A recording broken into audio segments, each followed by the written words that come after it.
The Blithedale Romance by Nathaniel Hawthorne. Chapter 8. A Modern Arcadia. May Day. I forget whether by Zenobia's sole decree or by the unanimous vote of our community had been declared a movable festival. It was deferred until the sun should have a reasonable time to clear away the snowdrifts along the lee of the stone walls and bring out a few of the readiest wildflowers.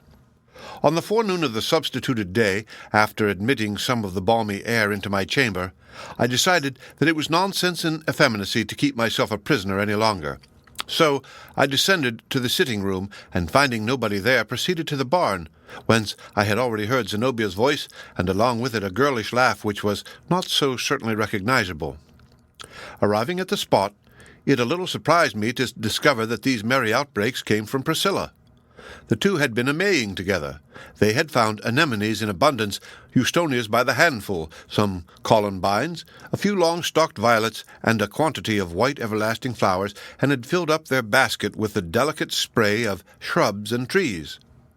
None were prettier than the maple twigs, the leaf of which looks like a scarlet bud in May, and like a plate of vegetable gold in October. Zenobia, who showed no conscience in such matters, had also rifled a cherry tree of one of its blossomed boughs, and, with all this variety of sylvan ornament, had been decking out Priscilla. Being done with a good deal of taste, it made her look more charming than I should have thought possible with my recollection of the wan, frost-nipped girl as heretofore described. Nevertheless, among those fragrant blossoms, and conspicuously too, had been stuck a weed of evil odor and ugly aspect, which, as soon as I detected it, destroyed the effect of all the rest. There was a gleam of latent mischief, not to call it deviltry, in Zenobia's eye, which seemed to indicate a slightly malicious purpose in the arrangement. As for herself, she scorned the rural buds and leaflets, and wore nothing but her invariable flower of the tropics. "What do you think of Priscilla now, Mr. Coverdale?" asked she, surveying her as a child does its doll. "Is not she worth a verse or two?" "There is only one thing amiss," answered I. Zenobia laughed and flung the malignant weed away. "Yes, she deserves some verses now," said I, "and from a better poet than myself. She is the yew, picture of the New England spring, subdued in tint and rather cool, but with a capacity of sunshine, and bringing us a few alpine blossoms as earnest of something richer, though hardly more beautiful, hereafter. The best type of her is one of those anemones. What I find most singular in Priscilla as her health improves," observed Zenobia, "is her wildness. Such a quiet little body as she seemed, one would not have expected that. Why, as we strolled the woods together, I could hardly keep her from scrambling up the trees like a squirrel. She has never before known what it is to live in the free air, and so it intoxicates her as if she were sipping wine. And she thinks it such a paradise here, and all of us, particularly Mr. Hollingsworth and myself, such angels. It is quite ridiculous, and provokes one malice almost, to see a creature so happy, especially a feminine creature." "They are always happier than male creatures," said I. "You must correct that opinion, Mr. Coverdale," replied Zenobia, contemptuously, "or I shall think you lack the poetic insight. Did you ever see a happy woman in your life? Of course, I do not mean a girl like Priscilla and 1,000 others, for they are all alike while on the sunny side of experience, but a grown woman. How can she be happy after discovering that fate has assigned her but one single event which she must contrive to make the substance of her whole life? A man has his choice of innumerable events." "A woman, I suppose," answered I, "by constant repetition of her one event, may compensate for the lack of variety." "Indeed," said Zenobia. While we were talking, Priscilla caught sight of Hollingsworth at a distance in a blue frock and with a hoe over his shoulder, returning from the field.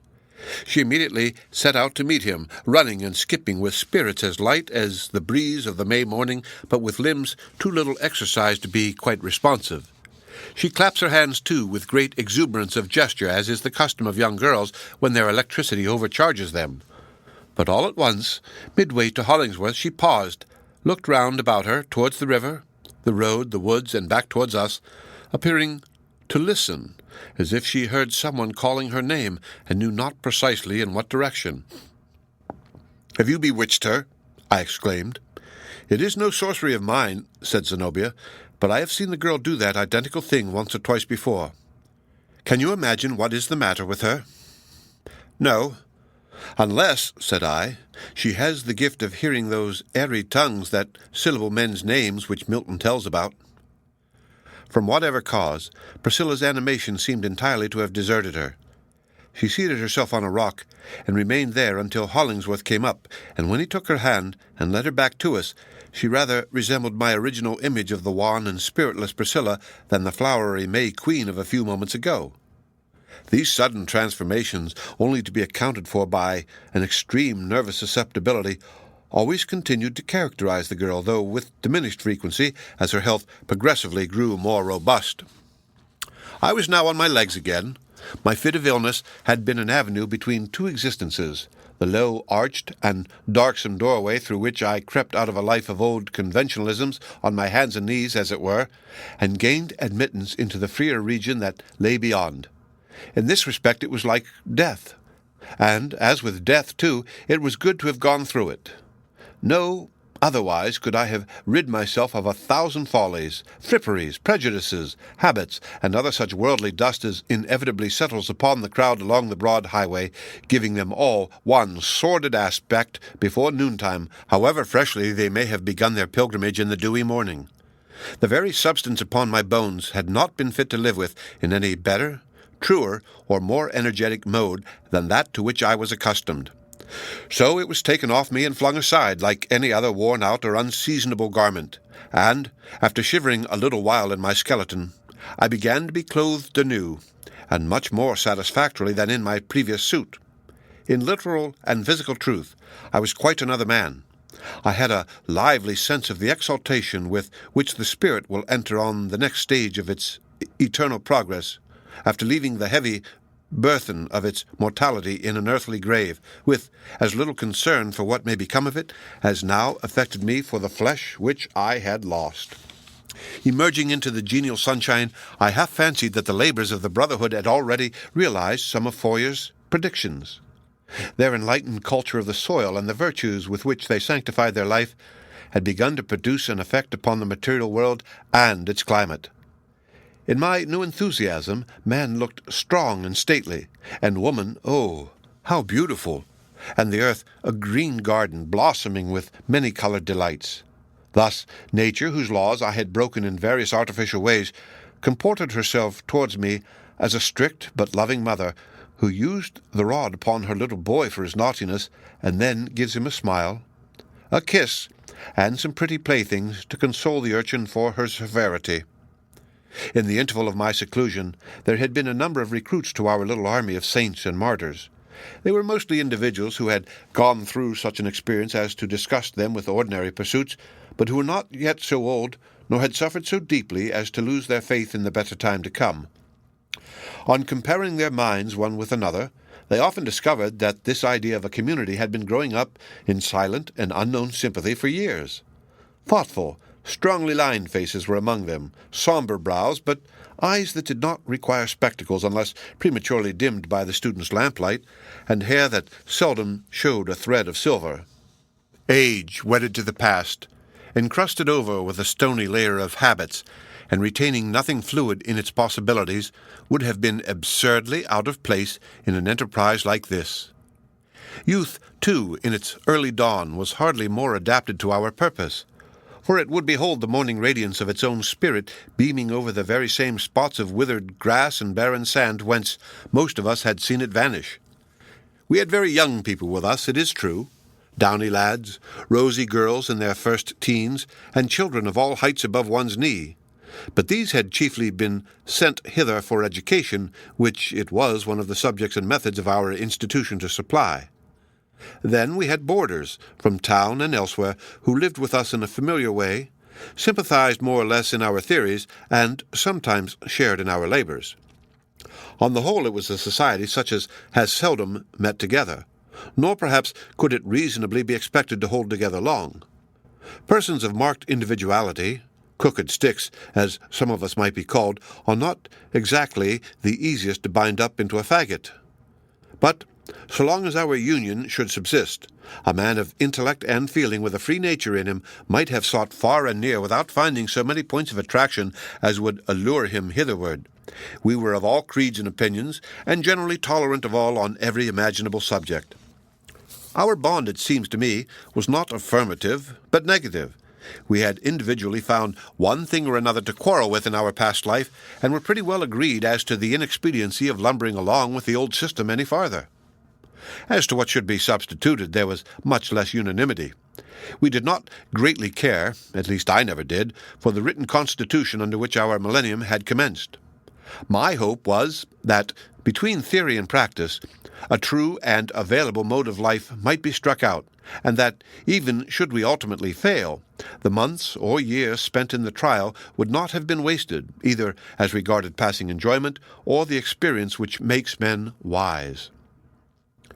Arcadians though we were, our costume bore no resemblance to the beribboned doublets, silk breeches, and stockings and slippers fastened with artificial roses that distinguish the pastoral people of poetry and the stage. In outward show, I humbly conceive, we looked rather like a gang of beggars or banditti than either a company of honest labouring men or a conclave of philosophers. Whatever might be our points of difference, we all of us seem to have come to Blithedale with the one thrifty and laudable idea of wearing out our old clothes. Such garments had an airing whenever we strode afield. Coats with high collars and with no collars, broad-skirted or swallow-tailed, and with the waist at every point between the hip and armpit, pantaloons of a dozen successive epochs, and greatly defaced at the knees by the humiliations of the wearer before his lady love. In short, we were a living epitome of defunct fashion and the very raggedest presentment of men who had seen better days. It was gentility in tatters.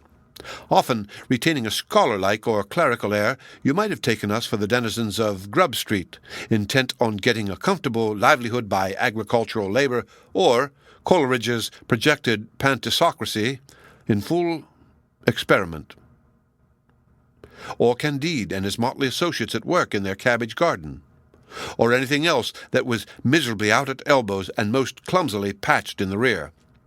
We might have been sworn comrades to Falstaff's ragged regiment. Little skill as we boasted in other points of husbandry, every mother's son of us would have served admirably to stick up for a scarecrow, and the worst of the matter was that the first energetic movement essential to one downright stroke of real labour was sure to put a finish to these poor habiliments. So we gradually flung them all aside, and took to honest homespun and linsey-woolsey as preferable on the whole to the plan recommended, I think, by Virgil, ara nudes, sera nudes, which, as Silas Foster remarked when I translated the maxim, would be apt to astonish the women folks. After reasonable training, the yeoman life throve well with us. Our faces took the sunburn kindly, our chest gained in compass, and our shoulders in breadth and squareness. Our great brown fists looked as if they had never been capable of kid gloves. The plough, the hoe, the scythe, and the hay-fork grew familiar to our group. The oxen responded to our voices. We could do almost as fair a day's work as Silas Foster himself, sleep dreamlessly after it, and awake at daybreak with only a little stiffness of the joints, which was usually quite gone by breakfast time.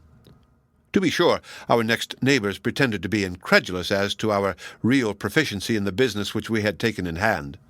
They told slanderous fables about our inability to yoke our own oxen, or to drive them afield when yoked, or to release the poor brutes from their conjugal bond at nightfall.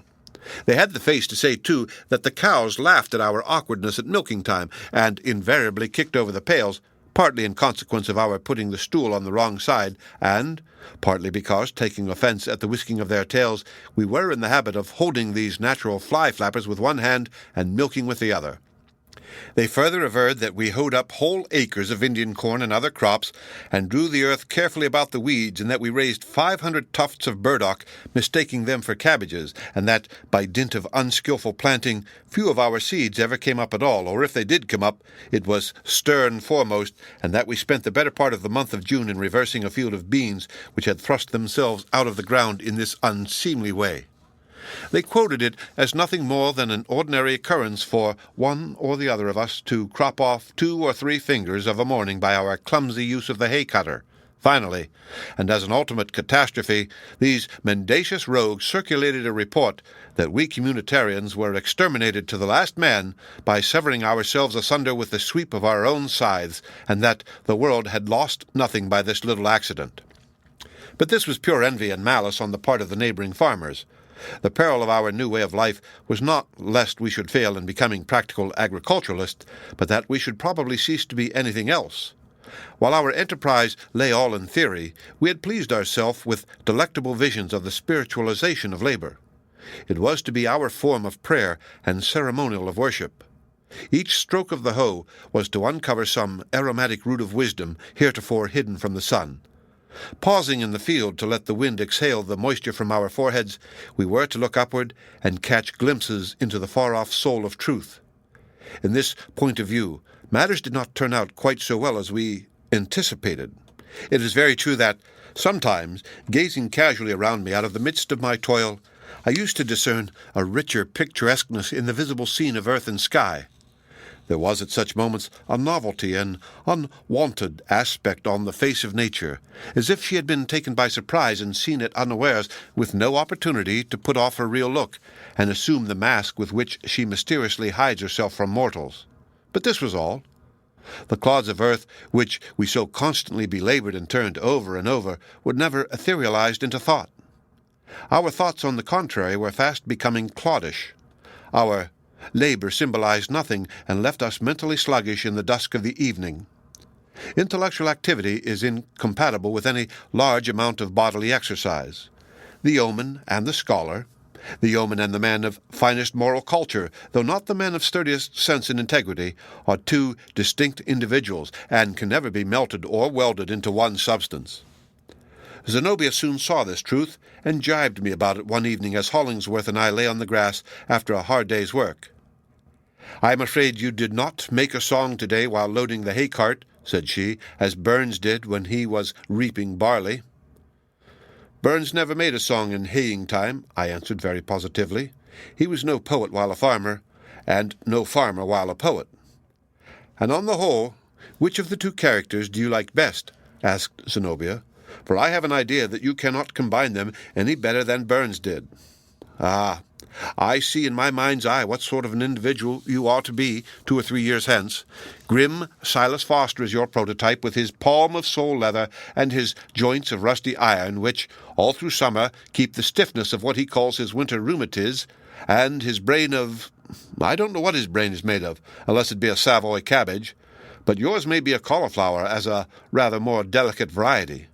Your physical man will be transmuted into salt beef and fried pork at the rate, I should imagine, of 1.5 pounds a day, that being about the average which we find necessary in the kitchen. You will make your toilet for the day, still like this delightful Silas Foster, by rinsing your fingers and the front part of your face in a little tin pan of water at the doorstep, and teasing your hair with a wooden pocket comb before a 7 by 9-inch looking-glass. Your only pastime will be to smoke some very vile tobacco in the black stump of a pipe." "Pray, spare me," cried I. "But the pipe is not Silas's only mode of solacing himself with the weed."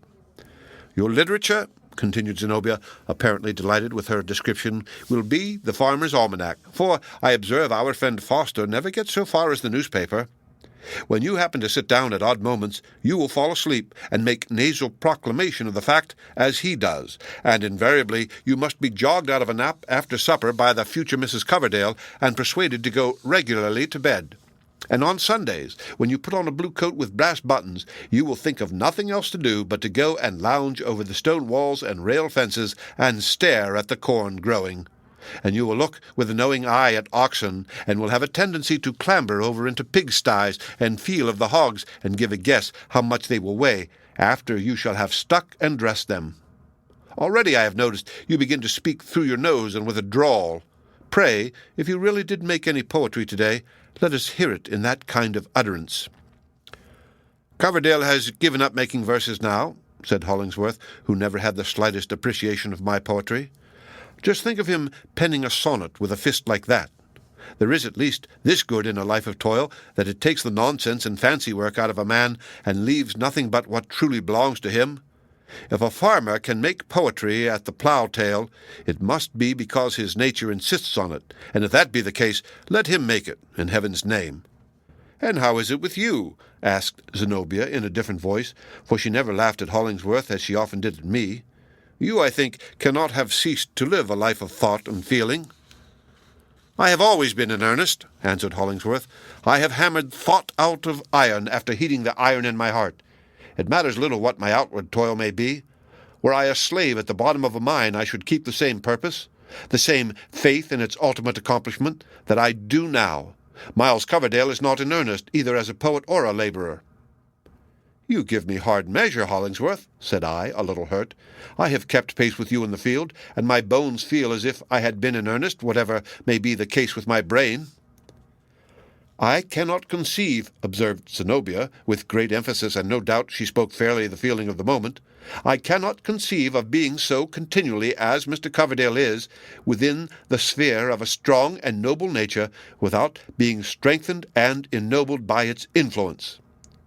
This amiable remark of the fair Zenobia confirmed me in what I had already begun to suspect, that Hollingsworth, like many other illustrious prophets, reformers, and philanthropists, was likely to make at least 2 proselytes among the women to 1 among the men.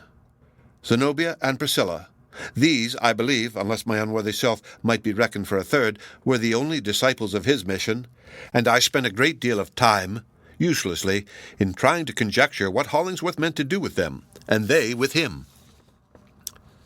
The end of Chapter 8. Read by Rick Kistner for Lit2Go on the web at fcit.usf.edu.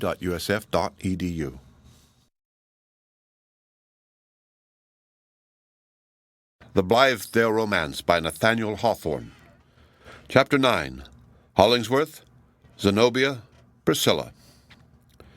It is not, I apprehend, a healthy kind of mental occupation to devote ourselves too exclusively to the study of individual men and women. If the person under examination be one's self, the result is pretty certain to be diseased action of the heart almost before we can snatch a second glance. Or if we take the freedom to put a friend under our microscope, we thereby insulate him from many of his true relations, magnify his peculiarities, inevitably tear him into parts, and, of course, patch him very clumsily together again. What wonder, then, should we be frightened by the aspect of a monster which, after all, though we can point to every feature of his deformity in the real personage, may be said to have been created mainly by ourselves?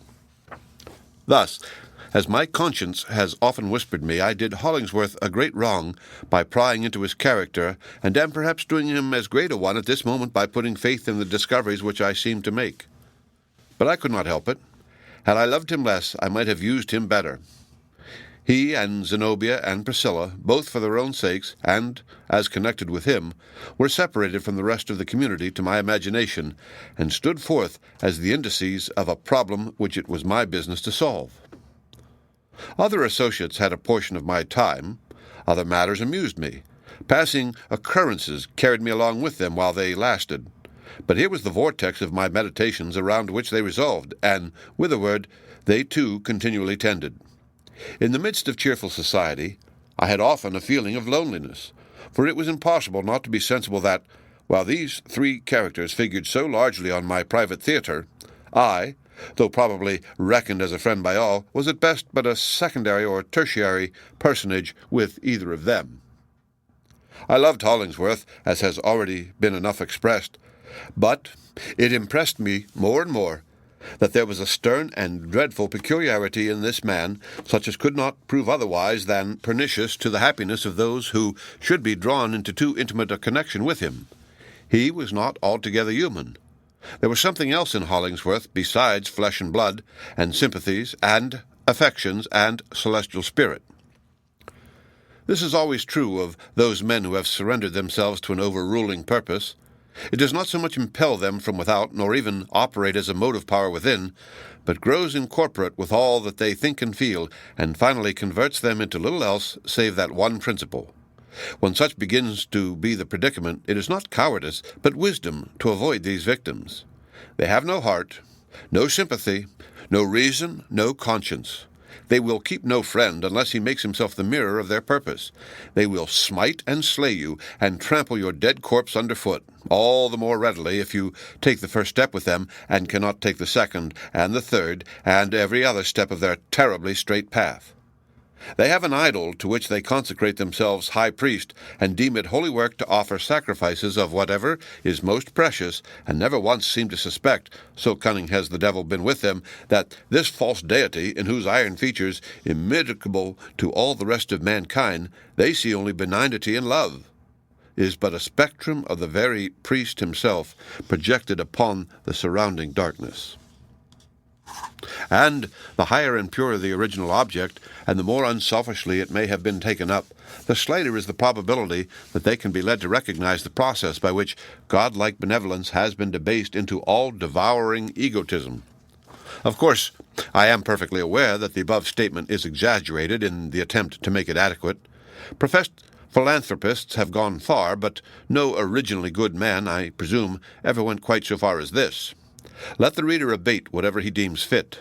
The paragraph may remain, however, both for its truth and its exaggeration, as strongly expressive of the tendencies which were really operative in Hollingsworth, and as exemplifying the kind of error into which my mode of observation was calculated to lead me. The issue was that, in solitude, I often shuddered at my friend. In my recollection of his dark and impressive countenance, the features grew more sternly prominent than the reality, duskier in their depth and shadow, and more lurid in their light. The frown that had merely flitted across his brow seemed to have contorted it with an adamantine wrinkle. On meeting him again, I was often filled with remorse when his deep eyes beamed kindly upon me, as with the glow of a household fire that was burning in a cave. He is a man, after all, thought I, his Maker's own truest image, a philanthropic man. Not that steel engine of the devil's contrivance, a philanthropist, but in my wood walks and in my silent chamber, the dark face frowned at me again. When a young girl comes within the sphere of such a man, she is as perilously situated as the maiden whom, in the old classical myths, the people used to expose to a dragon.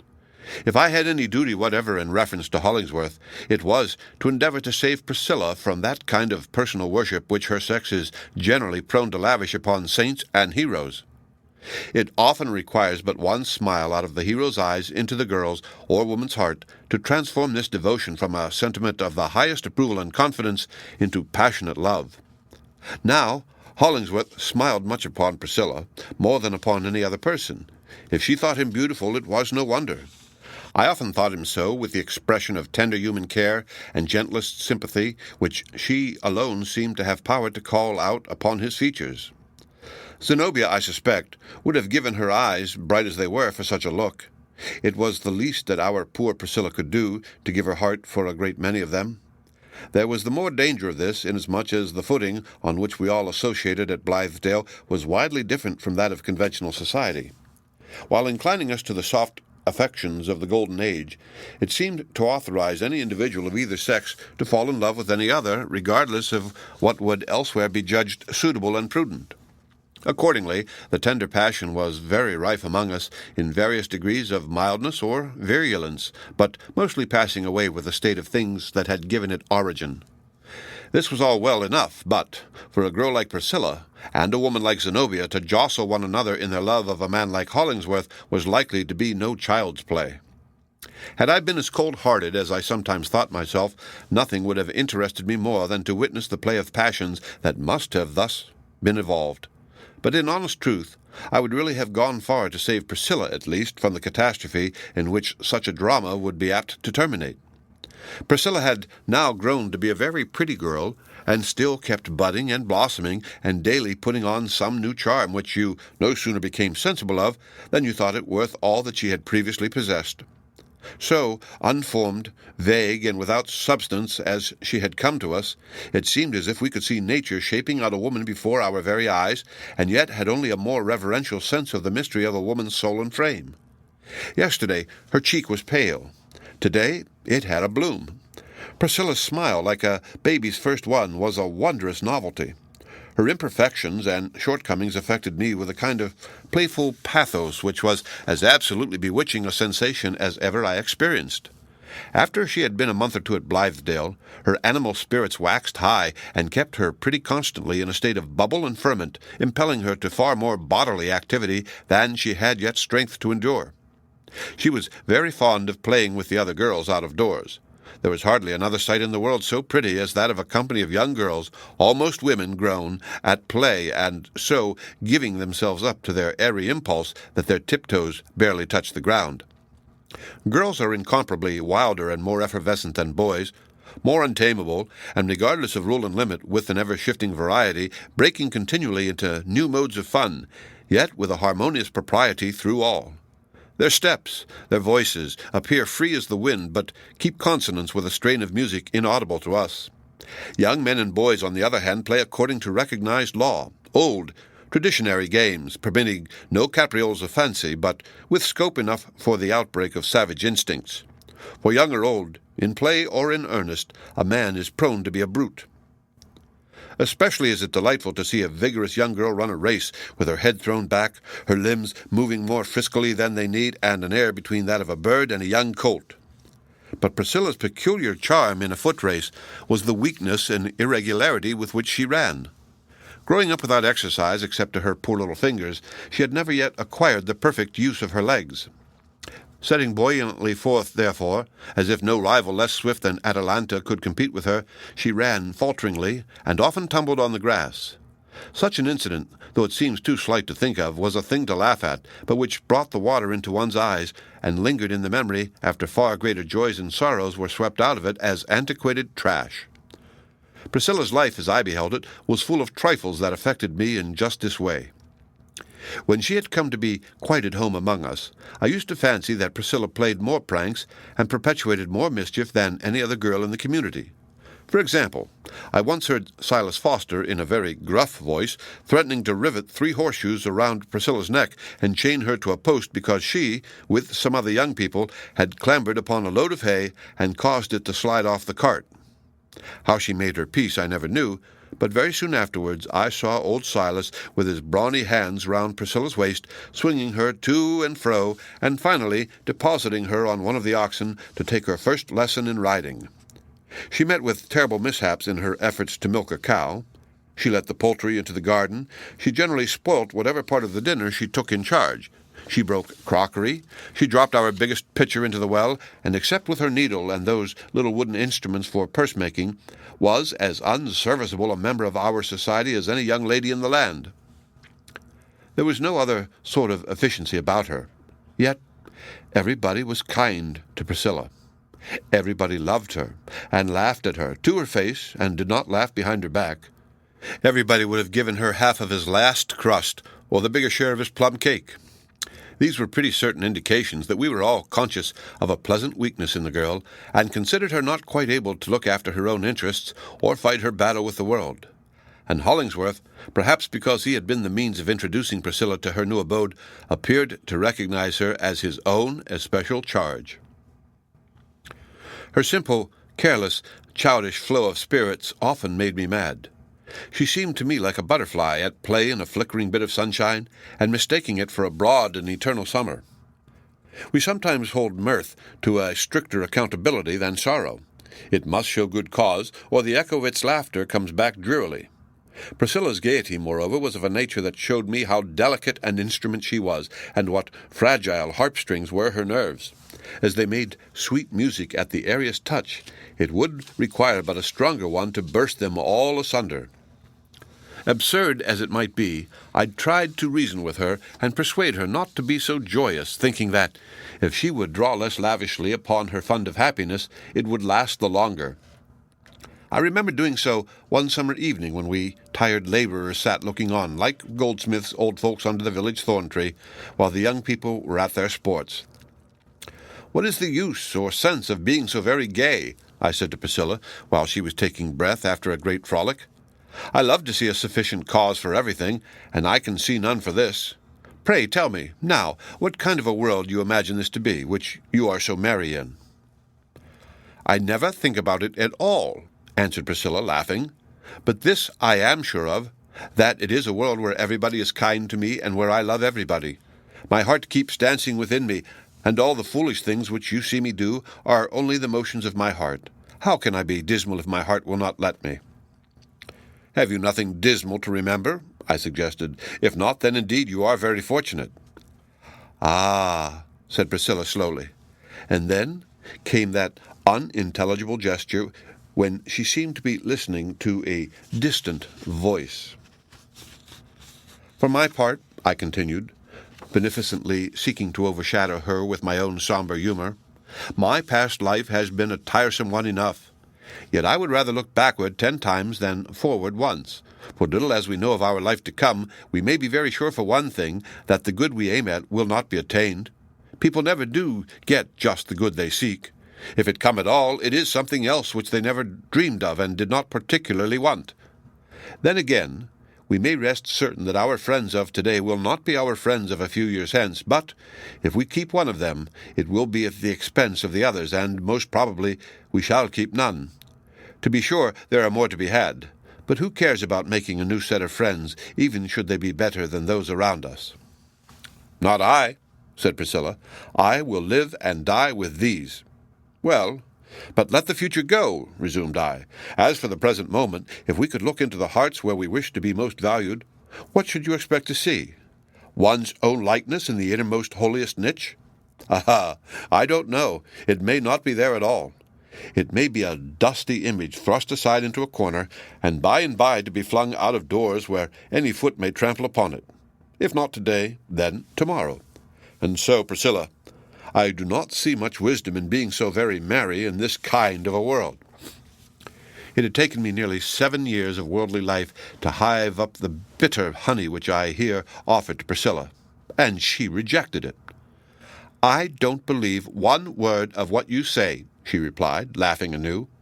"You made me sad for a minute by talking about the past, but the past never comes back again. Do we dream the same dream twice? There's nothing else that I am afraid of." So away she ran, and fell down on the green grass, as it was often her luck to do, but she got up again without any harm. "Priscilla!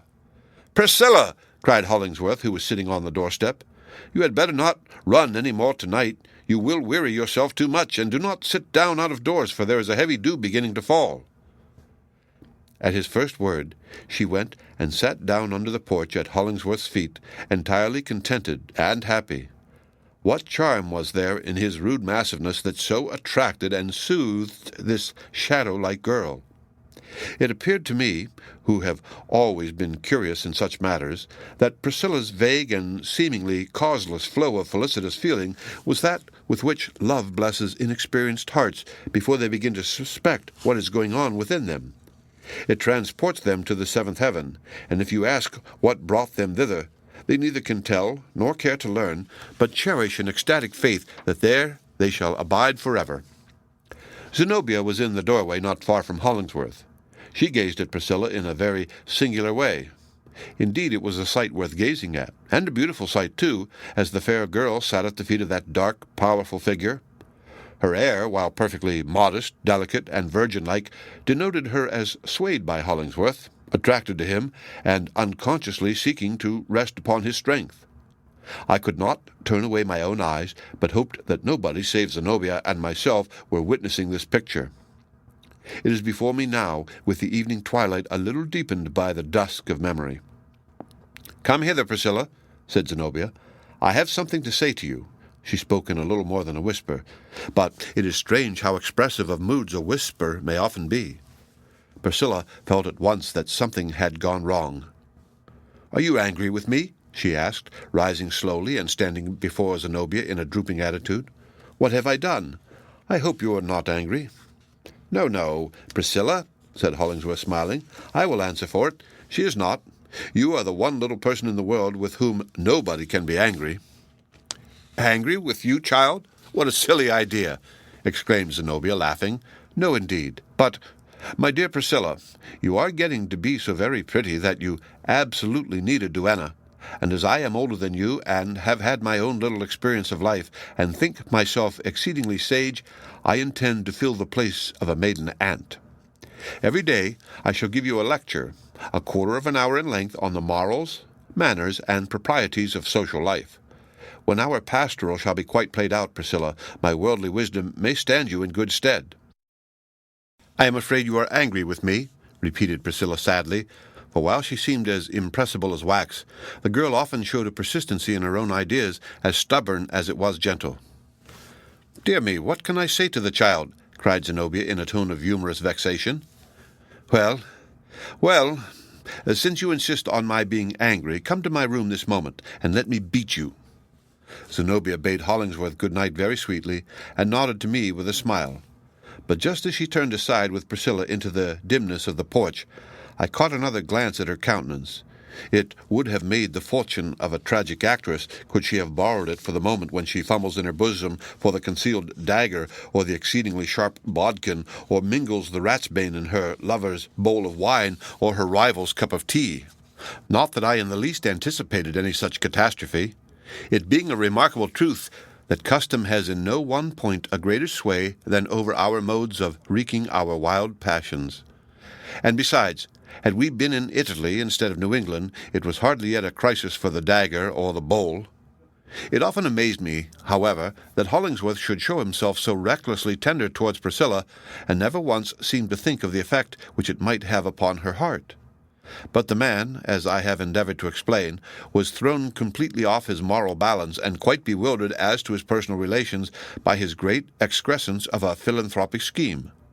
I used to see, or fancy, indications that he was not altogether obtuse to Zenobia's influence as a woman.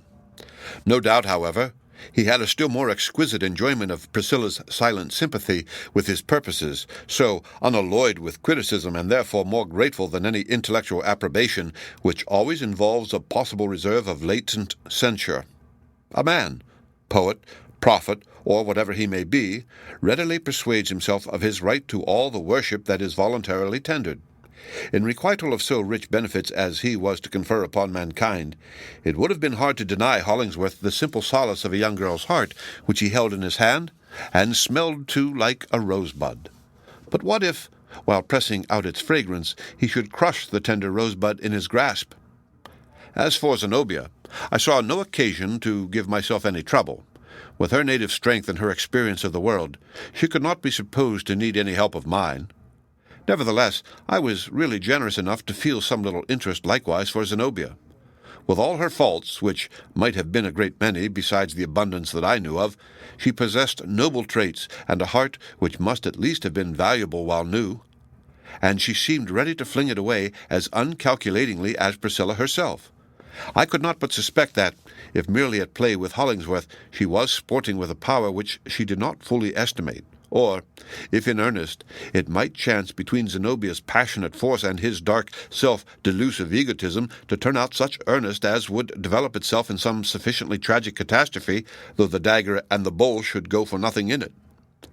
Meantime, the gossip of the community set them down as a pair of lovers. They took walks together, and were not seldom encountered in the wood-paths, Hollingsworth deeply discoursing in tones solemn and sternly pathetic, Zenobia, with a rich glow on her cheeks and her eyes softened from their ordinary brightness, looked so beautiful that, had her companion been 10 times a philanthropist, it seemed impossible that but one glance should melt him back into a man. Oftener than anywhere else, they went to a certain point on the slope of a pasture commanding nearly the whole of our own domain, beside a view of the river and an airy prospect of many distant hills. The bond of our community was such that the members had the privilege of building cottages for their own residence within our precincts, thus laying a hearthstone and fencing in a home private and peculiar to all desirable extent, while yet the inhabitants should continue to share the advantages of an associated life. It was inferred that Hollingsworth and Zenobia intended to rear their dwelling on this favourite spot. I mentioned these rumours to Hollingsworth in a playful way. "Had you consulted me," I went on to observe, "I should have recommended a site further to the left, just a little withdrawn into the wood, with 2 or 3 peeps at the prospect among the trees. You will be in the shady vale of years long before you can raise any better kind of shade around your cottage if you build it on this bare slope."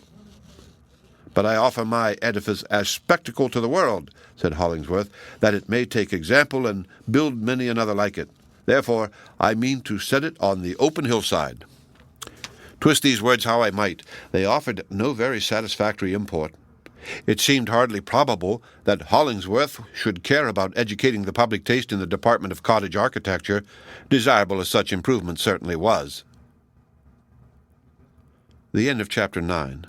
Read by Rick Kishner for Lit2Go on the web at fcit.usf.edu.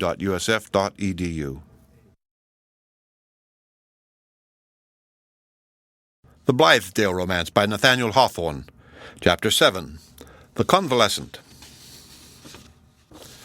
As soon as my incommodities allowed me to think of past occurrences, I failed not to inquire what had become of the odd little guest whom Hollingsworth had been the medium of introducing among us. It now appeared that poor Priscilla had not so literally fallen out of the clouds as we were at first inclined to suppose. A letter, which should have introduced her, had since been received from one of the city missionaries, containing a certificate of character and an allusion to circumstances which, in the writer's judgment, made it especially desirable that she should find shelter in our community. There was a hint, not very intelligible, implying either that Priscilla had recently escaped from some particular peril or irksomeness of position, or else that she was still liable to this danger or difficulty, whatever it might be. We should ill have deserved the reputation of a benevolent fraternity had we hesitated to entertain a petitioner in such need, and so strongly recommended to our kindness, not to mention, moreover, that the strange maiden had set herself diligently to work, and was doing good service with her needle. But a slight mist of uncertainty still floated about Priscilla, and kept her as yet from taking a very dedicated place among creatures of flesh and blood. The mysterious attraction which from her first appearance on our scene she evinced for Zenobia had lost nothing of its force. I often heard her footsteps, soft and low, accompanying the light but decided tread of the ladder up the staircase, stealing along the passageway by her new friend's side, and pausing while Zenobia entered my chamber. Occasionally, Zenobia would be a little annoyed by Priscilla's too close attendance.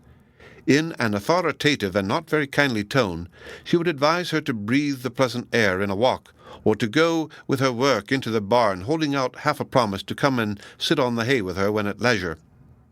Evidently, Priscilla found but scanty requital for her love.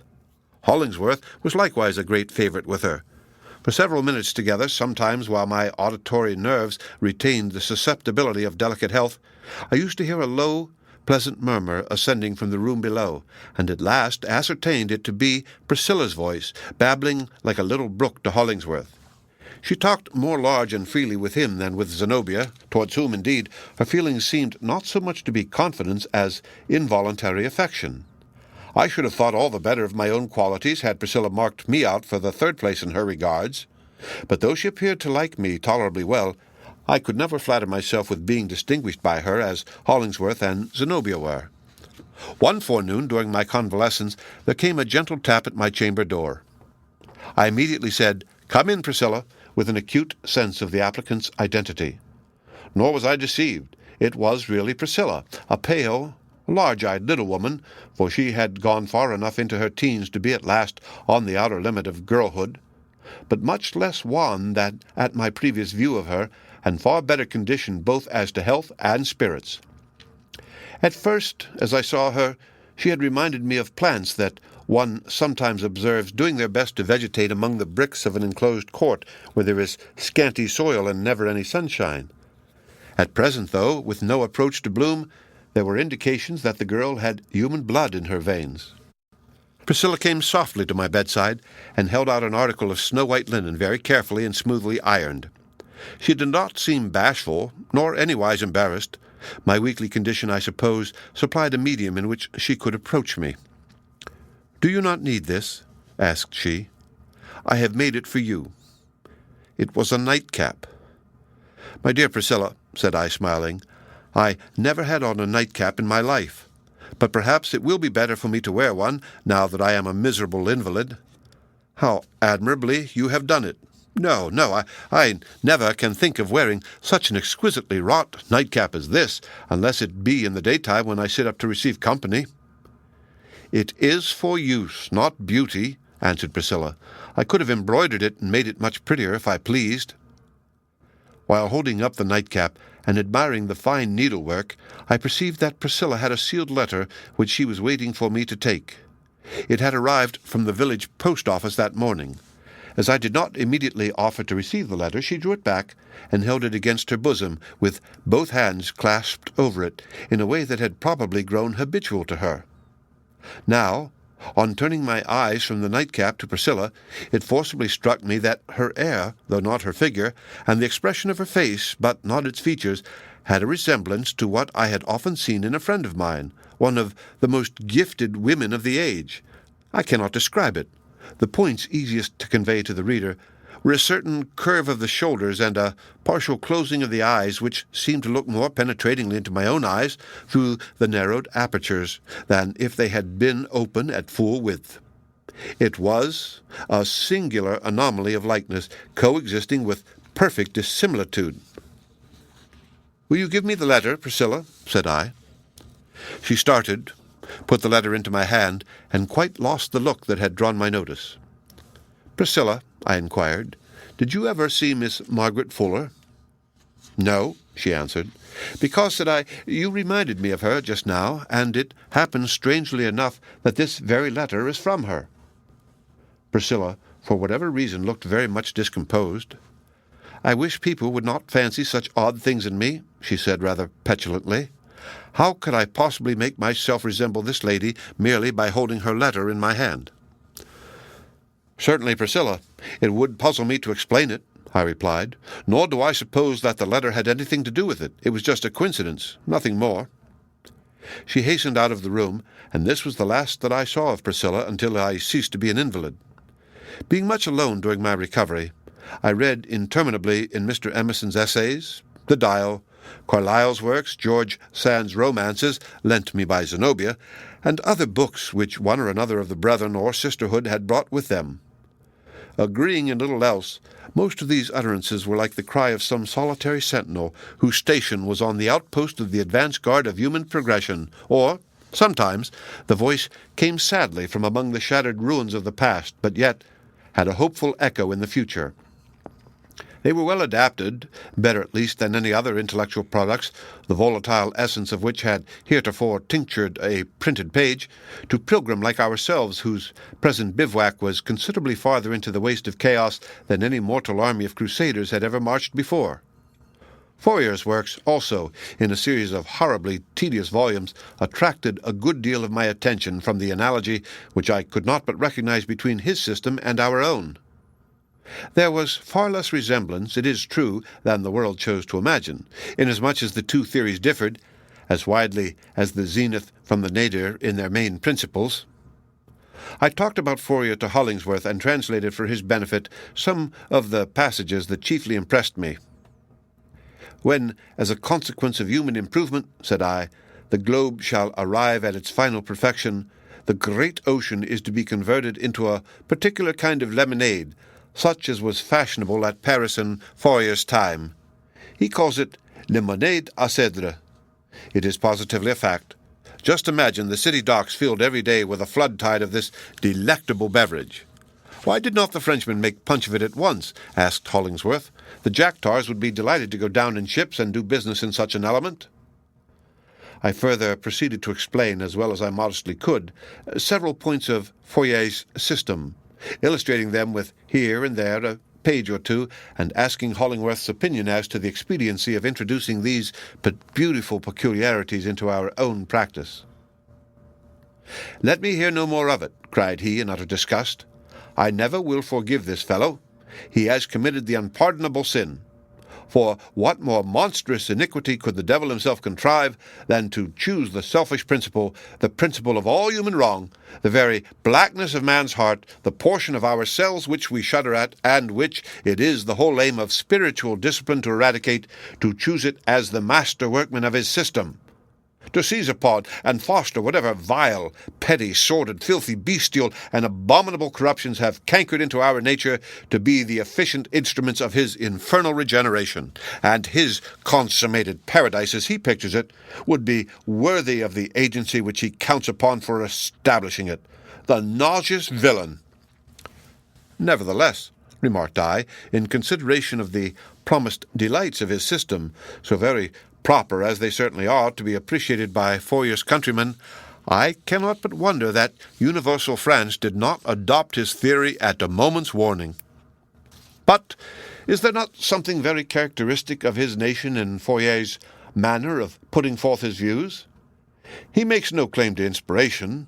He has not persuaded himself as Swedenborg did, and as any other than a Frenchman would, with a mission of like importance to communicate that he speaks with authority from above. He promulgates his system, so far as I can perceive, entirely on his own responsibility. He has searched out and discovered the whole counsel of the Almighty in respect to mankind, past, present, and for exactly 70,000 years to come, by the mere force and cunning of his individual intellect. "Take the book out of my sight," said Hollingsworth, with great virulence of expression, "or I tell you fairly I shall fling it in the fire. And as for Fourier, let him make a paradise if he can of Gehenna, where, as I conscientiously believe, he is floundering at this moment." "And bellowing, I suppose," said I. Not that I felt any ill will towards Fourier, but merely wanted to give the finishing touch to Hollingsworth's image, bellowing for the least drop of his beloved lemonade à cèdre. There is but little profit to be expected in attempting to argue with a man who allows himself to declaim in this manner, so I dropped the subject and never took it up again. But had the system at which he was so enraged combined almost any amount of human wisdom, spiritual insight, and imaginative beauty, I question whether Hollingsworth's mind was in a fit condition to receive it. I began to discern that he had come among us actuated by no real sympathy with our feelings and our hopes, but chiefly because we were estranging ourselves from the world, with which his lonely and exclusive object in life had already put him at odds. Hollingsworth must have been originally endowed with a great spirit of benevolence, deep enough and warm enough to be the source of as much disinterested good as Providence often allows a human being the privilege of conferring upon his fellows. This native instinct yet lived within him. I myself had profited by it in my necessity. It was seen, too, in his treatment of Priscilla. Such casual circumstances as were here involved would quicken his divine power of sympathy, and make him seem, while their influence lasted, the tenderest man and the truest friend on earth. But by and by, you missed the tenderness of yesterday, and grew drearily conscious that Hollingsworth had a closer friend than ever you could be, and this friend was the cold, spectral monster which he had himself conjured up, and on which he was wasting all the warmth of his heart, and of which at last, as these men of mighty purpose so invariably do, he had grown to be the bond slave. It was his philanthropic theory. This was a result exceedingly sad to contemplate, considering that it had been mainly brought about by the very ardor and exuberance of his philanthropy. Sad indeed, but by no means unusual. He had taught his benevolence to pour its warm tide exclusively through one channel, so that there was nothing to spare for other great manifestations of love to man, nor scarcely for the nutriment of individual attachments, unless they could minister in some way to the terrible egotism which he mistook for an angel of God. Had Hollingsworth's education been more enlarged, he might not so inevitably have stumbled into this pitfall. But this identical pursuit had educated him. He knew absolutely nothing except in a single direction, where he had thought so energetically and felt to such a depth that, no doubt, the entire reason and justice of the universe appeared to be concentrated thitherward. It is my private opinion that, at this period of his life, Hollingsworth was fast going mad, and, as with other crazy people, among whom I include humorists of every degree, it required all the constancy of friendship to restrain his associates from pronouncing him an intolerable bore. Such prolonged fiddling upon one string, such multiform presentation of one idea, his specific object of which he made the public more than sufficiently aware, through the medium of lectures and pamphlets, was to obtain funds for the construction of an edifice with a sort of collegiate endowment. On this foundation he proposed to devote himself and a few disciples to the reform and mental culture of our criminal brethren. His visionary edifice was Hollingsworth's one castle in the air. It was the material type in which his philanthropic dream strove to embody itself, and he made the scheme more definite, and caught hold of it the more strongly, and kept his clutch the more pertinaciously, by rendering it visibly to the bodily eye. I have seen him 100 times with a pencil and sheet of paper sketching the facade, the side view, or the rear of the structure, or planning the internal arrangements as lovingly as another man might plan those of the projected home where he meant to be happy with his wife and children. I have known him to begin a model of the building with little stones gathered at the brookside, whither we had gone to cool ourselves in the sultry noon of haying time. Unlike all other ghosts, his spirit haunted an edifice which, instead of being time-worn and full of storied love and joy and sorrow, had never yet come into existence. "Dear friend," said I once to Hollingsworth, "before leaving my sick chamber, I heartily wish that I could make your schemes my schemes, because it would be so great a happiness to find myself treading the same path with you. But I am afraid there is not stuff in me stern enough for a philanthropist, or not in this peculiar direction, or at all events not solely in this. Can you bear with me if such should prove to be the case?"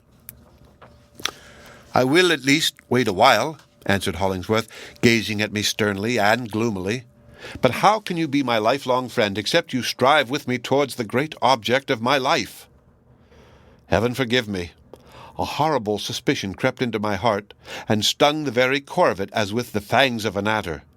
I wondered whether it were possible that Hollingsworth could have watched by my bedside with all that devoted care only for the ulterior purpose of making me a proselyte to his views. The end of Chapter 7, read by Rick Kishner for Lit2Go on the web at fcit.usf.edu.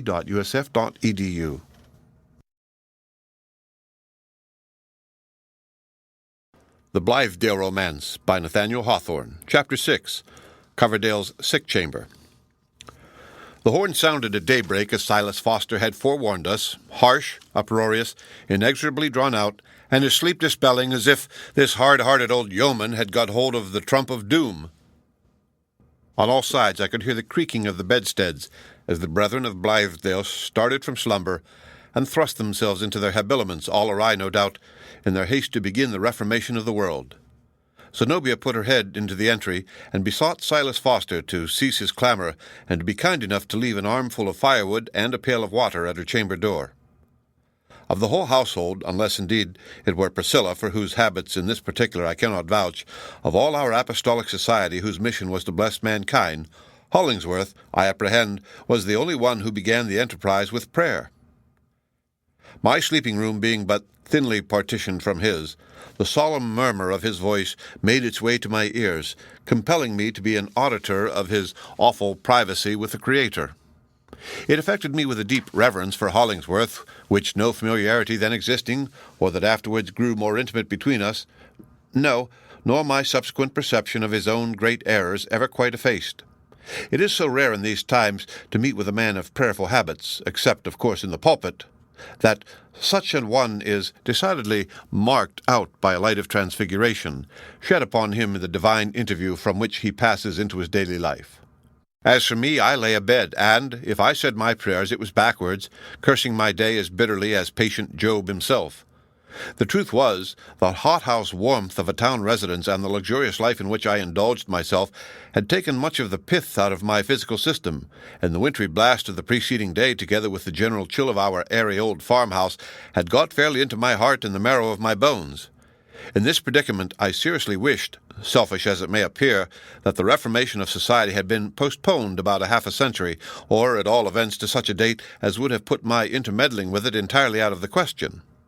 What, in the name of common sense, had I to do with any better society than I had always lived in? It had satisfied me well enough. My pleasant bachelor parlor, sunny and shadowy, curtained and carpeted, with the bedchamber adjoining, my center table strewn with books and periodicals, my writing desk with a half-finished poem in a stanza of my own contrivance, my morning lounge at the reading room or picture gallery, my noontide walk along the cheery pavement with the suggestive succession of human faces and the brisk throb of human life in which I shared, my dinner at the Albion where I had 100 dishes at command and could banquet as delicately as the wizard Michael Scott when the devil fed him from the King of France's kitchen, my evening at the billiard club, the concert, the theater, or at somebody's party if I pleased. What could be better than all this? Was it better to hoe? To mow, to toil and mail amidst the accumulations of a barnyard, to be the chambermaid of 2 yoke of oxen and a dozen cows, to eat salt beef and earn it with the sweat of my brow, and thereby take the tough morsel out of some wretch's mouth into whose vocation I had thrust myself? Above all, was it better to have a fever and die blaspheming as I was like to do? In this wretched plight, with a furnace in my heart and another in my head, by the heat of which I was kept constantly at the boiling point, yet shivering at the bare idea of extruding so much as a finger into the icy atmosphere of the room, I kept my bed until breakfast time, when Hollingsworth knocked at the door and entered. "Well, Coverdale," cried he, "you bid fair to make an admirable farmer. Don't you mean to get up today?" "Neither today nor tomorrow," said I hopelessly. "I doubt if I ever rise again." "What is the matter now?" he asked. I told him my piteous case, and besought him to send me back to town in a closed carriage. "No, no," said Hollingsworth with kindly seriousness. "If you are really sick, we must take care of you." Accordingly, he built a fire in my chamber, and having little else to do while the snow lay on the ground, established himself as my nurse. A doctor was sent for, who, being homeopathic, gave me as much medicine in the course of a fortnight's attendance as would have lain on the point of a needle. They fed me on water gruel, and I speedily became a skeleton above ground. But after all, I have many precious recollections connected with that fit of sickness. Hollingsworth's more than brotherly attendance gave me inexpressible comfort. Most men, and certainly I could not always claim to be one of the exceptions, have a natural indifference, if not an absolutely hostile feeling towards those whom disease or weakness or calamity of any kind causes to falter and faint amid the rude jostle of our selfish existence.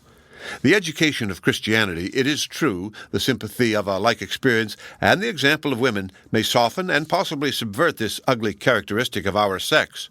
But it is originally there, and has likewise its analogy in the practice of our brute brethren who hunt the sick or disabled member of the herd from among them as an enemy. It is for this reason that the stricken deer goes apart, and the sick lion grimly withdraws himself into his den. Except in love, or the attachments of kindred, or other very long and habitual affection, we really have no tenderness. But there was something of the woman molded into the great stalwart frame of Hollingsworth, nor was he ashamed of it, as men often are of what is best in them, nor seemed ever to know that there was such a soft place in his heart. I knew it well, however, at that time, although afterwards it came nigh to be forgotten. Methought there could not be 2 such men alive as Hollingsworth. There never was any blaze of a fireside that warmed and cheered me in the down-sinkings and shiverings of my spirit so effectually as did the light out of those eyes which lay so deep and dark under his shaggy brows. Happy the man that has such a friend beside him when he comes to die, and unless a friend like Hollingsworth be at hand, as most probably there will not, he had better make up his mind to die alone. How many men, I wonder, does one meet with in a lifetime who he would choose for his death-bed companions? At the crisis of my fever, I besought Hollingsworth to let nobody else enter the room, but continually to make me sensible of his own presence by a grasp of the hand, a word, a prayer if he thought good to utter it, and that then he should be the witness how courageously I would encounter the worst. It still impresses me as almost a matter of regret that I did not die then, when I had tolerably made up my mind to it, for Hollingsworth would have gone with me to the hither verge of life, and have sent his friendly and hopeful accents far over on the other side, while I should be treading the unknown path. Now, were I to send for him, he would hardly come to my bedside, nor should I depart the easier for his presence. "You're not going to die this time," said he, gravely smiling.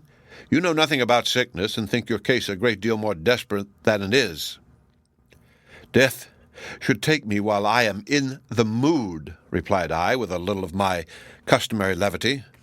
"Have you nothing to do in life," asked Hollingsworth, "that you fancy yourself so ready to leave it?" "Nothing," answered I. "Nothing that I know of, unless to make pretty verses and play a part with Zenobia and the rest of the amateurs in our pastoral. It seems but an unsubstantial sort of business as viewed through a mist of fever. But, dear Hollingsworth, your own vocation is evidently to be a priest, and to spend your days and nights in helping your fellow creatures to draw peaceful dying breaths." "And by which of my qualities," inquired he, "can you suppose me fitted for this awful ministry?" "By your tenderness," I said. "It seems to me the reflection of God's own love." "And you call me tender?" repeated Hollingsworth thoughtfully. I should rather say that the most marked trait in my character is an inflexible severity of purpose. Mortal man has no right to be so inflexible as it is my nature and necessity to be." "I do not believe it," I replied. But in due time I remembered what he said. Probably, as Hollingsworth suggested, my disorder was never so serious as, in my ignorance of such matters, I was inclined to consider it. After so much tragical preparation, it was positively rather mortifying to find myself on the mending hand. All the other members of the community showed me kindness according to the full measure of their capacity.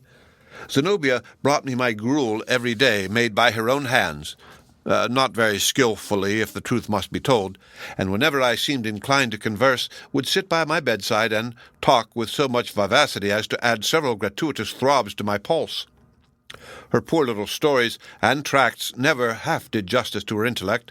It was only the lack of a fitter avenue that drove her to seek development in literature. She was made, among 1,000 other things that she might have been, for a stump oratress. I recognized no severe culture in Zenobia. Her mind was full of weeds.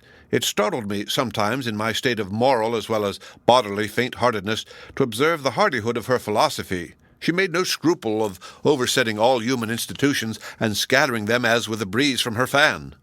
A female reformer, in her attacks upon society, has an instinctive sense of where the life lies, and is inclined to aim directly at that spot. Especially the relation between the sexes is naturally among the earliest to attract her notice. Zenobia was truly a magnificent woman. The homely simplicity of her dress could not conceal nor scarcely diminish the queenliness of her presence. The image of her form and face should have been multiplied all over the earth. It was wronging the rest of mankind to retain her as the spectacle of only a few. The stage would have been her proper sphere.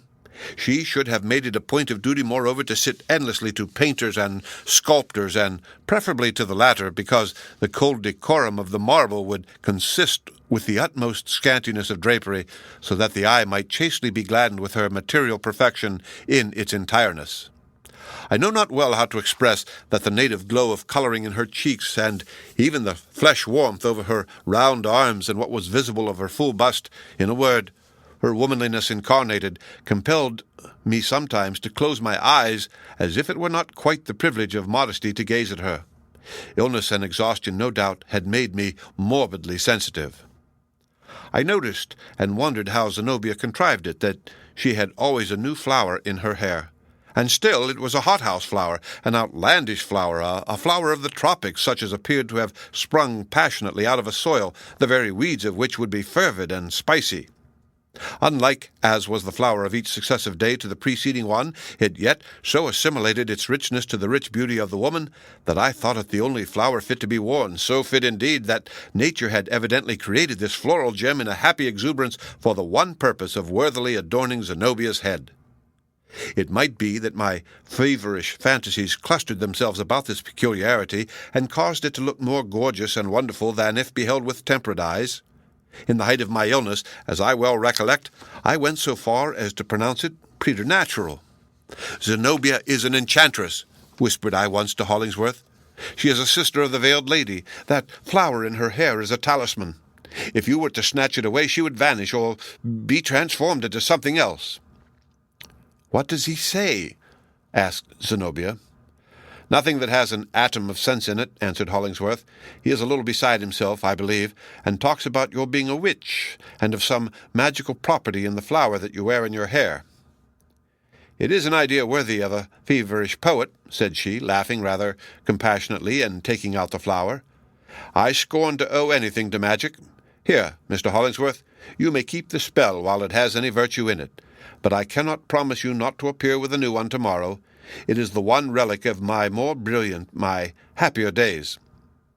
The most curious part of the matter was that, long after my slight delirium had passed away, as long as, indeed, as I continued to know this remarkable woman, her daily flower affected my imagination, though more slightly, yet in very much the same way. The reason must have been that, whether intentionally on her part or not, this favorite ornament was actually a subtle expression of Zenobia's character. One subject about which, very impertinently moreover, I perplexed myself with a great many conjectures, was whether Zenobia had ever been married. The idea, it must be understood, was unauthorized by any circumstance or suggestion that had made its way to my ears. So young as I beheld her, and the freshest and rosiest woman of 1,000, there was certainly no need of imputing to her a destiny already accomplished. The probability was far greater that her coming years had all life's richest gifts to bring. If the great event of a woman's existence had been so consummated, the world knew nothing of it, although the world seemed to know Zenobia well.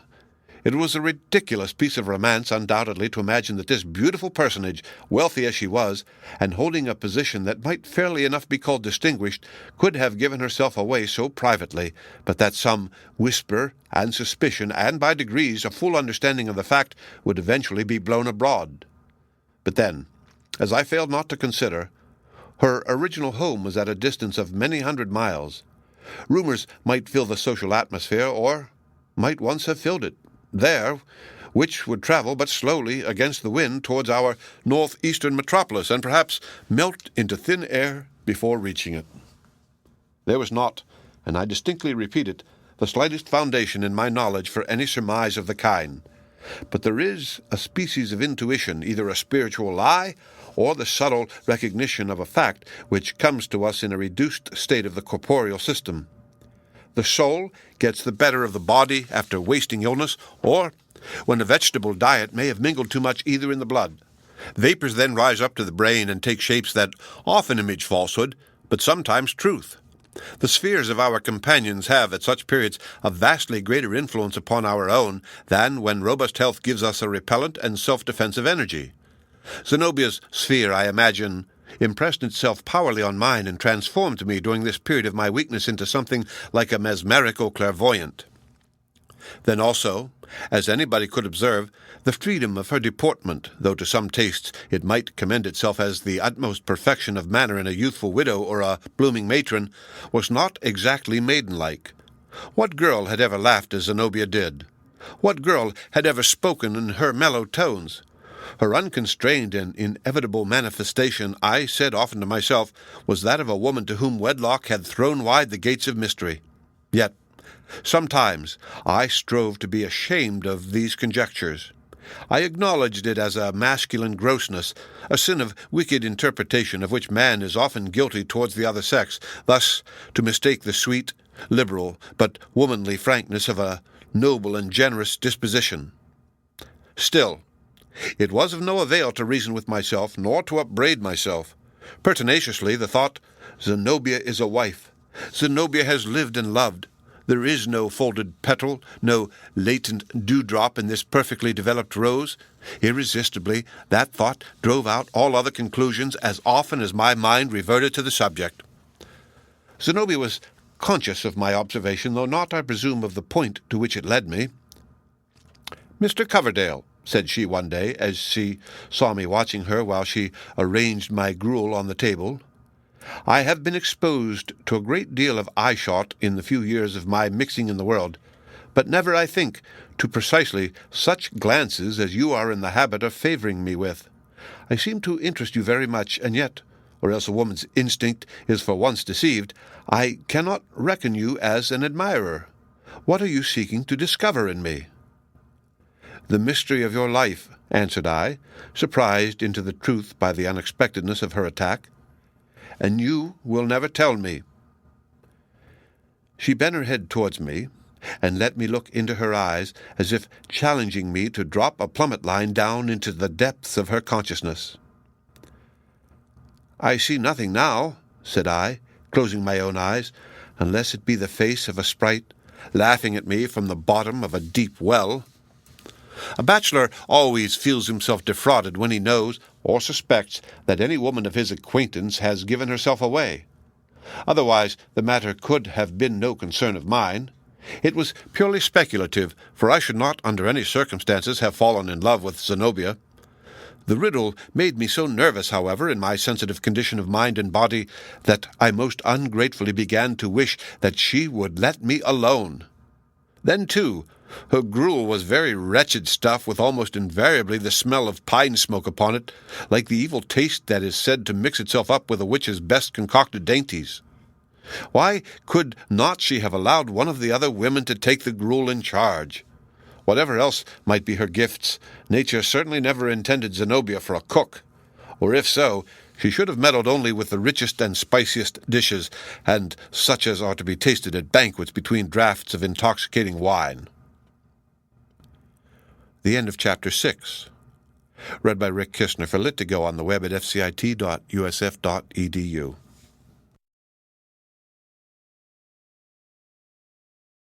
The Blitheale Romance by Nathaniel Hawthorne. Chapter 5. Until Bedtime. Silas Foster, by the time we concluded our meal, had stripped off his coat and planted himself on a low chair by the kitchen fire with a lapstone, a hammer, a piece of sole leather, and some waxed ends in order to cobble an old pair of cowhide boots, he being, in his own phrase, something of a dab, whatever degree of skill that may imply, at the shoemaking business. We heard the tap of his hammer at intervals for the rest of the evening. The remainder of the party adjourned to the sitting-room. Good Mrs. Foster took her knitting work and soon fell fast asleep, still keeping her needles in brisk movement, and, to the best of my observation, absolutely footing a stocking out of the texture of a dream. And a very substantial stocking it seemed to be. One of the two handmaidens hemmed a towel, and the other appeared to be making a ruffle for her Sunday's wear out of a little bit of embroidered muslin which Zenobia had probably given her. It was curious to observe how trustingly and yet how timidly our poor Priscilla betook herself into the shadow of Zenobia's protection. She sat beside her on a stool, looking up every now and then with an expression of humble delight at her new friend's beauty. A brilliant woman is often an object of the devoted admiration, it might almost be termed worship or idolatry, of some young girl who perhaps beholds the cynosure only at an awful distance and has as little hope of personal intercourse as of climbing among the stars of heaven. We men are too gross to comprehend it.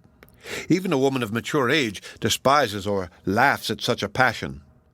There occurred to me no mode of accounting for Priscilla's behavior, except by supposing that she had read some of Zenobia's stories, as such literature goes everywhere, or her tracts in defense of the sex, and had come hither with the one purpose of being her slave. There is nothing parallel to this, I believe, nothing so foolishly disinterested, and hardly anything so beautiful in the masculine nature at whatever epoch of life, or, if there be, a fine and rare development of character might reasonably be looked for from the youth who should prove himself capable of such self-forgetful affection. Zenobia, happening to change her seat, I took the opportunity, in an undertone, to suggest some such notion as the above. "Since you see the young woman in so poetical a light," replied she, in the same tone, "you had better turn the affair into a ballad. It is a grand subject and worthy of supernatural machinery. The storm, the startling knock at the door, the entrance of the sable knight Hollingsworth, and this shadowy snow-maiden who, precisely at the stroke of midnight, shall melt away at my feet in a pool of ice-cold water and give me my death with a pair of wet slippers. And when the verses are written and polished quite to your mind, I will favor you with my idea as to what the girl really is." "Pray, let me have it now," said I. "It shall be woven into the ballad." "She is neither more nor less," answered Zenobia, "than a seamstress from the city, and she has probably no more transcendental purpose than do my miscellaneous sewing, for I suppose she will hardly expect to make my dresses." "How can you decide upon her so easily?" I inquired. "Oh, we women judge one another by tokens that escape the obtuseness of masculine perceptions," said Zenobia. "There is no proof which you would be likely to appreciate except the needle marks on the tip of her forefinger. Then my supposition perfectly accounts for her paleness, her nervousness, and her wretched fragility. Poor thing! She has been stifled with the heat of a salamander stove in a small, close room, and has drunk coffee and fed upon doughnuts, raisins, candy, and all such trash, till she is scarcely half alive. And so, as she has hardly any physique, a poet like Mr. Miles Coverdale may be allowed to think her spiritual." "Look at her now," whispered I. Priscilla was gazing toward us with an inexpressible sorrow in her wan face and great tears running down her cheeks. It was difficult to resist the impression that, cautiously as we had lowered our voices, she must have overheard and been wounded by Zenobia's scornful estimate of her character and purposes. "What ears the girl must have," whispered Zenobia with a look of vexation, partly comic and partly real. "I will confess to you that I cannot quite make her out. However, I am positively not an ill-natured person unless when very grievously provoked. And as you, and especially Mr. Hollingsworth, take so much interest in this odd creature, and as she knocks with a very slight tap against my own heart likewise, why, I mean to let her in. From this moment I will be reasonably kind to her. There is no pleasure in tormenting a person of one's own sex, even if she do favour one with a little more love than one can conveniently dispose of, and that, let me say, Mr. Coverdale, is the most troublesome offence you can offer to a woman." "Thank you," said I, smiling. "I don't mean to be guilty of it." She went towards Priscilla, took her hand, and passed her own rosy fingertips with a pretty caressing movement over the girl's hair. The touch had a magical effect. So vivid a look of joy flushed up beneath those fingers that it seemed as if the sad and wan Priscilla had been snatched away and another kind of creature substituted in her place. This one caress, bestowed voluntarily by Zenobia, was evidently received as a pledge of all that the stranger sought from her, whatever the unuttered boon might be. From that instant, too, she melted in quietly amongst us, and was no longer a foreign element. Though always an object of peculiar interest, a riddle, and a theme of frequent discussion, her tenure at Blitheale was thenceforth fixed. We no more thought of questioning it than if Priscilla had been recognized as a domestic sprite who had haunted the rustic fireside of old before we had ever been warmed by its blaze. She now produced, out of a work-bag that she had with her, some little wooden instruments, what they are called I never knew, and proceeded to knit, or net, an article which ultimately took the shape of a silk purse. As the work went on, I remembered to have seen just such purses before. Indeed, I was the possessor of one. Their peculiar excellence, besides the great delicacy and beauty of the manufacture, lay in the almost impossibility that any uninitiated person should discover the aperture, although, to a practised touch, they would open as wide as charity or prodigality might wish. I wondered if it were not a symbol of Priscilla's own mystery. Notwithstanding the new confidence with which Zenobia had inspired her, our guest showed herself disquieted by the storm. When the strong puffs of wind spattered the snow against the windows and made the oaken frame of the farmhouse creak, she looked at us apprehensively, as if to inquire whether these tempestuous outbreaks did not betoken some unusual mischief in the shrieking blast. She had been bred up, no doubt, in some close nook, some inauspiciously sheltered court of the city, where the uttermost rage of a tempest, though it might scatter down the slates of the roof into the bricked area, could not shake the casement of her little room. The sense of vast, undefined space pressing from the outside against the black panes of our uncurtained windows was fearful to the poor girl, heretofore unaccustomed to the narrowness of human limits, with the lamps of neighboring tenements glittering across the streets. The house probably seemed to her adrift on the great ocean of the night. A little parallelogram of sky was all that she had hitherto known of nature, so that she felt the awfulness that really exists in its limitless extent. Once, while the blast was bellowing, she caught hold of Zenobia's robe with precisely the air of one who hears her own name spoken at a distance, but is unutterably reluctant to obey the call. We spent rather an incommunicative evening. Hollingsworth hardly said a word, unless when repeatedly and pertinaciously addressed. Then, indeed, he would glare upon us from the thick shrubbery of his meditations, like a tiger out of a jungle, make the briefest reply possible, and betake himself back into the solitude of his heart and mind. The poor fellow had contracted this ungracious habit from the intensity with which he contemplated his own ideas, and the infrequent sympathy which they met with from his auditors, a circumstance that seemed only to strengthen the implicit confidence that he awarded to them. His heart, I imagine, was never really interested in our socialist scheme, but was forever busy with his strange and, as most people thought it, impracticable plan for the reformation of criminals through an appeal to their higher instincts. Much as I liked Hollingsworth, it cost me many a groan to tolerate him on this point.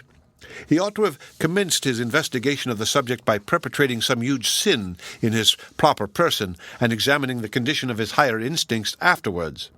The rest of us formed ourselves into a committee for providing our infant community with an appropriate name, a matter of greatly more difficulty than the uninitiated reader would suppose.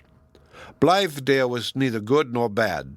We should have resumed the old Indian name of the premises had it possessed the oil and honey flow which the aborigines were so often happy in communicating to their local appellations, but it chanced to be a harsh, ill-connected, and interminable word which seemed to fill the mouth with a mixture of very stiff clay and very crumbly pebbles. Zenobia suggested sunny glimpse as expressive of a vista into a better system of society.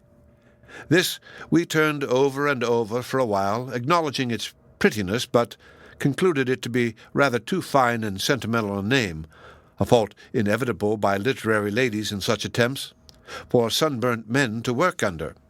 I ventured to whisper Utopia, which, however, was unanimously scouted down, and the proposer very harshly maltreated, as if he had intended a latent satire. Some were for calling our institution the Oasis, in view of its being the one green spot in the moral sand-waste of the world, but others insisted on a proviso for reconsidering the matter at a 12-month's end, when a final decision might be had whether to name it the Oasis or Sahara. So, at last, finding it impracticable to hammer out anything better, we resolved that the spot should still be Blithedale as being of a good augury enough. The evening wore on, and the outside solitude looked in upon us through the windows, gloomy, wild, and vague, like another state of existence, close beside the little sphere of warmth and light in which we were the prattlers and bustlers of a moment. By and by, the door was opened by Silas Foster with a cotton handkerchief about his head and a tallow candle in his hand. "Take my advice, brother farmers," said he, with a great, broad, bottomless yawn, "and get to bed as soon as you can. I shall sound the horn at daybreak, and we've got the cattle to fodder and 9 cows to milk, and a dozen other things to do before breakfast." Thus ended the first evening at Blithedale. I went shivering to my fireless chamber with the miserable consciousness, which had been growing upon me for several hours past, that I had caught a tremendous cold, and should probably awaken at the blast of the horn a fit subject for a hospital. The night proved a feverish one. During the greater part of it I was in that vilest of states when a fixed idea remains in the mind, like the nail in Sisera's brain, while innumerable other ideas go and come and flutter to and fro, combining constant transition with intolerable sameness. Had I made a record of that night's half-waking dreams, it is my belief that it would have anticipated several of the chief incidents of this narrative, including a dim shadow of its catastrophe. Starting up in bed at length, I saw that the storm was past, and the moon was shining on the snowy landscape, which looked like a lifeless copy of the world in marble. From the bank of the distant river, which was shimmering in the moonlight, came the black shadow of the only cloud in heaven, driven swiftly by the wind, and passing over meadow and hillock, vanishing amid tufts of leafless trees, but reappearing on the hither side until it swept across our doorstep. How cold in Arcadia was this! The end of Chapter 5. Read by Rick Kistner for Lit2Go on the web at fcit.usf.edu.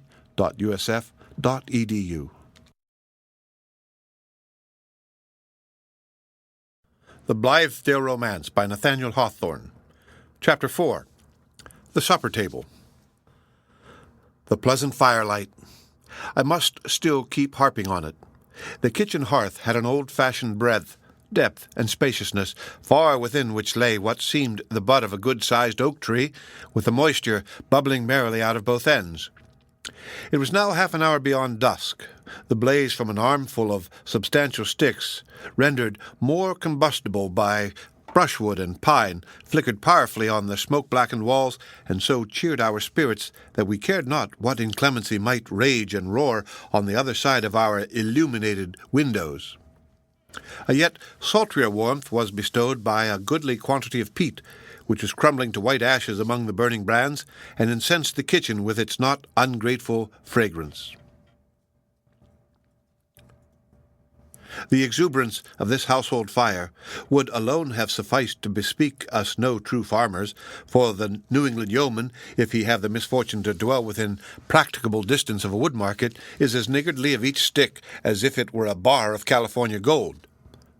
But it was fortunate for us, on that wintry eve of our untried life, to enjoy the warm and radiant luxury of a somewhat too abundant fire. If it served no other purpose, it made the men look so full of youth, warm blood, and hope, and the women, such of them at least as were anywise convertible by its magic, so very beautiful, that I would cheerfully have spent my last dollar to prolong the blaze. As for Zenobia, there was a glow in her cheeks that made me think of Pandora, fresh from Vulcan's workshop and full of the celestial warmth by dint of which he had tempered and moulded her. "Take your places, my dear friends all," cried she.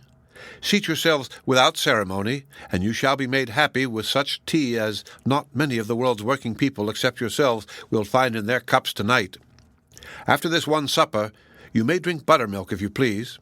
Tonight we will quaff this nectar, which I assure you could not be bought with gold." We all sat down, grizzly Silas Foster, his rotund helpmate, and the two bouncing handmaidens included, and looked at one another in a friendly but rather awkward way.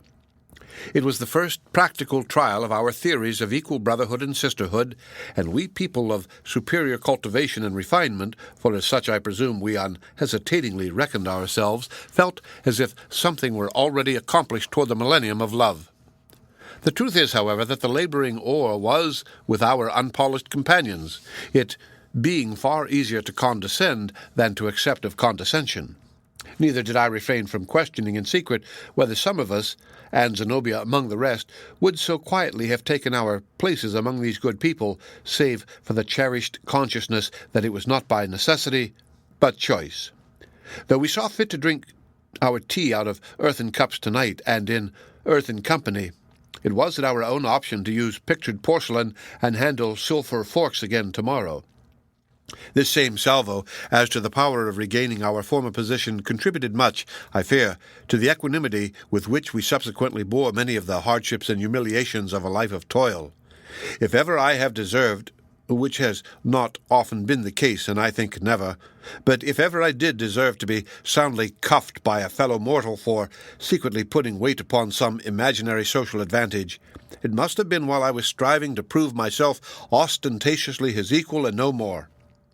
It was while I sat beside him on his cobbler's bench, or clinked my hoe against his own in the cornfield, or broke the same crust of bread, my earth-grimed hand to his, at our noontide lunch. The poor, proud man should look at both sides of sympathy like this. The silence which followed upon our sitting down to table grew rather oppressive. Indeed, it was hardly broken by a word during the first round of Zenobia's fragrant tea. "I hope," said I at last, "that our blazing windows will be visible a great way off. There is nothing so pleasant and encouraging to a solitary traveller on a stormy night as a flood of firelight seen amid the gloom. These ruddy window-panes cannot fail to cheer the hearts of all that look at them. Are they not warm and bright with the beacon fire which we have kindled for humanity?" "The blaze of that brushwood will only last a minute or two longer," observed Silas Foster, but whether he meant to insinuate that our moral illumination would have as brief a term, I cannot say. "Meantime," said Zenobia, "it may serve to guide some wayfarer to a shelter." And just as she said this, there came a knock at the house door. "There is one of the world's wayfarers," said I. Aye, just so," quoth Silas Foster. "Our firelight will draw stragglers, just as a candle draws door-bugs on a summer night." Whether to enjoy a dramatic suspense, or that we were selfishly contrasting our own comfort with the chill and dreary situation of the unknown person at the threshold, or that some of us city folks felt a little startled at the knock which came so unseasonably through night and storm to the door of the lonely farmhouse, so it happened that nobody for an instant or two arose to answer the summons. Pretty soon there came another knock. The first had been moderately loud, the second was smitten so forcibly that the knuckles of the applicant must have left their mark in the door panel. "He knocks as if he had the right to come in," said Zenobia, laughing. "And what are we thinking of? It must be Mr. Hollingsworth." Hereupon I went to the door, unbolted, and flung it wide open. There, sure enough, stood Hollingsworth, his shaggy greatcoat all covered with snow, so that he looked quite as much like a polar bear as a modern philanthropist. "Sluggish hospitality, this," said he, in those deep tones of his which seemed to come out of a chest as capacious as a barrel. "It would have served you right if I had laid down and spent the night on the doorstep just for the sake of putting you to shame. But Here is a guest who will need a warmer and softer bed." And stepping back to the wagon in which he had journeyed hither, Hollingsworth received into his arms and deposited on the doorstep a figure enveloped in a cloak. It was evidently a woman, or rather, judging from the ease with which he lifted her and the little space which she seemed to fill in his arms, a slim and unsubstantial girl. As she showed some hesitation about entering the door, Hollingsworth, with his usual directness and lack of ceremony, urged her forward, not merely within the entry, but into the warm and strongly lighted kitchen. "Who is this?" whispered I, remaining behind with him while he was taking off his greatcoat. "Who? Really, I don't know," answered Hollingworth, looking at me with some surprise. "It is a young person who belongs here, however, and no doubt she has been expected. Zenobia or some of the women folks can tell you all about it." "I think not," said I, glancing towards the newcomer and the other occupants of the kitchen. "Nobody seems to welcome her. I should hardly judge that she was an expected guest." Well, said Hollingsworth quietly, "we'll make it right." The stranger, or whatever she were, remained standing precisely on that spot of the kitchen floor to which Hollingsworth's kindly hand had impelled her.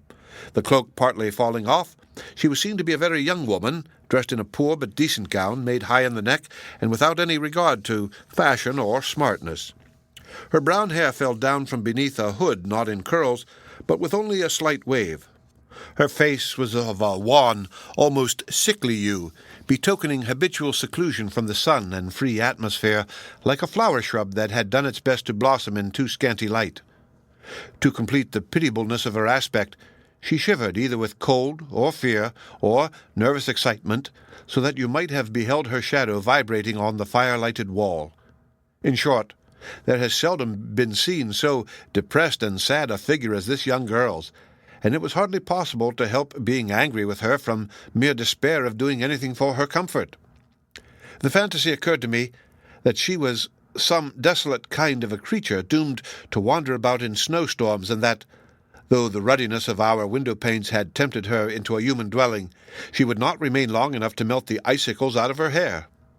Another conjecture likewise came into my mind. Recollecting Hollingsworth's sphere of philanthropic action, I deemed it possible that he might have brought one of his guilty patients to be wrought upon and restored to spiritual health by the pure influences which our mode of life would create. As yet, the girl had not stirred. She stood near the door, fixing a pair of large, brown, melancholy eyes upon Zenobia. Only upon Zenobia. She evidently saw nothing else in the room save that bright, fair, rosy, beautiful woman. It was the strangest look I ever witnessed, long a mystery to me, and forever a memory. Once she seemed about to move forward and greet her, I know not with what warmth or with what words, but finally, instead of doing so, she drooped down upon her knees, clasped her hands, and gazed piteously into Zenobia's face. Meeting no kindly reception, her head fell on her bosom. I never thoroughly forgave Zenobia for her conduct on this occasion, but women are always more cautious in their casual hospitalities than men. "What does the girl mean?" cried she in rather a sharp tone. "Is she crazy? Has she no tongue?" And here Hollingsworth stepped forward. "No wonder if the poor child's tongue is frozen in her mouth," said he, and I think he positively frowned at Zenobia.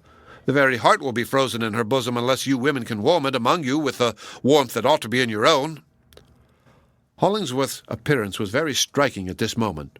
He was then about 30 years old, but looked several years older, with his great shaggy head, his heavy brow, his dark complexion, his abundant beard, and the rude strength with which his features seemed to have been hammered out of iron, rather than chiseled or molded from any finer or softer material. His figure was not tall, but massive and brawny, and well befitting his original occupation, which, as the reader probably knows, was that of a blacksmith. As for external polish, or mere courtesy of manner, he never possessed more than a tolerably educated bear, although, in his gentler moods, there was a tenderness in his voice, eyes, mouth, in his gesture, and in every indescribable manifestation which few men could resist, and no woman. But he now looked stern and reproachful, and it was with that inauspicious meaning in his glance that Hollingsworth first met Zenobia's eyes and began his influence upon her life. To my surprise, Zenobia, of whose haughty spirit I had been told so many examples, absolutely changed color and seemed mortified and confused. "You do not quite do me justice, Mr. Hollingsworth," said she, almost humbly. "I am willing to be kind to the poor girl. Is she a protégée of yours? What can I do for her?" "Have you anything to ask of this lady?" said Hollingsworth kindly to the girl. "I remember you mentioned her name before we left town." "Only that she will shelter me," replied the maid tremulously. "Only that she will let me be always near her." "Well, indeed!" exclaimed Zenobia, recovering herself and laughing. "This is an adventure, and well worthy to be the first incident in our life of love and free-heartedness. But I accept it for the present without further question. Only," added she, "it would be a convenience if we knew your name." "Priscilla," said the girl, and it appeared to me that she hesitated whether to add anything more, and decided in the negative. "Pray do not ask me my other name, at least not yet, if you will be so kind to a forlorn creature." Priscilla. Priscilla. I repeated the name to myself 3 or 4 times, and in that little space this quaint and prim cognomen had so amalgamated itself with my idea of the girl that it seemed as if no other name could have adhered to her for a moment. Heretofore, the poor thing had not shed any tears, but now that she found herself received and at least temporarily established, the big drops began to ooze out from beneath her eyelids as if she were full of them. Perhaps it showed the iron substance of my heart that I could not help smiling at this odd scene of unknown and unaccountable calamity into which our cheerful party had been entrapped, without the liberty of choosing whether to sympathize or no. Hollingsworth's behavior was certainly a great deal more creditable than mine. "Let us not pry farther into her secrets," he said to Zenobia and the rest of us, apart, and his dark, shaggy face looked really beautiful with its expression of thoughtful benevolence.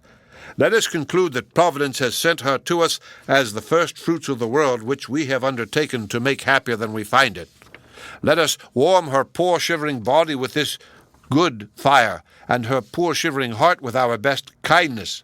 Let us feed her and make her one of us. As we do by this friendless girl, so shall we prosper. And in good time, whatever is desirable for us to know will be melted out of her as inevitably as those tears which we see now." "At least," remarked I, "you may tell us how and where you met with her." "An old man brought her to my lodgings," answered Hollingsworth, "and begged me to convey her to Blitheale, where, so I understand him, she had friends. And this is positively all I know about the matter." Grim Silas Foster, all this while, had been busy at the supper-table, pouring out his own tea and gulping it down with no mere sense of its exquisiteness than if it were a decoction of catnip, helping himself to pieces of dipped toast on the flat of his knife-blade, and dropping half of it on the tablecloth, using the same serviceable implement to cut slice after slice of ham, perpetrating terrible enormities with the butter-plate, and, in all other respects, behaving less like a civilized Christian than the worst kind of an ogre. Being, by this time, fully gorged, he crowned his amiable exploits with a draught from the water-pitcher, and then favored us with his opinion about the business in hand. And certainly, though they proceeded out of an unwiped mouth, his expressions did him honor. "Give the girl a hot cup of tea and a thick slice of this first-rate bacon," said Silas, like a sensible man as he was. "That's what she wants. Let her stay with us as long as she likes, and help in the kitchen, and take the cow breath at milking time, and in a week or 2 she'll begin to look like a creature of this world." So we sat down again to supper, and Priscilla along with us. The end of Chapter 4. Read by Rick Kistner for Lit2Go, on the web at fcit.usf.edu.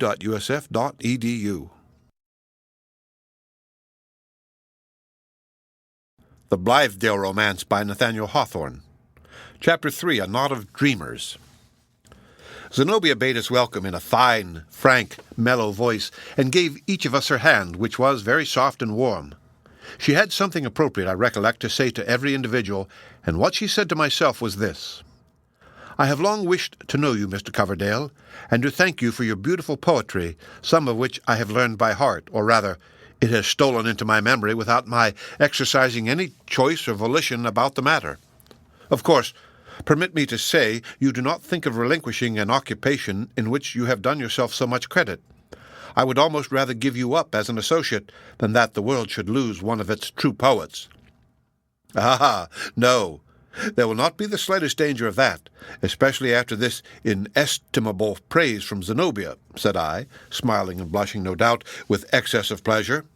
I hope, on the contrary, now, to produce something that shall really deserve to be called poetry, true, strong, natural, and sweet, as is the life which we are going to lead, something that shall have the notes of wild birds twittering through it, or a strain like the wind anthems in the woods, as the case may be. Is it irksome to you to hear your own verses sung? Asked Zenobia with a gracious smile. If so, I am very sorry, for you will certainly hear me singing them sometimes in the summer evenings. Of all things, answered I, that is what will delight me most. While this passed, and while she spoke to my companions, I was taking note of Zenobia's aspect, and it impressed itself on me so distinctly that I can now summon her up like a ghost, a little wanner than the life, but otherwise identical with it. She was dressed as simply as possible in an American print, I think the dry goods people call it so, but with a silken kerchief between which and her gown there was one glimpse of a white shoulder. It struck me as a great piece of good fortune that there should be just that glimpse. Her hair, which was dark, glossy, and of singular abundance, was put up rather soberly and primly, without curls or other ornament, except a single flower. It was an exotic of rare beauty, and as fresh as if the hothouse gardener had just clipped it from the stem. That flower has struck deep root into my memory. I can both see it and smell it at this moment. So brilliant, so rare, so costly as it must have been, and yet enduring only for a day. It was more indicative of the pride and pomp which had a luxuriant growth in Zenobia's character than if a great diamond had sparkled among her hair. Her hand, though very soft, was larger than most women would like to have, or than they could afford to have, though not a whit too large in proportion with the spacious plan of Zenobia's entire development. It did one good to see a fine intellect, as hers really was, although its natural tendency lay in another direction than towards literature, so fitly cased. She was indeed an admirable figure of a woman, just on the hither verge of her richest maturity, with a combination of features which it is safe to call remarkably beautiful, even if some fastidious persons might pronounce them a little deficient in softness and delicacy. But we find enough of those attributes everywhere. Preferably, by way of variety at least, was Zenobia's bloom, health, and vigor, which she possessed in such overflow that a man might well have fallen in love with her for their sake only. In her quiet moods, she seemed rather indolent, but when really in earnest, particularly if there were a spice of bitter feeling, she grew all alive to her fingertips. I am the first comer, Zenobia went on to say, while her smile beamed warmth upon us all. So I take the part of hostess for today and welcome you as if to my own fireside. You shall be my guests, too, at supper. Tomorrow, if you please, we will be brethren and sisters and begin our new life from daybreak. Have we our various parts assigned? Asked someone. Oh, we of the softer sex, responded Zenobia with her mellow, almost broad laugh, most delectable to hear, but not in the least like an ordinary woman's laugh. We women, there are 4 of us here already, will take the domestic and indoor part of the business as a matter of course. To bake, to boil, to roast, to fry, to stew, to wash and iron and scrub and sweep, and at our idler intervals to repose ourselves on knitting and sewing. These, I suppose, must be feminine occupations for the present. By and by, perhaps, when our individual adaptations begin to develop themselves, it may be that some of us who wear the petticoat will go afield and leave the weaker brethren to take our places in the kitchen. What a pity, I remarked, that the kitchen and the housework generally cannot be left out of our system altogether. It is odd enough that the kind of labor which falls to the lot of women is just that which chiefly distinguishes artificial life, the life of degenerated mortals from the life of paradise. Eve had no dinner pot, and no clothes to mend, and no washing day. "I am afraid," said Zenobia with mirth gleaming out of her eyes, "we shall find some difficulty in adopting the paradisiacal system for at least a month to come. Look at that snowdrift sweeping past the window. Are there any figs ripe, do you think? Have the pineapples been gathered today? Would you like a breadfruit or a coconut? Shall I run out and pluck you some roses? No, Mr. Coverdale. The only flower hereabouts is the one in my hair, which I got out of a greenhouse this morning. As for the garb of Eden," added she, shivering playfully, "I shall not assume it till after May Day." Assuredly, Zenobia could not have intended it. The fault must have been entirely in my imagination, but these last words, together with something in her manner, irresistibly brought up a picture of that fine, perfectly developed figure in Eve's earliest garment. I almost fancied myself actually beholding it. Her free, careless, generous modes of expression often had this effect of creating images which, though pure, are hardly felt to be quite decorous when born of a thought that passes between man and woman. I imputed it at that time to Zenobia's noble courage, conscious of no harm and scorning the petty restraints which take the life and color out of other women's conversation. There was another peculiarity about her. We seldom meet with women nowadays, and in this country, who impress us as being women at all. Their sex fades away and goes for nothing in ordinary intercourse. Not so with Zenobia. One felt an influence breathing out of her, such as we might suppose to come from Eve when she was just made, and her Creator brought her to Adam, saying, "Behold, here is a woman." Not that I would convey the idea of a special gentleness, grace, modesty, and shyness, but of a certain warm and rich characteristic which seems, for the most part, to have been refined away out of the feminine system. "And now," continued Zenobia, "I must go and help get supper. Do you think you can be content, instead of figs, pineapples, and all the other delicacies of Adam's supper table, with tea and toast and a certain modest supply of ham and tongue, which, with the instinct of a housewife, I brought hither in a basket? And there shall be bread and milk, too, if the innocence of your taste demands it." The whole sisterhood now went about their domestic avocations, utterly declining our offers to assist, farther than by bringing wood for the kitchen fire from a huge pile in the backyard. After heaping up more than a sufficient quantity, we returned to the sitting-room, drew our chairs close to the hearth, and began to talk over our prospects. Soon, with a tremendous stamping in the entry, appeared Silas Foster, lank, stalwart, uncouth, and grizzly-bearded. He came from foddering the cattle in the barn, and from the field where he had been ploughing until the depth of the snow rendered it impossible to draw a furrow. He greeted us in pretty much the same tone as if he were speaking to his oxen, took a quid from his iron tobacco box, pulled off his wet cowhide boots, and sat down before the fire in his stocking feet. The steam arose from his soaked garments so that the stout yeoman looked vaporous and spectral-like. "Well, folks," remarked Silas, "you'll be wishing yourselves back to town again, if this weather holds." And true enough, there was a look of gloom as the twilight fell silently and sadly out of the sky, its grey or sable flakes intermingling themselves with the fast descending snow. The storm, in its evening aspect, was decidedly dreary.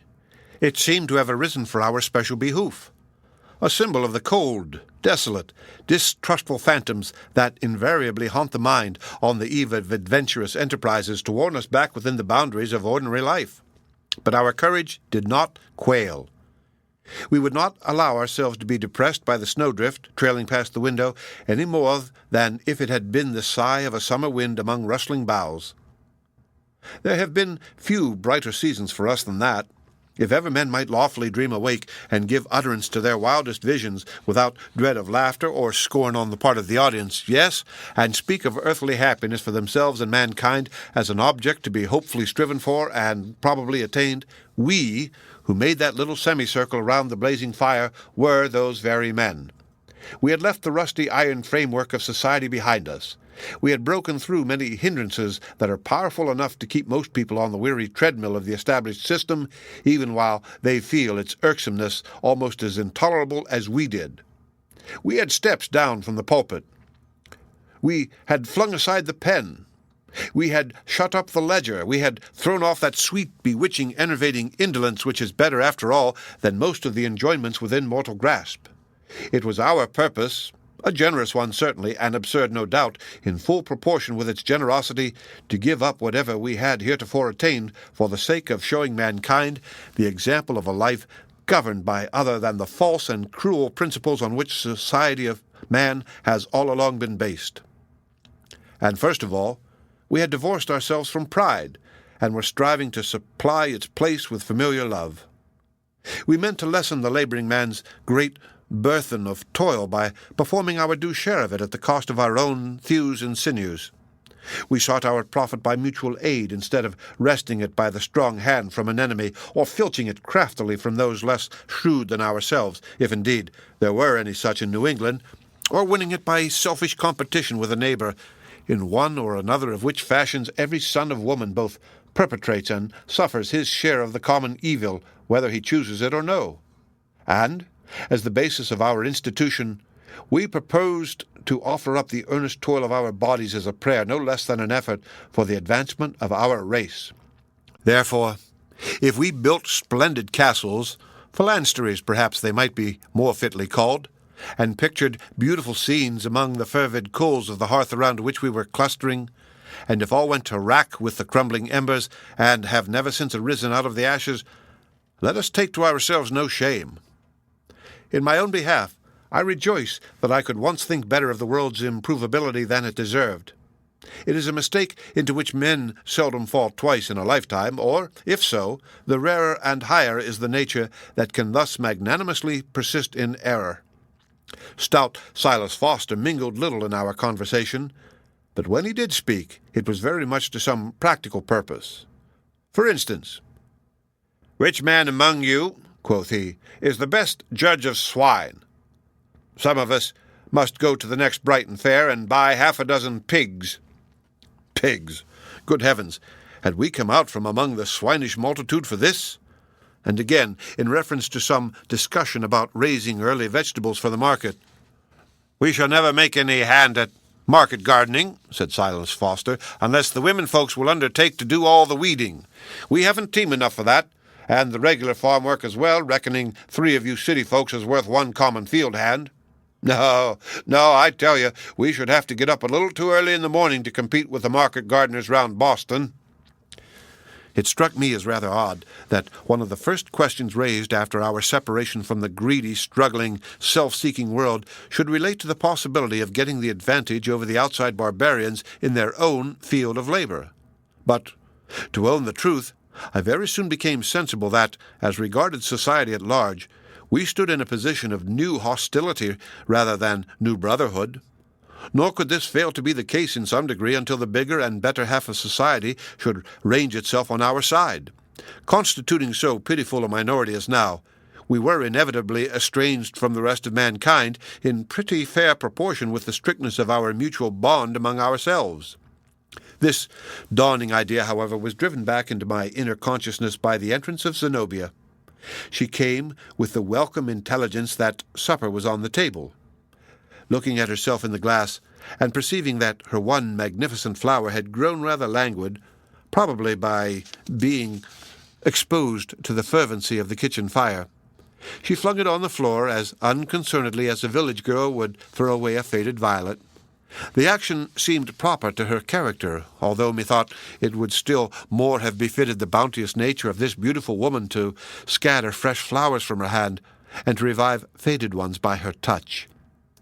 Nevertheless, it was a singular but irresistible effect. The presence of Zenobia caused our heroic enterprise to show like an illusion, a masquerade, a pastoral, a counterfeit Arcadia, in which we grown-up men and women were making a play-day of the years that were given us to live in. I tried to analyze this impression, but not with much success. "It really vexes me," observed Zenobia as we left the room, "that Mr. Hollingsworth should be such a laggard. I should not have thought him at all the sort of person to be turned back by a puff of contrary wind or a few snowflakes drifting into his face." "Do you know Hollingsworth personally?" I inquired. "No, only as an auditress, of some of his lectures," said she. "What a voice he has, and what a man he is! Yet not so much an intellectual man, I should say, as a great heart. At least, he moved me more deeply than I think myself capable of being moved, except by the stroke of a true, strong heart against my own. It is a sad pity that he should have devoted his glorious powers to such a grimy, unbeautiful, and positively hopeless object as this reformation of criminals, about which he makes himself and his wretchedly small audiences so very miserable. To tell you a secret, I never could tolerate a philanthropist before. Could you? By no means, I answered. Neither can I now. They are indeed an odiously disagreeable set of mortals, continued Zenobia. I should like Mr. Hollingsworth a great deal better if the philanthropy had been left out. At all events, as a mere matter of taste, I wish he would let the bad people alone and try to benefit those who are not already past his help. Do you suppose he will be content to spend his life, or even a few months of it, among tolerably virtuous and comfortable individuals like ourselves? Upon my word, I doubt it, said I. If we wish to keep him with us, we must systematically commit at least one crime apiece. Mere peccadillos will not satisfy him. Zenobia turned, sidelong, a strange kind of glance upon me, but before I could make out what it meant, we had entered the kitchen, where, in accordance with the rustic simplicity of our new life, the supper table was spread. The end of Chapter 3. Read by Rick Kishner for Lit2Go on the web at fcit.usf.edu.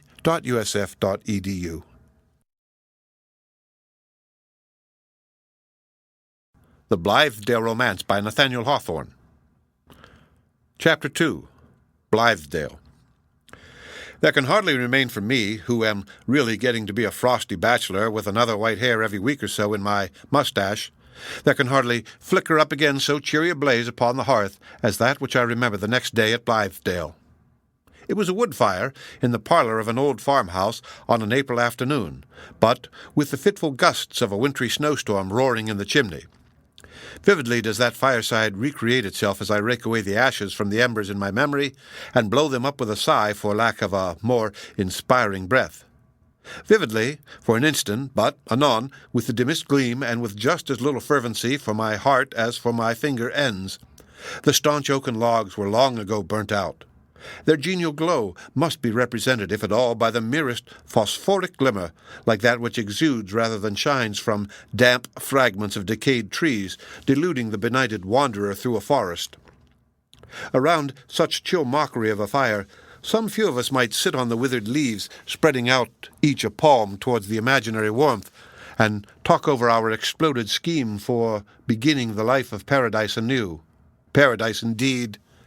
Nobody else in the world, I am bold to affirm, nobody at least in our bleak little world of New England, had dreamed of paradise that day, except as the pole suggests the tropic, nor, with such materials as were at hand, could the most skilful architect have constructed any better imitation of Eve's bower than might be seen in the snow hut of an Eskimo. But we made a summer of it, in spite of the wild drifts. It was an April day, as already hinted, and well towards the middle of the month. When morning dawned upon me in town, its temperature was mild enough to be pronounced even balmy by a lodger like myself in one of the midmost houses of a brick block, each house partaking of the warmth of all the rest, besides the sultriness of its individual furnace heat. But towards noon there had come snow, driven along the street by a northeasterly blast, and whitening the roofs and sidewalks with a businesslike perseverance that would have done credit to our severest January tempest.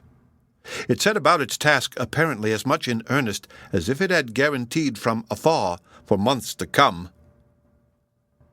The greater, surely, was my heroism when, puffing out a final whiff of cigar smoke, I quitted my cozy pair of bachelor rooms with a good fire burning in the grate and a closet right at hand, where there was still a bottle or two in the champagne basket, and a residuum of claret in a box, and somewhat of proof in the concavity of a big demijohn, quitted, I say, these comfortable quarters and plunged into the heart of the pitiless snowstorm in quest of a better life. The better life! Possibly it would hardly look so now. It is enough if it looked so then. The greatest obstacle to being heroic is the doubt whether one may not be going to prove oneself a fool. The truest heroism is to resist the doubt, and the profoundest wisdom to know when it ought to be resisted and when to be obeyed. Yet, after all, Let us acknowledge it wiser, if not more sagacious, to follow out one's daydream to its natural consummation, although, if the vision have been worth the having, it is certainly never to be consummated otherwise than by a failure. And what of that? Its airiest fragments, impalpable as they may be, will possess a value that lurks not in the most ponderous realities of any practicable scheme. They are not the rubbish of the mind. Whatever else I may repent of, therefore let it be reckoned neither among my sins or follies that I once had faith and force enough to form generous hopes of the world's destiny, yes, and to do what in me lay for their accomplishment, even to the extent of quitting a warm fireside, flinging away a freshly lighted cigar, and traveling far beyond the strike of city blocks through a drifting snowstorm. There were 4 of us who rode together through the storm, and Hollingsworth, who had agreed to be of the number, was accidentally delayed and set forth at a later hour alone. As we threaded the streets, I remember how the buildings on either side seemed to press too closely upon us, insomuch that our mighty hearts found barely room enough to throb between them. The snowfall, too, looked inexpressibly dreary. I had almost called it dingy, coming down through an atmosphere of city smoke and alighting on the sidewalk only to be molded into the impress of somebody's patched boot or overshoe. Thus, the track of an old conventionalism was visible on what was freshest from the sky. But when we left the pavements, and our muffled hoof-tramps beat upon a desolate extent of country road, and were effaced by the unfettered blast as soon as stamped, then there was better air to breathe. Air that had not been breathed once and again, air that had not been spoken into words of falsehood, formality, and error like all the air of the dusky city. "How pleasant it is," remarked I, while the snowflakes flew into Raymouth the moment it was opened. "How very mild and balmy is this country air." "Ah, Coverdale, don't laugh at what little enthusiasm you have left," said one of my companions. "I maintain that this nitrous atmosphere is really exhilarating, and, at any rate, we can never call ourselves regenerated men until a February northeaster shall be as grateful to us as the softest breeze of June." So we all of us took courage, riding fleetly and merrily along by stone fences that were half buried in the wave-like drifts, and through patches of woodland where the tree trunks opposed a snow-encrusted side towards the northeast, and within ken of deserted villas with no footprints in their avenues, and past scattered dwellings whence puffed the smoke of country fires, strongly impregnated with the pungent aroma of burning peat. Sometimes, encountering a traveler, we shouted a friendly greeting, and he, unmuffling his ears to the bluster and the snow spray and listening eagerly, appeared to think our courtesy worth less than the trouble which it cost him. The churl! He understood the shrill whistle of the blast, but had no intelligence for our blithe tones of brotherhood. This lack of faith in our cordial sympathy on the traveler's part was one among the innumerable tokens how difficult a task we had in hand for the reformation of the world.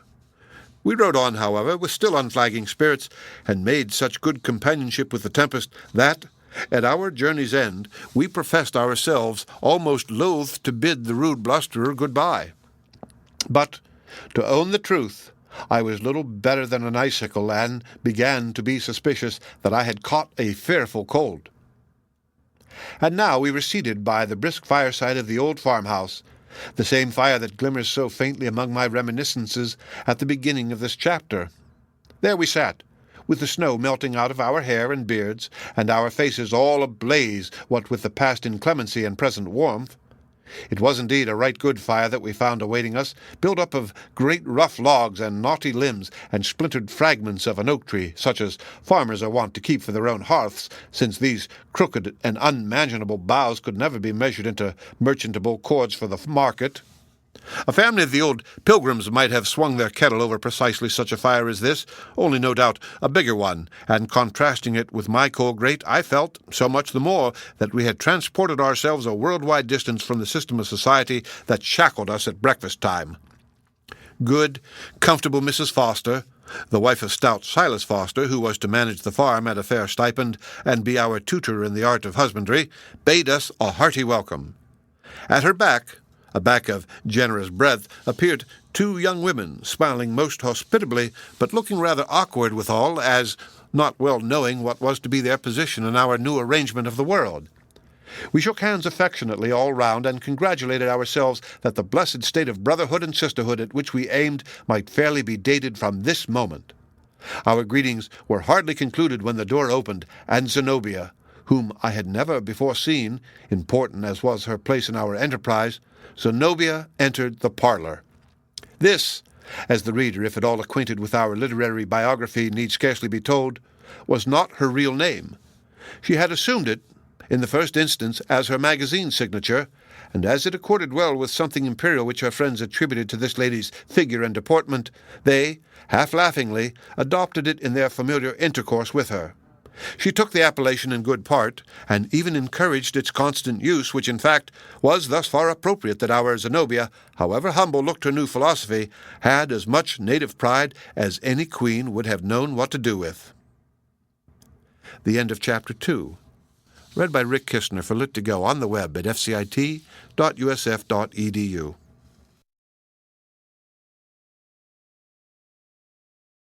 The Blithedale Romance by Nathaniel Hawthorne. Chapter 1. Old Moody. The evening before my departure for Blithedale, I was returning to my bachelor apartments after attending the wonderful exhibition of The Veiled Lady, when an elderly man of rather shabby appearance met me in an obscure part of the street. "Mr. Coverdale," said he softly, "can I speak with you a moment?" As I have casually alluded to the Veiled Lady, it may not be amiss to mention, for the benefit of such of my readers as are unacquainted with her now-forgotten celebrity, that she was a phenomenon in the mesmeric line, one of the earliest that had indicated the birth of a new science, or the revival of an old humbug. Since those times her sisterhood have grown too numerous to attract much individual notice, nor, in fact, has any one of them ever come before the public under such skillfully contrived circumstances of stage effect as those which at once mystified and illuminated the remarkable performances of the lady in question. Nowadays, in the management of his subject, clairvoyant or medium, the exhibitor affects the simplicity and openness of scientific experiment, and even if he profess to tread a step or two across the boundaries of the spiritual world, yet carries with him the laws of our actual life and extends them over his preternatural conquests. 12 or 15 years ago, on the contrary, all the arts of mysterious arrangement, of picturesque disposition, and artistically contrasted light and shade were made available in order to set the apparent miracle in the strongest attitude of opposition to ordinary facts. In the case of the Veiled Lady, moreover, the interest of the spectator was further wrought up by the enigma of her identity, and an absurd rumor, probably set afloat by the exhibitor, and at one time very prevalent, that a beautiful young lady of family and fortune was enshrouded within the misty drapery of the veil. It was white, with somewhat of a subdued silver sheen, like the sunny side of a cloud, and falling over the wearer from head to foot was supposed to insulate her from the material world, from time and space, and to endow her with many of the privileges of a disembodied spirit. Her pretensions, however, whether miraculous or otherwise, have little to do with the present narrative, except indeed that I had propounded for the Veiled Lady's prophetic solution a query as to the success of our Blithedale enterprise. The response, by the by, was of the true Sibylline stamp, nonsensical in its first aspect, yet on closer study unfolding a variety of interpretations, one of which has certainly accorded with the event. I was turning over this riddle in my mind, and trying to catch its slippery purport by the tail, when the old man, above mentioned, interrupted me. "Mr. Coverdale! Mr. Coverdale!" said he, repeating my name twice in order to make up for the hesitating and ineffectual way in which he uttered it. "I ask your pardon, sir, but I hear you are going to Blithedale tomorrow." I knew the pale, elderly face with the red-tipped nose and the patch over one eye, and likewise saw something characteristic in the old fellow's way of standing under the arch of a gate, only revealing enough of himself to make me recognize him as an acquaintance. He was a very shy personage, this Mr. Moody, and the trait was the more singular as his mode of getting his bread necessarily brought him into the stir and hubbub of the world more than the generality of men. "Yes, Mr. Moody," I answered, wondering what interest he could take in the fact. "It is my intention to go to Blithedale tomorrow. Can I be of any service to you before my departure?" "If you pleased, Mr. Coverdale," said he, "You might do me a very great favor." "A very great one," repeated I, in a tone that must have expressed but little alacrity of beneficence, though I was ready to do the old man any amount of kindness involving no special trouble to myself. "A very great favor, do you say? My time is brief, Mr. Moody, and I have a good many preparations to make, but be good enough to tell me what you wish." "Ah, sir," replied old Moody, "I don't quite like to do that, and on further thoughts, Mr. Coverdale, perhaps I had better apply to some older gentleman or to some lady if you would have the kindness to make me known to one who may happen to be going to Blithedale. You are a young man, sir." "Does that fact lessen my availability for your purpose?" asked I. "However, if an older man will suit you better, there is Mr. Hollingsworth, who has 3 or 4 years the advantage of me in age, and is a much more solid character, and a philanthropist to boot. I am only a poet, and so the critics tell me no great affair at that. But what can this business be, Mr. Moody? It begins to interest me, especially since your hint that a lady's influence might be found desirable. Come. I am really anxious to be of service to you." But the old fellow, in his civil and demure manner, was both freakish and obstinate, and he had now taken some notion or other into his head that made him hesitate in his former design. "I wonder, sir," said he, "whether you know a lady whom they call Zenobia?" "Not personally," I answered, "although I expect that pleasure tomorrow, as she has got the start of the rest of us, and is already a resident at Blithedale. But have you a literary turn, Mr. Moody, or have you taken up the advocacy of women's rights? Or what else can have interested you in this lady? Zenobia, by the by, as I suppose you knew, is merely her public name, a sort of mask in which she comes before the world, retaining all the privileges of privacy, a contrivance, in short, like the white drapery of the veiled lady, only a little more transparent. But it is late. Will you tell me what I can do for you?" "Please to excuse me tonight, Mr. Coverdale," said Moody. "You are very kind, but I am afraid I have troubled you when, after all, there may be no need.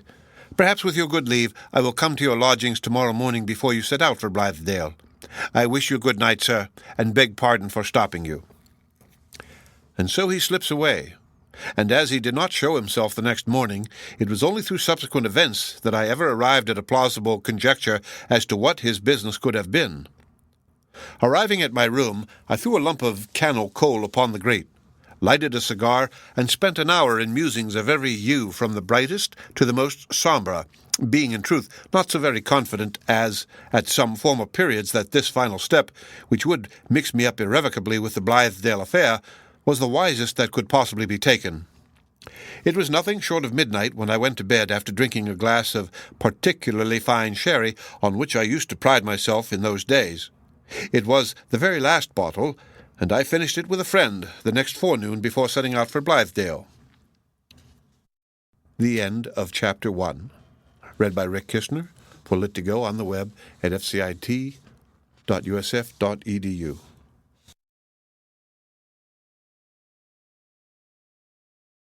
The Blithedale Romance by Nathaniel Hawthorne. Chapter 11. The Woodpath. Not long after the preceding incident, in order to get the ache of too constant labor out of my bones, and to relieve my spirit of the irksomeness of a settled routine, I took a holiday. It was my purpose to spend it all alone, from breakfast time till twilight, in the deepest wood seclusion that lay anywhere around us. Though fond of society, I was so constituted as to need these occasional retirements, even in a life like that of Blithedale, which was itself characterized by a remoteness from the world. Unless renewed by a yet farther withdrawal towards the inner circle of self-communion, I lost the better part of my individuality. My thoughts became of little worth, and my sensibilities grew as arid as a tuft of moss, a thing whose life is in the shade, the rain, or the noontide dew, crumbling in the sunshine after a long expectance of a shower. So, with my heart full of a drowsy pleasure, and cautious not to dissipate my mood by previous intercourse with anyone, I hurried away, and was soon pacing a wood-path, arched overhead with boughs and dusky brown beneath my feet. At first I walked very swiftly, as if the heavy flood-tide of social life were roaring at my heels and would outstrip and overwhelm me without all the better diligence in my escape. But Threading the more distant windings of the track, I abated my pace and looked about me for some side aisle that should admit me into the innermost sanctuary of this green cathedral. Just as in human acquaintanceship, a casual opening sometimes lets us, all of a sudden, into the long-sought intimacy of a mysterious heart. So much was I absorbed in my reflections, or rather in my mood, the substance of which was as yet too shapeless to be called thought, that footsteps rustled on the leaves, and a figure passed me by almost without impressing either the sound or sight upon my consciousness. A moment afterwards, I heard a voice at a little distance behind me, speaking so sharply and impertinently that it made a complete discord with my spiritual state, and caused the latter to vanish as abruptly as when you thrust a finger into a soap bubble. "Halloo, friend!" cried this most unseasonable voice. "Stop a moment, I say. I must have a word with you." I turned around in a humour ludicrously irate. In the first place, the interruption, at any rate, was a grievous injury. Then the tone displeased me. And finally, unless there be real affection in his heart, a man cannot, such is the bad state to which the world has brought itself, cannot more effectually show his contempt for a brother mortal, nor more gallingly assume a position of superiority than by addressing him as friend.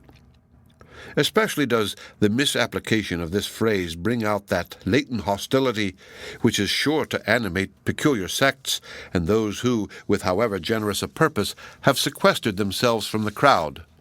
A feeling, it is true, which may be hidden in some dog kennel of the heart, grumbling there in the darkness, but is never quite extinct until the dissenting party have gained power and scope enough to treat the world generously. For my part, I should have taken it as far less an insult to be styled fellow, clown, or bumpkin. To either of these appellations my rustic garb — it was a linen blouse with checked shirt and striped pantaloons, a chip hat on my head, and a rough hickory stick in my hand — very fairly entitled me. As the case stood, my temper darted at once to the opposite pole, not friend, but enemy. "What do you want with me?" said I, facing about. "Come a little nearer, friend," said the stranger, beckoning. "No," answered I. "If I can do anything for you without too much trouble to myself, say so. But recollect, if you please, that you are not speaking to an acquaintance, much less a friend." "Upon my word, I believe not," retorted he, looking at me with some curiosity, and lifting his hat, he made me a salute, which had enough of sarcasm to be offensive, and just enough of doubtful courtesy to render any resentment of it absurd. "But I ask your pardon. I recognize a little mistake. If I may take the liberty to suppose it, you, sir, are probably one of the aesthetic, or shall I rather say ecstatic, labourers who have planted themselves hereabouts. This is your Forest of Arden, and you are either the banished Duke in person or one of the chief nobles in his train. The melancholy Jacques, perhaps? Be it so. In that case, you can probably do me a favour." I never in my life felt less inclined to confer a favour on any man. "I am busy," said I. So unexpectedly had the stranger made me sensible of his presence that he had almost the effect of an apparition, and certainly a less appropriate one, taking into view the dim woodland solitude about us, than if the salvage man of antiquity, hirsute and cinctured with a leafy girdle, had started out of a thicket. He was still young, seemingly a little under 30, of a tall and well-developed figure, and as handsome a man as ever I beheld. The style of his beauty, however, though a masculine style, did not at all commend itself to my taste. His countenance — I hardly know how to describe the peculiarity — had an indecorum in it, a kind of rudeness, a hard, coarse, forth-putting freedom of expression which no degree of external polish could have abated one single jot. Not that it was vulgar, but he had no fineness of nature. There was in his eyes, although they might have artifice enough of another sort, the naked exposure of something that ought not to be left prominent. With these vague allusions to what I have seen in other faces, as well as his, I leave the quality to be comprehended best, because with an intuitive repugnance by those who possess least part of it. His hair, as well as his beard and moustache, was coal-black. His eyes, too, were black and sparkling, and his teeth remarkably brilliant. He was rather carelessly, but well and fashionably dressed in a summer morning costume. There was a gold chain, exquisitely wrought, across his vest. I never saw a smoother or whiter gloss than that upon his shirt-bosom, which had a pin in it, set with a gem that glimmered in the leafy shadow where he stood, like a living tip of fire. He carried a stick with a wooden head, carved in vivid imitation of that of a serpent. I hated him, partly, I do believe, from a comparison of my own homely garb with his well-ordered foppishness. "Well, sir," said I, a little ashamed of my first irritation, but still with no waste of civility, "be pleased to speak at once, as I have my own business in hand." "I regret that my mode of addressing you was a little unfortunate," said the stranger, smiling, for he seemed a very acute sort of person, and saw in some degree how I stood affected towards him. "I intended no offence, and shall certainly comport myself with due ceremony hereafter. I merely wished to make a few inquiries respecting a lady formerly of my acquaintance who is now resident in your community, and, I believe, largely concerned in your social enterprise. You call her, I think, Zenobia." "That is her name in literature," observed I, "a name, too, which possibly she may permit her private friends to know and address her by, but not one which they feel at liberty to recognize when used of her personally by a stranger or a casual acquaintance." "Indeed," answered this disagreeable person, and he turned aside his face for an instant with a brief laugh which struck me as a noteworthy expression of his character. "Perhaps I might put forward a claim on your own grounds to call the lady by a name so appropriate to her splendid qualities, but I am willing to know her by any cognomen that you may suggest." Heartily wishing that he would be either a little more offensive or a good deal less so, or break off our intercourse altogether, I mentioned Zenobia's real name. "True," said he, "and in general society I have never heard her called otherwise. And after all, our discussion of the point has been gratuitous. My object is only to inquire when, where, and how this lady may most conveniently be seen." "At her present residence, of course," I replied. "You have but to go thither and ask for her. This very path will lead you within sight of the house. So I wish you good morning." "One moment, if you please," said the stranger. "The course you indicate would certainly be the proper one in an ordinary morning call, but my business is private, personal, and somewhat peculiar. Now, in a community like this, I should judge that any little occurrence is likely to be discussed rather more minutely than would quite suit my views. I refer solely to myself, you understand, and without intimating that it would be other than a matter of entire indifference to the lady. In short, I especially desire to see her in private. If her habits are such as I have known them, she is probably often to be met with in the woods or by the riverside, and I think you could do me the favor to point out some favorite walk where, about this hour, I might be fortunate enough to gain an interview." I reflected that it would be quite a supererogatory piece of Quixotism in me to undertake the guardianship of Zenobia, who, for my pains, would only make me the butt of endless ridicule should the fact ever come to her knowledge. I therefore described a spot which, as often as any other, was Zenobia's resort at this period of day, nor was it so remote from the farmhouse as to leave her in much peril, whatever might be the stranger's character. "A single word more," said he, and his black eyes sparkled at me, whether with fun or malice I knew not, but certainly as if the devil were peeping out of them. "Among your fraternity, I understand there is a certain holy and benevolent blacksmith, a man of iron in more senses than one, a rough, cross-grained, well-meaning individual, rather boorish in his manners, as might be expected, and by no means of the highest intellectual cultivation. He is a philanthropical lecturer with 2 or 3 disciples and a scheme of his own, the preliminary step in which involves a large purchase of land and the erection of a spacious edifice at an expense considerably beyond his means, inasmuch as these are to be reckoned in copper or old iron much more conveniently than in gold or silver. He hammers away upon his one topic as lustily as ever he did upon a horseshoe. Do you know such a person?" I shook my head and was turning away. "Our friend," he continued, "is described to me as brawny, shaggy, grim, and ill-favored personage, not particularly well calculated, one would say, to insinuate himself with the softer sex. Yet, so far has this honest fellow succeeded with one lady whom we wot of that he anticipates from her abundant resources the necessary funds for realizing his plan in brick and mortar. Here the stranger seemed to be so much amused with his sketch of Hollingsworth's character and purposes that he burst into a fit of merriment of the same nature as the brief metallic laugh already alluded to, but immensely prolonged and enlarged. In the excess of his delight, he opened his mouth wide and disclosed a gold band around the upper part of his teeth, thereby making it apparent that every one of his brilliant grinders and incisors was a sham. This discovery affected me very oddly. I felt as if the whole man were a moral and physical humbug. His wonderful beauty of face, for aught I knew, might be removable like a mask, and, tall and comely as his figure looked, he was perhaps but a wizened little elf, grey and decrepit, with nothing genuine about him save the wicked expression of his grin.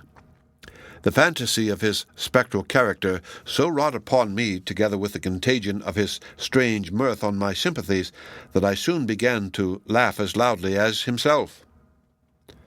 By and by he paused all at once, so suddenly indeed that my own cachinnation lasted a moment longer. "Ah, excuse me," said he. "Our interview seems to proceed more merrily than it began." "It ends here," answered I, "and I take shame to myself that my folly has lost me the right of resenting your ridicule of a friend." "Pray, allow me," said the stranger, approaching a step nearer and laying his gloved hand on my sleeve. "One other favour I must ask of you. You have a young person here at Blithedale of whom I have heard, whom perhaps I have known, and in whom, at all events, I take a peculiar interest. She is one of those delicate, nervous young creatures not uncommon in New England, and whom I suppose to have become what we find them by the gradual refining away of the physical system among your women. Some philosophers choose to glorify this habit of body by terming it spiritual, but, in my opinion, it is rather the effect of unwholesome food, bad air, lack of outdoor exercise, and neglect of bathing on the part of these damsels and their female progenitors, all resulting in a kind of hereditary dyspepsia. Zenobia, even with her uncomfortable surplus of vitality, is far the better model of womanhood. But, to revert again to this young person, she goes among you by the name of Priscilla. Could you possibly afford me the means of speaking with her?" "You have made so many inquiries of me," I observed, "that I may at least trouble you with one. What is your name?" He offered me a card with Professor Westervelt engraved on it. At the same time, as if to vindicate his claim to the professorial dignity so often assumed on very questionable grounds, he put on a pair of spectacles which so altered the character of his face that I hardly knew him again. But I liked the present aspect no better than the former one. "I must decline any further connection with your affairs," said I, drawing back. "I have told you where to find Zenobia.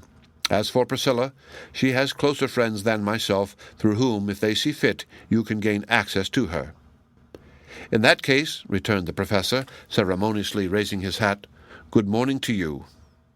He took his departure, and was soon out of sight among the windings of the wood path. But after a little reflection, I could not help regretting that I had so peremptorily broke off the interview while the stranger seemed inclined to continue it. His evident knowledge of matters affecting my three friends might have led to disclosures or inferences that would perhaps have been serviceable. I was particularly struck with the fact that, ever since the appearance of Priscilla, it had been the tendency of events to suggest and establish a connection between Zenobia and her. She had come in the first instance as if with the sole purpose of claiming Zenobia's protection. Old Moody's visit, it appeared, was chiefly to ascertain whether this object had been accomplished, and here today was the questionable professor linking one with the other in his inquiries and seeking communication with both. Meanwhile, my inclination for a ramble having been balked, I lingered in the vicinity of the farm with perhaps a vague idea that some new event would grow out of Westervelt's proposed interview with Zenobia. My own part in these transactions was singularly subordinate. It resembled that of the chorus in a classic play, which seemed to be set aloof from the possibility of personal concernment, and bestows the whole measure of its hope or fear, its exultation or sorrow, on the fortunes of others, between whom and itself this sympathy is the only bond.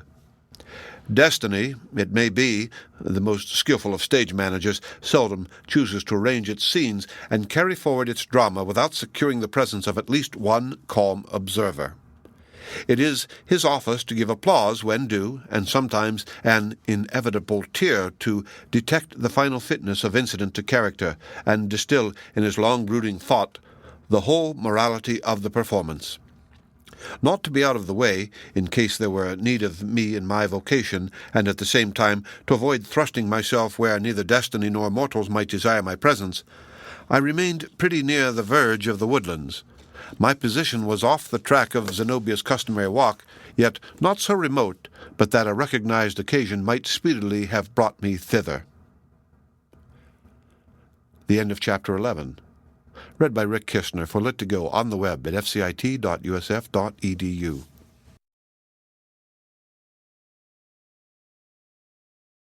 The Blithedale Romance by Nathaniel Hawthorne. Chapter 12. Coverdale's Hermitage. Long since, in this part of our circumjacent wood, I had found out for myself a little hermitage. It was a kind of leafy cave, high upward into the air, among the midmost branches of a white pine tree.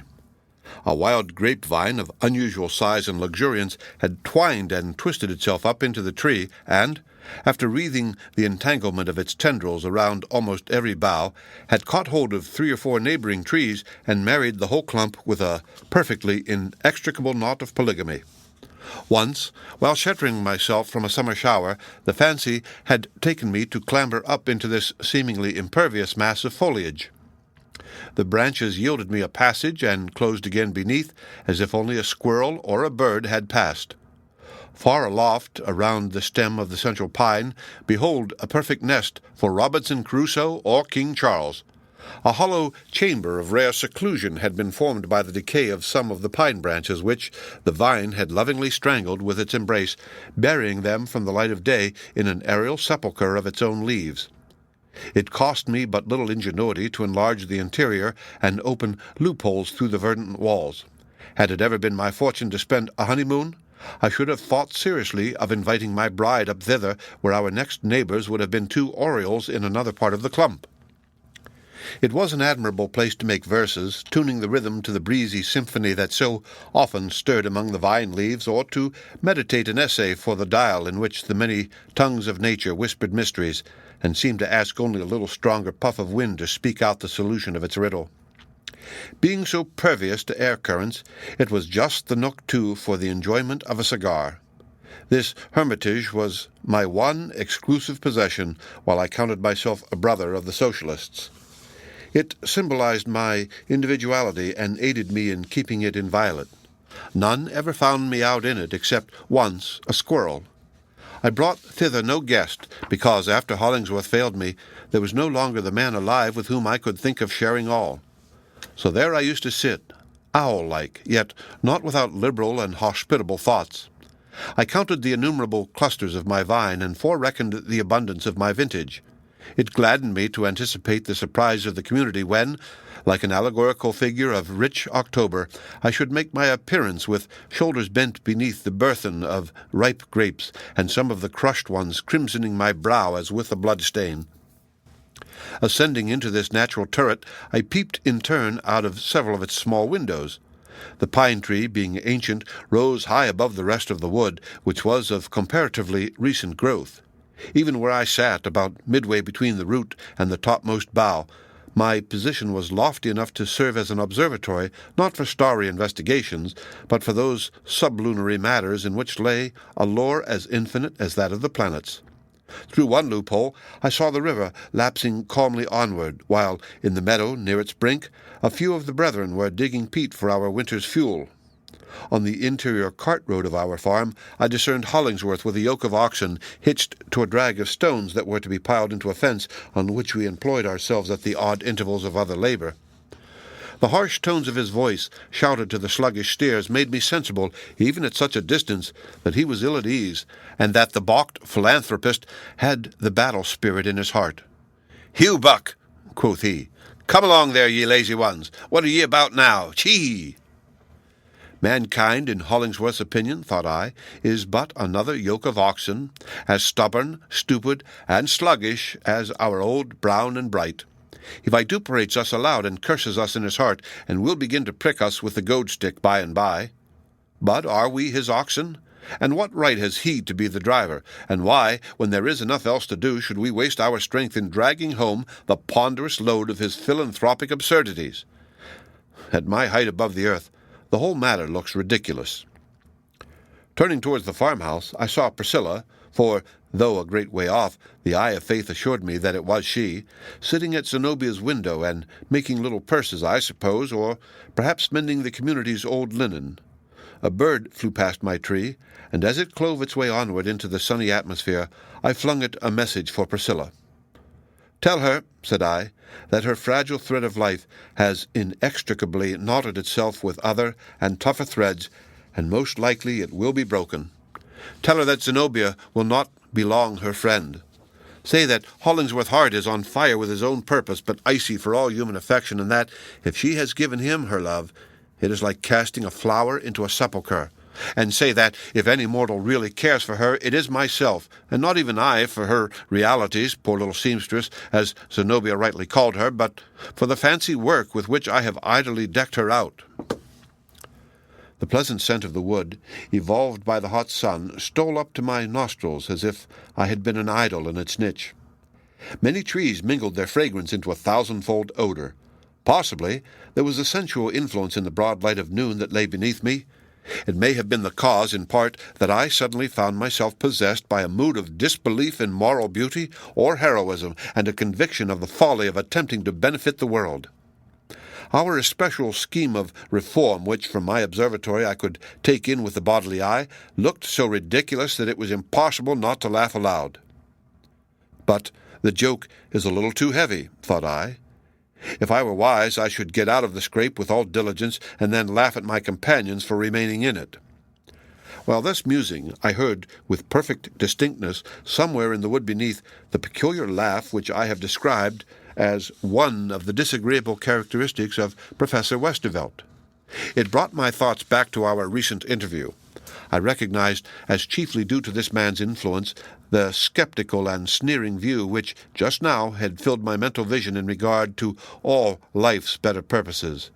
And it was through his eyes, more than my own, that I was looking at Hollingsworth with his glorious, if impracticable, dream, and the noble earthliness of Zenobia's character, and even at Priscilla, whose impalpable grace lay so singularly between disease and beauty. The essential charm of each had vanished.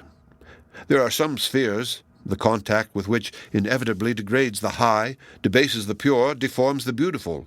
It must be a mind of uncommon strength and little impressibility that can permit itself the habit of such intercourse and not be permanently deteriorated. And yet the professor's tone represented that of worldly society at large, where a cold skepticism smothers what it can of our spiritual aspirations and makes the rest ridiculous. I detested this kind of man, and all the more because a part of my own nature showed itself responsive to him. Voices were now approaching through the region of the wood which lay in the vicinity of my tree. Soon I caught glimpses of two figures, a woman and a man, Zenobia and the stranger, earnestly talking together as they advanced. Zenobia had a rich, though varying color. It was most of the while a flame, and anon a sudden paleness. Her eyes glowed so that their light sometimes flashed upward to me as when the sun throws a dazzle from some bright object on the ground. Her gestures were free and strikingly impressive. The whole woman was alive with a passionate intensity which I now perceived to be the phase in which her beauty culminated. Any passion would have became her well, and passionate love perhaps the best of all.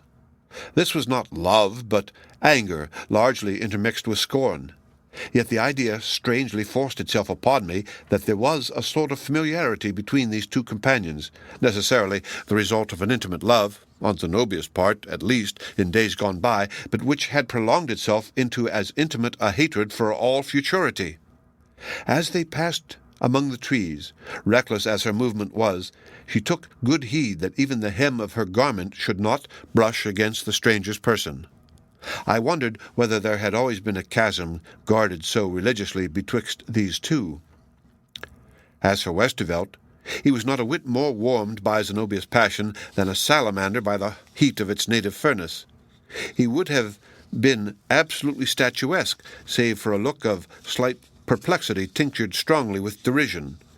It was a crisis in which his intellectual perceptions could not altogether help him out. He failed to comprehend, and cared but little for comprehending, why Zenobia should put herself into such a fume, but satisfied his mind that it was all folly, and only another shape of a woman's manifold absurdity which men can never understand. How many a woman's evil fate has yoked her with a man like this? Nature thrust some of us into the world miserably incomplete on the emotional side, with hardly any sensibilities except what pertain to us as animals. No passion, save of the senses, no holy tenderness, nor the delicacy that results from this. Externally they bear a close resemblance to other men, and have perhaps all save the finest grace, but when a woman wrecks herself on such a being, she ultimately finds that the real womanhood within her has no corresponding part in him. Her deepest voice lacks a response. The deeper her cry, the more dead his silence. The fault may be none of his. He cannot give her what never lived within his soul. But the wretchedness on her side, and the moral deterioration attendant on a false and shallow life, without strength enough to keep itself sweet, are among the most pitiable wrongs that mortals suffer. Now, as I looked down from my upper region at this man and woman, outwardly so fair a sight, and wandering like two lovers in the wood, I imagined that Zenobia, at an earlier period of youth, might have fallen into the misfortune above indicated, and when her passionate womanhood, as was inevitable, had discovered its mistake, there had ensued the character of eccentricity and defiance which distinguished the more public portion of her life. Seeing how aptly matters had chanced thus far, I began to think it the design of fate to let me into all Zenobia's secrets, and that therefore the couple would sit down beneath my tree and carry on a conversation which would leave me nothing to inquire. No doubt, however, had it so happened, I should have deemed myself honorably bound to warn them of a listener's presence by flinging down a handful of unripe grapes, or by sending an unearthly groan out of my hiding-place, as if this were one of the trees of Dante's ghostly forest. But real life never arranges itself exactly like a romance. In the first place, they did not sit down at all. Secondly, even while they passed beneath the tree, Zenobia's utterance was so hasty and broken, and Westervelt's so cool and low, that I could hardly make out an intelligible sentence on either side. What I seem to remember, I yet suspect may have been patched together by my fancy in brooding over the matter afterwards. "Why not fling the girl off," said Westervelt, "and let her go?" "She clung to me from the first," replied Zenobia. "I neither know nor care what it is in me that so attaches her, but she loves me, and I will not fail her." "She will plague you, then," said he, "in more ways than one." "The poor child!" exclaimed Zenobia. "She can do me neither good nor harm. How should she?" I know not what reply Westervelt whispered, nor did Zenobia's subsequent exclamation give me any clue, except that it evidently inspired her with horror and disgust. "With what kind of a being am I linked?" cried she. "If my Creator cares aught for my soul, let him release me from this miserable bond." "I did not think it weighed so heavily," said her companion. "Nevertheless," answered Zenobia, "it will strangle me at last." And then I heard her utter a helpless sort of moan, a sound which, struggling out of the heart of a person of her pride and strength, affected me more than if she had made the wood dolorously vocal with 1,000 shrieks and wails. Other mysterious words, beside what are above written, they spoke together. But I understood no more, and even question whether I fairly understood so much as this. By long brooding over our recollections, we subtilize them into something akin to imaginary stuff, and hardly capable of being distinguished from it. In a few moments they were completely beyond earshot. A breeze stirred after them, and awoke the leafy tongues of the surrounding trees, which forthwith began to babble as if innumerable gossips had all at once got wind of Zenobia's secret. But as the breeze grew stronger, its voice among the branches was as if it said, "Hush, hush," and I resolved that to no mortal would I disclose what I had heard. And though there might be room for casuistry, Such I conceive is the most equitable rule in all similar conjunctions. The end of Chapter 12. Read by Rick Kistner for Lit2Go on the web at fcit.usf.edu.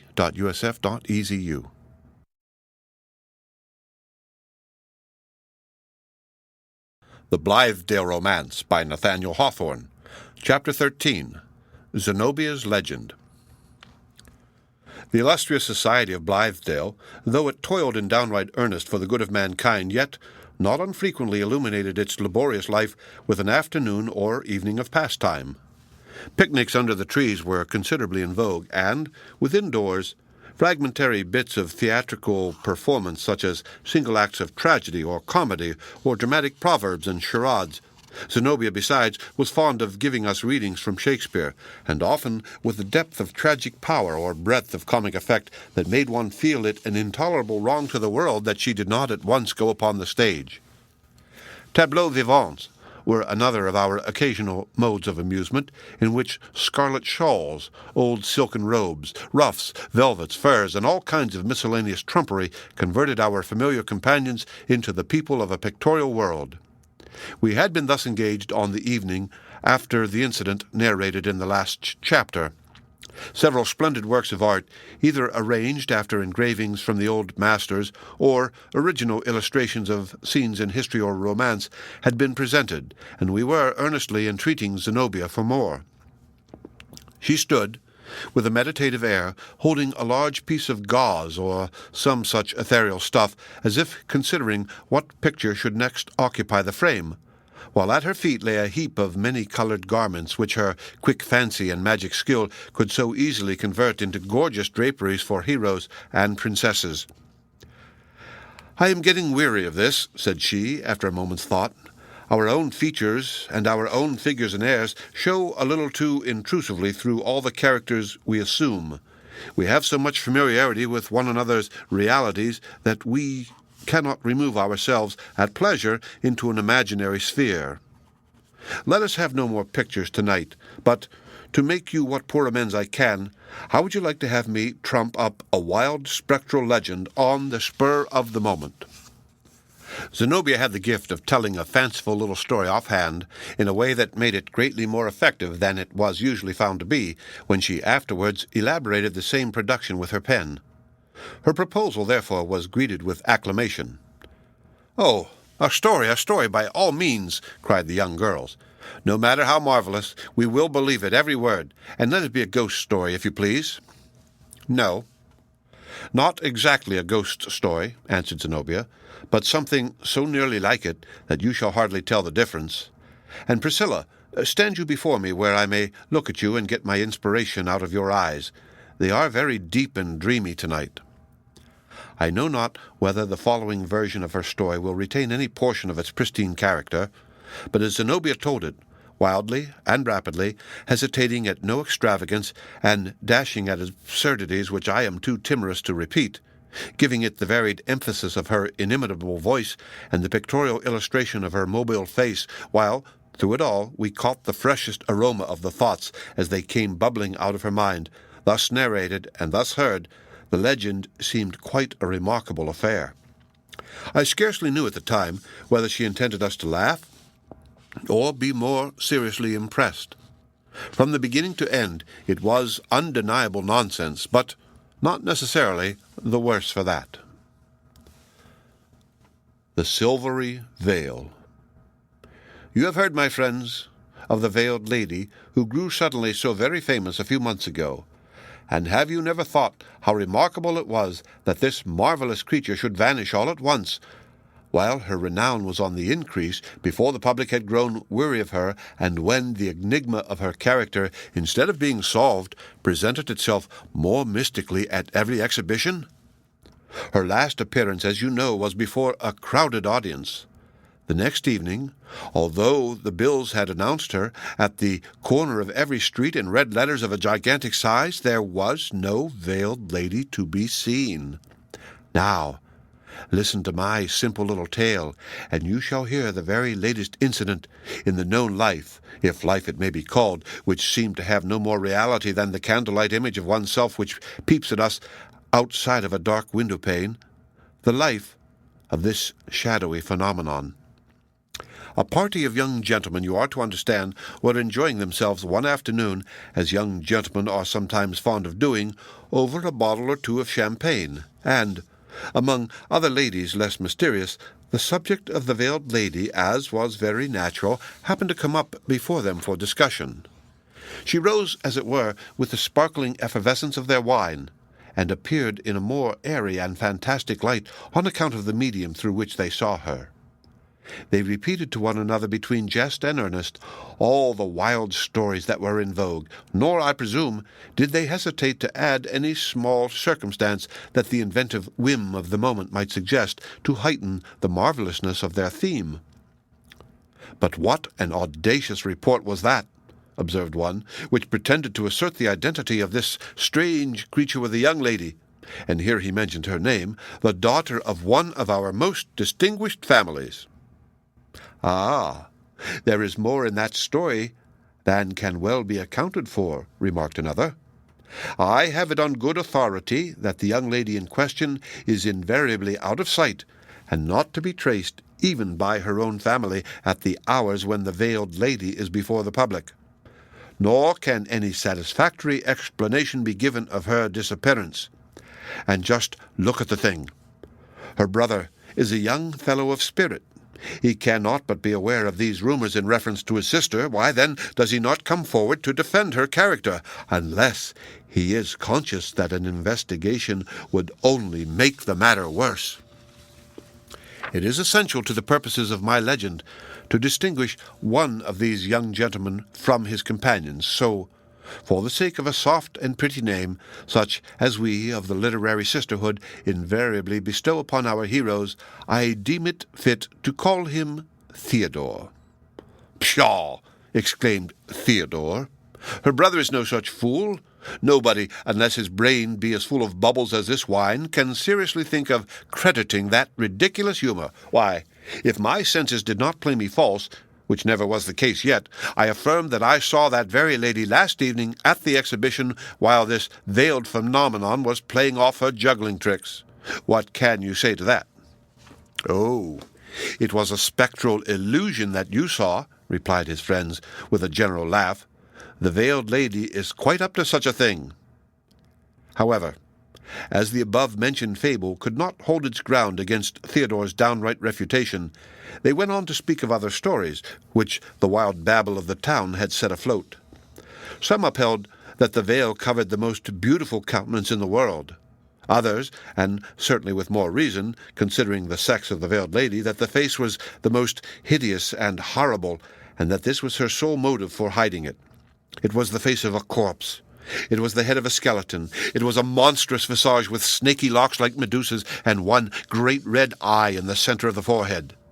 Again, it was affirmed that there was no single and unchangeable set of features beneath the veil, but that whosoever should be bold enough to lift it would behold the features of that person in all the world who was destined to be his fate.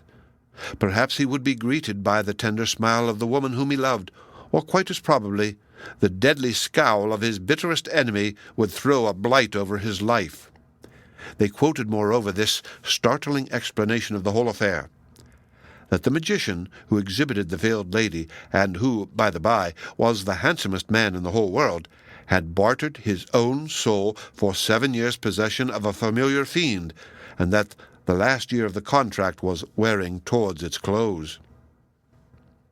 If it were worth our while, I could keep you till an hour beyond midnight, listening to 1,000 such absurdities as these. But finally, our friend Theodore, who prided himself upon his common sense, found the matter getting quite beyond his patience. "I offer any wager you like," cried he, setting down his glass so forcibly as to break the stem of it, "that this very evening I find out the mystery of the veiled lady." Young men, I am told, boggle at nothing over their wine.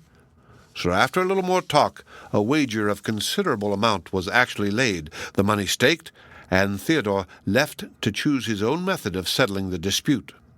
How he managed it I know not, nor is it of any great importance to this veracious legend. The most natural way, to be sure, was by bribing the doorkeeper, or possibly he preferred clambering in at the window. But at any rate, that very evening, while the exhibition was going forward in the hall, Theodore contrived to gain admittance into the private withdrawing-room whither the veiled lady was accustomed to retire at the close of her performances.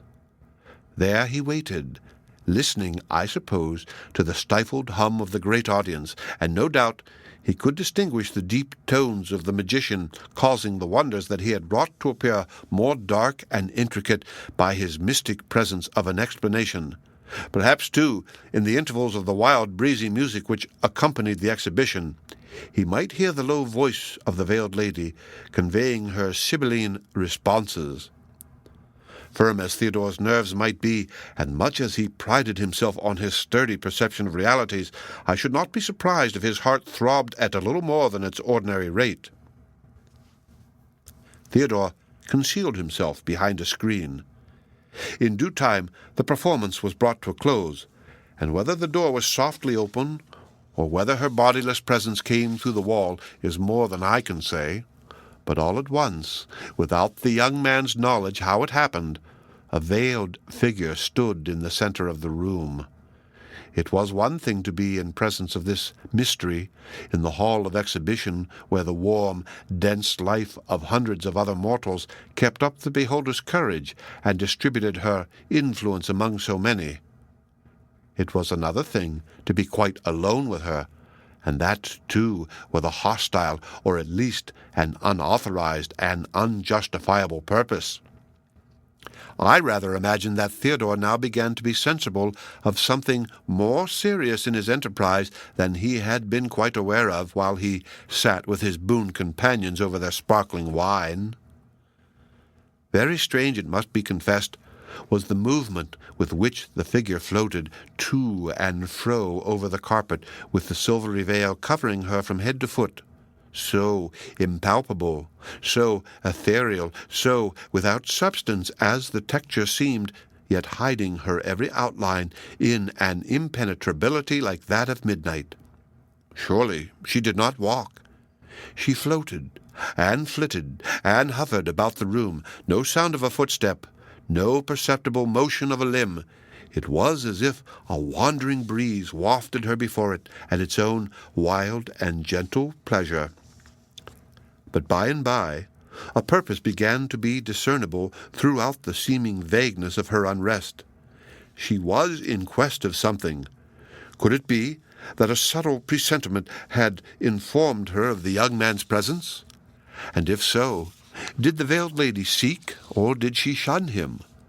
The doubt in Theodore's mind was speedily resolved, for, after a moment or two of these erratic flutterings, she advanced more decidedly and stood motionless before the screen. "Thou art here," said a soft, low voice. "Come forth, Theodore." Thus, summoned by his name, Theodore, as a man of courage, had no choice. He emerged from his concealment and presented himself before the veiled lady, with the wine flush, it may be, quite gone out of his cheeks. "What wouldst thou with me?" she inquired, with the same gentle composure that was in her former utterance. "Mysterious creature," replied Theodore, "I would know who and what you are." "My lips are forbidden to betray the secret," said the veiled lady. "At whatever risk, I must discover it," rejoined Theodore. "Then," said the mystery, "there is no way save to lift my veil." And Theodore, partly recovering his audacity, steps forward on the instant to do as the veiled lady had suggested. But she floated backward to the opposite side of the room, as if the young man's breath had possessed power enough to waft her away.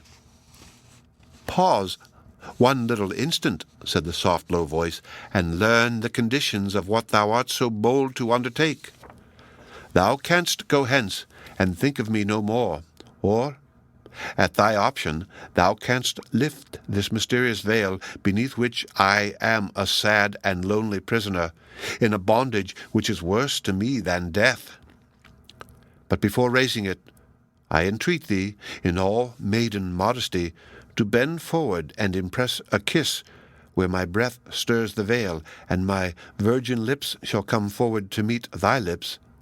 And from that instant, Theodore, thou shalt be mine, and I thine, with never more a veil between us, and all the felicity of earth and of the future world shall be thine and mine together. So much may a maiden say behind the veil. If thou shrinkest from this, there is yet another way. And what is that? Asked Theodore. Dost thou hesitate, said the veiled lady, to pledge thyself to me by meeting these lips of mine while the veil yet hides my face? Has not thy heart recognized me? Dost thou come hither not in holy faith, nor with a pure and generous purpose, but in scornful skepticism and idle curiosity? Still, thou mayest lift the veil, but from that instant, Theodore, I am doomed to be thy evil fate, nor wilt thou ever taste another breath of happiness. There was a shade of inexpressible sadness in the utterance of these last words, but Theodore, whose natural tendency was towards skepticism, felt himself almost injured and insulted by the veiled lady's proposal that he should pledge himself for life and eternity to so questionable a creature as herself, or even that she should suggest an inconsequential kiss, taking into view the probability that her face was none of the most bewitching. A delightful idea, truly, that he should salute the lips of a dead girl, or the jaws of a skeleton, or the grinning cavity of a monster's mouth. Even should she prove a comely maiden enough in other respects, the odds were 10 to 1 that her teeth were defective, a terrible drawback on the delectableness of a kiss.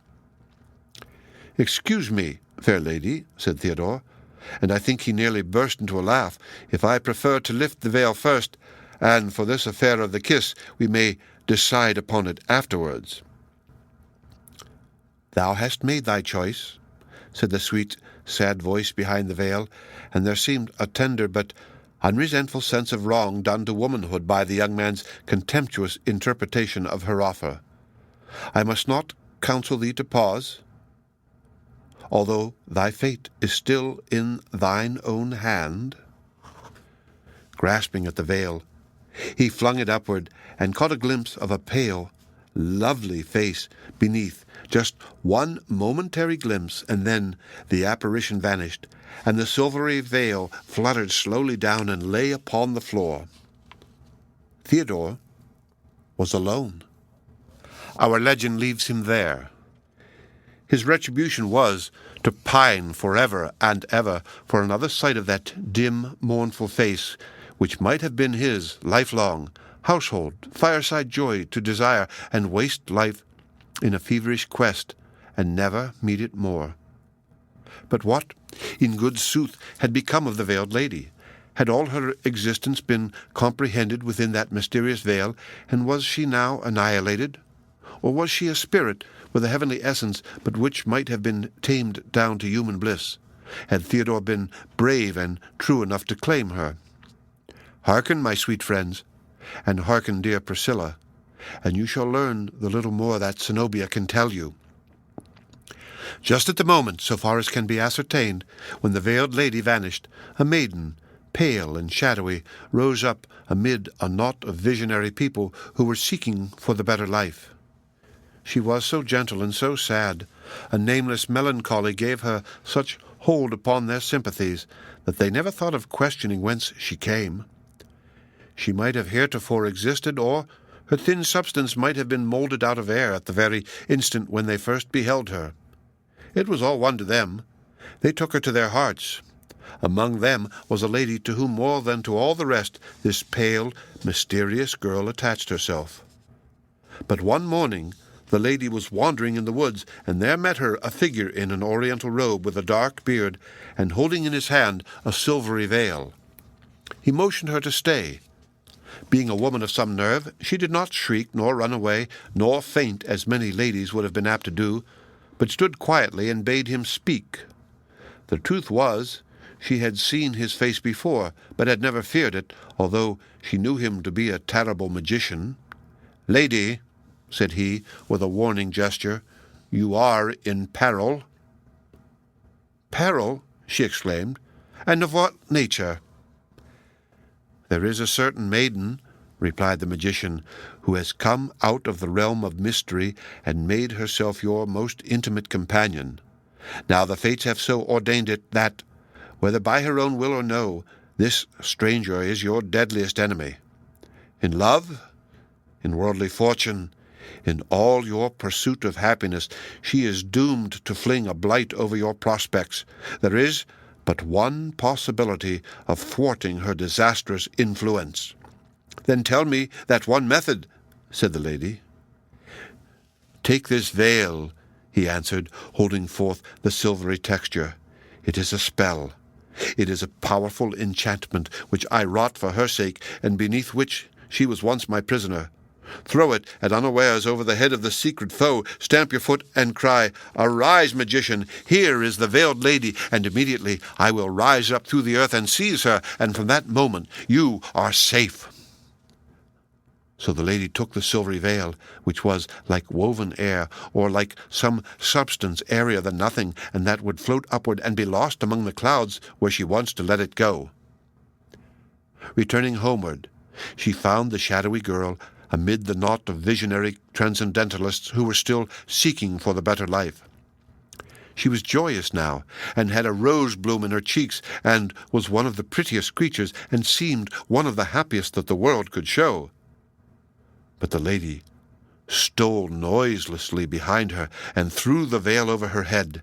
As the slight ethereal texture sank inevitably down over her figure, the poor girl strove to raise it, and met her dear friend's eyes with one glance of mortal terror and deep, deep reproach. It could not change her purpose. "Arise, magician!" she exclaimed, stamping her foot upon the earth. "Here is the veiled lady!"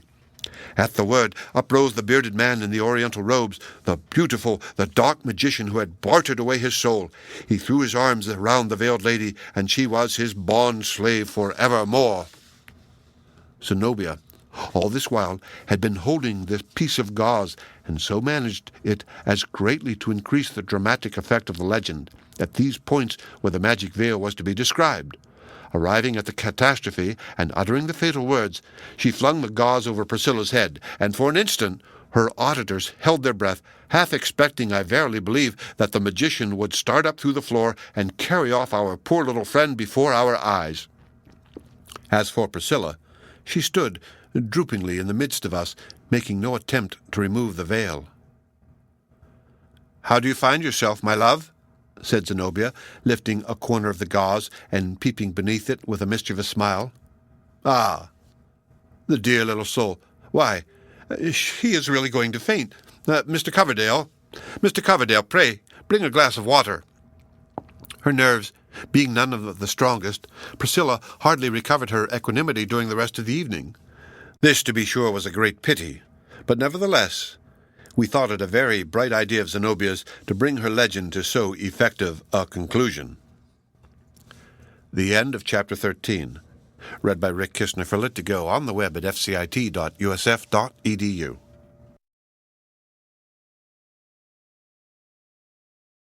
The Blithedale Romance by Nathaniel Hawthorne. Chapter 15. A Crisis. Thus the summer was passing away. A summer of toil, of interest, of something that was not pleasure, but which went deep into my heart, and there became a rich experience. I found myself looking forward to years, if not to a lifetime, to be spent on the same system. The community were now beginning to form their permanent plans. One of our purposes was to erect a phalanstery, as I think we called it, after Fourier, but the phraseology of those days is not very fresh in my remembrance, where the great and general family should have its abiding place. Individual members, too, who made it a point of religion to preserve the sanctity of an exclusive home, were selecting sites for their cottages by the woodside, or on the breezy swells, or in the sheltered nook of some little valley, according as their taste might lean towards snugness or the picturesque. Altogether, By projecting our minds outward, we had imparted a show of novelty to existence, and contemplated it as hopefully as if the soil beneath our feet had not been fathom deep with the dust of deluded generations, on every one of which, as on ourselves, the world had imposed itself as a hitherto unwedded bride. Hollingsworth and myself had often discussed these prospects. It was easy to perceive, however, that he spoke with little or no fervour, but either as questioning the fulfilment of our anticipations, or, at any rate, with a quiet consciousness that it was no personal concern of his. Shortly after the scene at Eliot's pulpit, while he and I were repairing an old stone fence, I amused myself with sallying forward into the future time.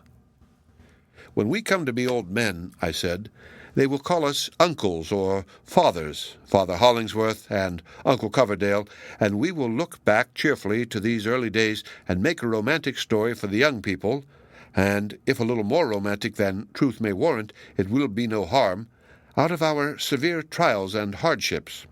In a century or two we shall every one of us be mythical personages, or exceedingly picturesque and poetical ones at all events. They will have a great public hall in which your portrait and mine, and 20 other faces that are living now, shall be hung up. And as for me, I will be painted in my shirt-sleeves, and with the sleeves rolled up to show my muscular development. What stories will be rife among them about our mighty strength," continued I, lifting a big stone and putting it into its place, "though our posterity will really be far stronger than ourselves, after several generations of a simple, natural, and active life. What legends of Zenobia's beauty, and Priscilla's slender and shadowy grace, and those mysterious qualities which make her seem diaphanous with spiritual light. In due course of ages we must all figure heroically in an epic poem, and we will ourselves, at least I will, bend unseen over the future poet and lend him inspiration while he writes it." "You seem," said Hollingsworth, "to be trying how much nonsense you could pour out in a breath." "I wish you would see fit to comprehend," retorted I, "that the profoundest wisdom must be mingled with 9/10 of nonsense, else it is not worth the breath that utters it. But I do long for the cottages to be built, that the creeping plants may begin to run over them, and the moss to gather on the walls, and the trees, which we will set out, to cover them with a breadth of shadow. This spick-and-span novelty does not quite suit my taste. It is time, too, for children to be born among us. The firstborn child is still to come, and I shall never feel as if this were a real, practical, as well as poetical system of human life until somebody has sanctified it by death." "A pretty occasion for martyrdom, truly," said Hollingsworth. "As good as any other," I replied.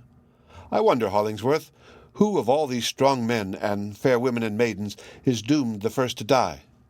Would it not be well, even before we have absolute need of it, to fix upon a spot for a cemetery? Let us choose the rudest, roughest, most uncultivable spot for death's garden ground, and death shall teach us to beautify it, grave by grave. By our sweet, calm way of dying, and the airy elegance out of which we will shape our funeral rites, and the cheerful allegories which we will model into tombstones, the final scene shall lose its terrors, so that hereafter it may be happiness to live and bliss to die. None of us must die young, yet, should Providence ordain it so, the event shall not be sorrowful, but affect us with a tender, delicious, only half melancholy, and almost smiling pathos." "That is to say," muttered Hollingsworth, "you will die like a heathen, as you certainly live like one. But listen to me, Coverdale. Your fantastic anticipations make me discern all the more forcibly what a wretched, unsubstantial scheme is this on which we have wasted a precious summer of our lives. Do you seriously imagine that any such realities as you and many others here have dreamed of will ever be brought to pass?" "Certainly I do," said I. "Of course, when the reality comes, it will wear the everyday, commonplace, dusty, and rather homely garb that reality always does put on. But setting aside the ideal charm, I hold that our highest anticipations have a solid footing on common sense." "You only half believe what you say," rejoined Hollingsworth. "And as for me, I neither have faith in your dream, nor would care the value of this pebble for its realization were that possible. And what more do you want of it? It has given you a theme for poetry, let that content you. But now I ask you to be at last a man of sobriety and earnestness, and aid me in an enterprise which is worth all our strength, and the strength of 1,000 mightier than we. There can be no need of giving in detail the conversation that ensued. It is enough to say that Hollingsworth once more brought forward his rigid and unconquerable idea, a scheme for the reformation of the wicked by methods moral, intellectual, and industrial, by the sympathy of pure, humble, and yet exalted minds, and by opening to his pupils the possibility of a worthier life than that which had become their fate. It appeared, unless he overestimated his own means, that Hollingsworth held it at his choice, and he did so choose, to obtain possession of the very ground on which we had planted our community, and which had not yet been made irrevocably ours by purchase. It was just the foundation that he desired. Our beginnings might readily be adapted to his great end. The arrangements already completed would work quietly into his system. So plausible looked his theory, and more than that, so practical, such an air of reasonableness had he, by patient thought, thrown over it. Each segment of it was contrived to dovetail into all the rest with such a complicated applicability, and so ready was he with a response for every objection, that really, so far as logic and argument went, he had the matter all his own way. "But," said I, "whence can you, having no means of your own, derive the enormous capital which is essential to this experiment? State Street, I imagine, would not draw its purse strings very liberally in aid of such a speculation." "I have the funds, as much at least as is needed for a commencement, at command," he answered. "They can be produced within a month, if necessary." My thoughts reverted to Zenobia. It could only be her wealth which Hollingsworth was appropriating so lavishly, and on what conditions was it to be had? Did she fling it into the scheme with the uncalculating generosity that characterizes a woman when it is her impulse to be generous at all? And did she fling herself along with it? But Hollingsworth did not volunteer an explanation. "And have you no regrets," I inquired, "in overthrowing this fair system of our new life, which has been planned so deeply, and is now beginning to flourish so hopefully around us? How beautiful it is, and so far as we can yet see, how practicable! The ages have awaited us, and here we are, the very first that have essayed to carry on our mortal existence in love and mutual help. Hollingsworth, I would be loath to take the ruin of this enterprise upon my conscience." "Then let it rest wholly upon mine," he answered, knitting his black brows. "I see through the system. It is full of defects, irremediable and damning ones. From first to last, there is nothing else. I grasp it in my hand and find no substance whatever. There is not human nature in it." "Why are you so secret in your operations?" I asked. "God forbid that I should accuse you of intentional wrong, but the besetting sin of a philanthropist, it appears to me, is apt to be a moral obliquity. His sense of honor ceases to be the sense of other honorable men. At some point of his course, I know not exactly when nor where, he is tempted to palter with the right, and can scarcely forbear persuading himself that the importance of his public ends renders it allowable to throw aside his private conscience. Oh, my dear friend, beware this error.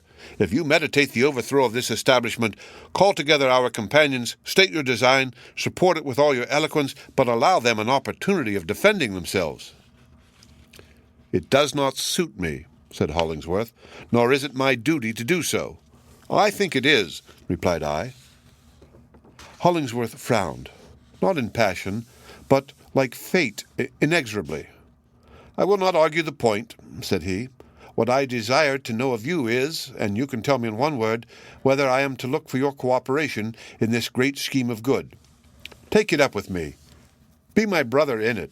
It offers you, what you have told me over and over again that you need most, a purpose in life worthy of the extremest self-devotion, worthy of martyrdom, should God so order it.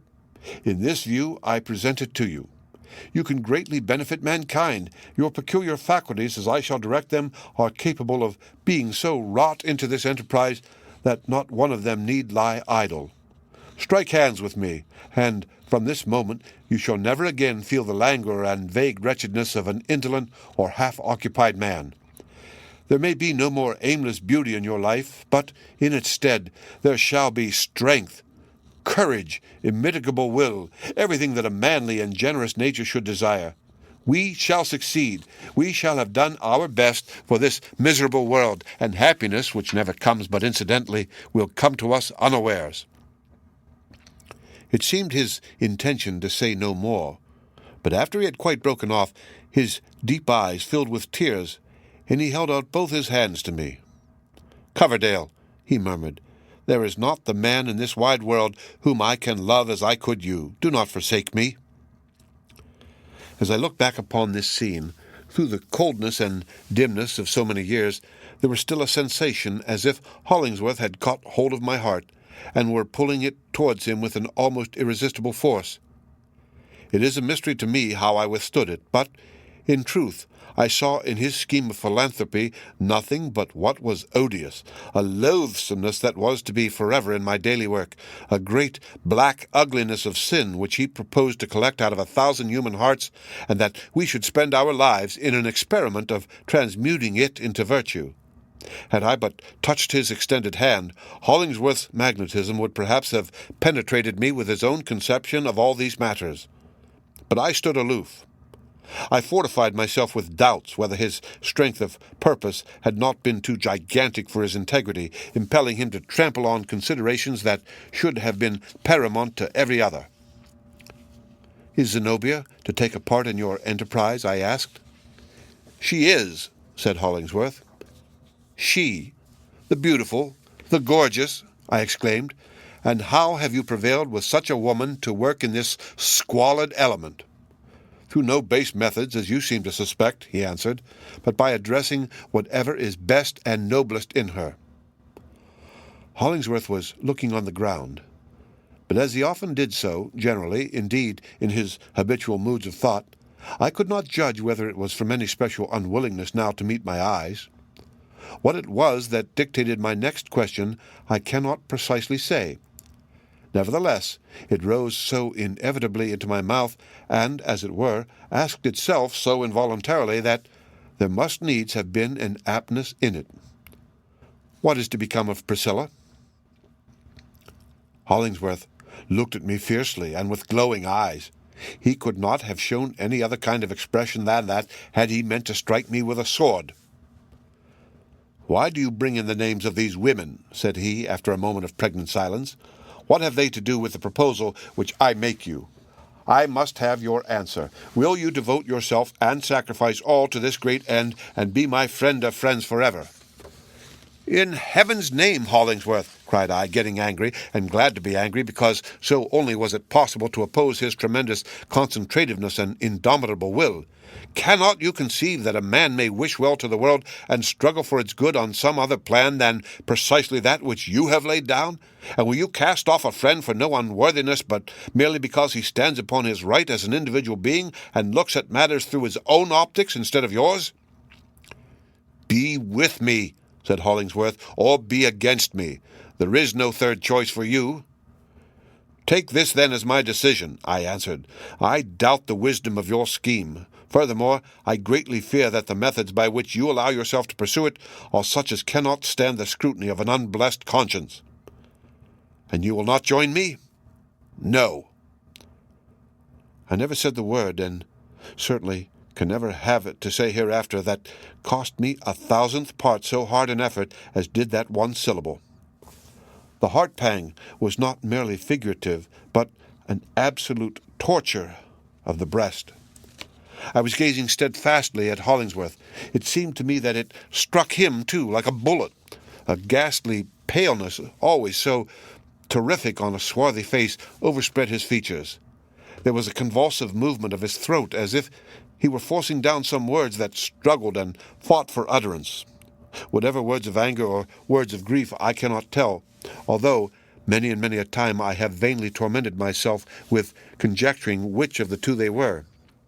One other appeal to my friendship, such as once already Hollingsworth had made, taking me in the revulsion that had followed a strenuous exercise of opposing will, would completely have subdued me.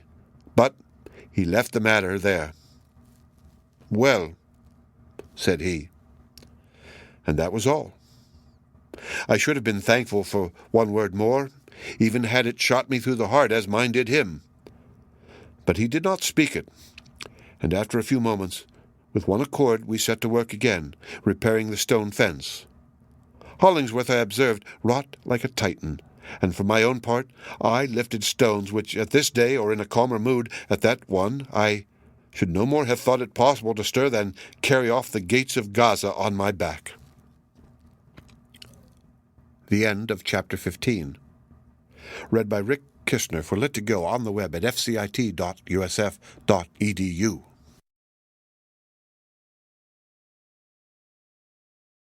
The Blitheale Romance. Chapter 14. Eliot's Pulpit. Our Sundays at Blitheale were not ordinarily kept with such rigid observance as might have befitted the descendants of the Pilgrims, whose high enterprise, as we sometimes flattered ourselves, we had taken up, and were carrying it onward and aloft to a point which they never dreamed of attaining. On that hallowed day, it is true, we rested from our labors.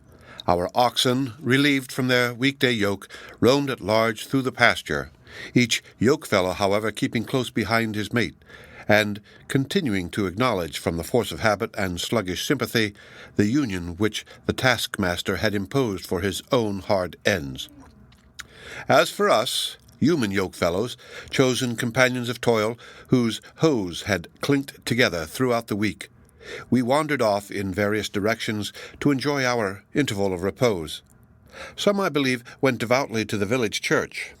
Others, it may be, ascended a city or a country pulpit wearing the clerical robe with so much dignity that you would scarcely have suspected the yeoman's frock to have been flung off only since milking time. Others took long rambles among the rustic lanes and bypaths, pausing to look at black old farmhouses with their sloping roofs, and at the modern cottage so like a plaything that it seemed as if real joy or sorrow could have no scope within, and at the more pretending villa with its range of wooden columns supporting the needless insolence of a great portico. Some betook themselves into the wide dusky barn and lay there for hours together on the odorous hay, while the sun-streaks and the shadows strove together, these to make the barn solemn, those to make it cheerful, and both were conquerors, and the swallows twittered a cheery anthem, flashing into sight or vanishing as they darted to and fro among the golden rules of sunshine. And others went a little way into the woods and threw themselves on Mother Earth, pillowing their heads on a heap of moss, the green decay of an old log, and dropping asleep. The humble bees and mosquitoes sung and buzzed about their ears, causing the slumberers to twitch and start without awakening. With Hollingsworth, Zenobia, Priscilla, and myself, it grew to be a custom to spend the Sabbath afternoon at a certain rock. It was known to us under the name of Eliot's Pulpit, from a tradition that the venerable Apostle Eliot had preached there 2 centuries gone by to an Indian auditory. The old pine forest, through which the Apostle's voice was wont to sound, had fallen an immemorial time ago, but the soil, being of the rudest and most broken surface, had apparently never been brought under tillage. Other growths, maple and beech and birch, had succeeded to the primeval trees, so that it was still as wild a tract of woodland as the great-great-great-great-grandson of one of Eliot's Indians, had any such posterity been in existence, could have desired for the site and shelter of his wigwam. These aftergrowths, indeed, lose the stately solemnity of the original forest. If left in due neglect, however, they run into an entanglement of softer wildness, among the rustling leaves of which the sun can scatter cheerfulness as it never could among the dark-browed pines. The rock itself rose some 20 or 30 feet, a shattered granite boulder or heap of boulders with an irregular outline and many fissures, out of which sprang shrubs, bushes, and even trees, as if the scanty soil within those crevices were sweeter to their roots than any other earth. At the base of the pulpit, the broken boulders inclined towards each other so as to form a shallow cave, within which our little party had sometimes found protection from a summer shower. On the threshold, or just across it, grew a tuft of pale columbines in their season, and violets, sad and shadowy recluses, such as Priscilla was when we first knew her, children of the sun, who had never seen their father, but dwelt among damp mosses, though not akin to them. At the summit, the rock was overshadowed by the canopy of a birch tree, which served as a sounding board for the pulpit. Beneath this shade, with my eyes of sense half shut, and those of the imagination widely opened, I used to see the holy apostle of the Indians, with the sunlight flickering down upon him through the leaves, and glorifying his figure as with the half-perceptible glow of a transfiguration. I the more minutely describe the rock and this little Sabbath solitude because Hollingsworth, at our solicitation, often ascended Eliot's pulpit, and not exactly preached, but talked to us, his disciples, in a strain that rose and fell as naturally as the wind's breath among the leaves of the birch tree. No other speech of man has ever moved me like some of those discourses. It seemed most pitiful, a positive calamity to the world, that a treasury of golden thoughts should thus be scattered by the liberal handful down among us three, when 1,000 hearers might have been the richer for them, and Hollingsworth the richer likewise by the sympathy of multitudes. After speaking much or little as might happen, he would descend from his grey pulpit, and generally fling himself at full length on the ground, face downward. Meanwhile, we talked round him on such topics as were suggested by the discourse. Since her interview with Westervelt, Zenobia's continual inequalities of temper had been rather difficult for her friends to bear. On the first Sunday after that incident, when Hollingsworth had clambered down from Eliot's pulpit, she declaimed with great earnestness and passion, nothing short of anger, on the injustice which the world did to women, and equally to itself, by not allowing them, in freedom and honor, and with the fullest welcome, their natural utterance in public. "It shall not always be so," cried she. "If I live another year, I will lift up my own voice in behalf of women's wider liberty." She perhaps saw me smile. "What matter of ridicule do you find in this, Miles Coverdale?" exclaimed Zenobia with a flash of anger in her eyes. "That smile, permit me to say, makes me suspicious of a low tone of feeling and shallow thought. It is my belief, yes, and my prophecy, should I die before it happens, that, when my sex shall achieve its rights, there will be 10 eloquent women where there is now 1 eloquent man. Thus far, no woman in the world has ever once spoken out her whole heart and her whole mind. The mistrust and disapproval of the vast bulk of society throttles us as with 2 gigantic hands at our throats. We mumble a few weak words and leave 1,000 better ones unsaid. You let us write a little, it is true, on a limited range of subjects, but the pen is not for woman. Her power is too natural and immediate. It is with the living voice alone that she can compel the world to recognize the light of her intellect and the depth of her heart." Now, though I could not well say so to Zenobia, I had not smiled from any unworthy estimate of woman, or in denial of the claims which she is beginning to put forth.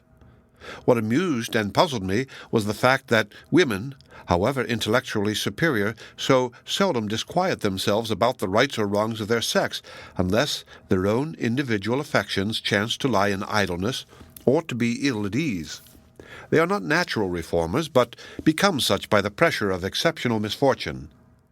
I could measure Zenobia's inward trouble by the animosity with which she now took up the general quarrel of women against man. "I will give you leave, Zenobia," replied I, "to fling your utmost scorn upon me, if you ever hear me utter a sentiment unfavorable to the widest liberty which woman has yet dreamed of. I would give her all she asks, and add a great deal more, which she will not be the party to demand, but which men, if they were generous and wise, would grant of their own free motion. For instance, I should love dearly, for the next 1,000 years at least, to have all government devolve into the hands of women. I hate to be ruled by my own sex. It excites my jealousy and wounds my pride. It is the iron sway of bodily force which abases us in our compelled submission. But how sweet the free, generous courtesy with which I would kneel before a woman ruler! Yes, if she were young and beautiful," said Zenobia, laughing, "but how if she were 60 and a fright?" "Ah, it is you that rate womanhood low," said I, "but let me go on. I have never found it possible to suffer a bearded priest so near my heart and conscience as to do me any spiritual good. I blush at the very thought. Oh, in the better order of things, heaven grant that the ministry of souls may be left in charge of women. The gates of the blessed city will be thronged with the multitude that enter in when that day comes. The task belongs to woman. God meant it for her. He has endowed her with the religious sentiment in its utmost depth and purity, refined from that gross intellectual alloy with which every masculine theologist, save only one who merely veiled himself in mortal and masculine shape, but was in truth divine, has been prone to mingle it. I have always envied the Catholics their faith in that sweet, sacred Virgin Mother who stands between them and the Deity, intercepting somewhat of his awful splendor, but permitting his love to stream upon the worshipper more intelligibly to human comprehension through the medium of a woman's tenderness. Have I not said enough, Zenobia? I cannot think that this is true, observed Priscilla, who had been gazing at me with great disapproving eyes, and I am sure I do not wish it to be true. Poor child, exclaimed Zenobia rather contemptuously. She is the type of womanhood such as man has spent centuries in making it. He is never content unless he can degrade himself by stooping towards what he loves. In denying us our rights, he betrays even more blindness to his own interests than profligate disregard of ours. Is this true? Asked Priscilla with simplicity, turning to Hollingsworth. Is it all true that Mr. Coverdale and Zenobia have been saying? No, Priscilla, answered Hollingsworth with his customary bluntness. They have neither of them spoken one true word yet. Do you despise women? Said Zenobia. Ah, Hollingsworth, that would be most ungrateful. Despise her? No, cried Hollingsworth, lifting his great shaggy head and shaking it at us while his eyes glowed almost fiercely.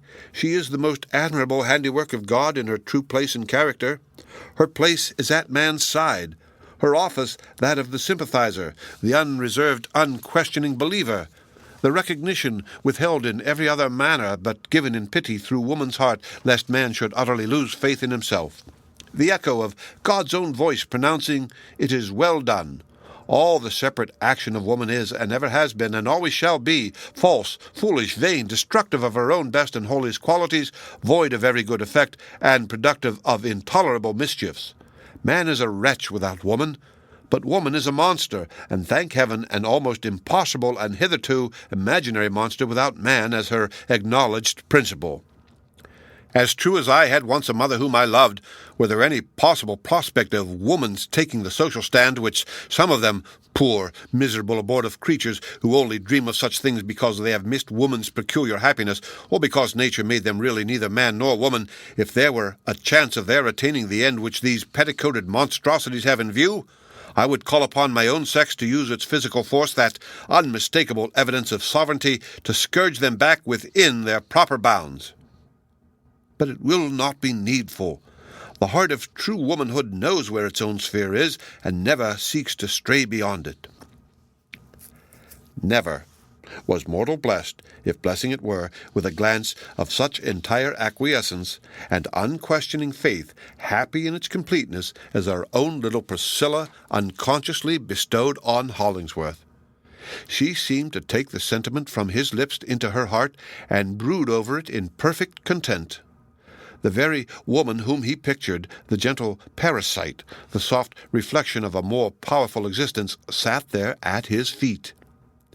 I looked at Zenobia, however, fully expecting her to resent, as I felt, by the indignant ebullition of my own blood, that she thought this outrageous affirmation of what struck me as the intensity of masculine egotism.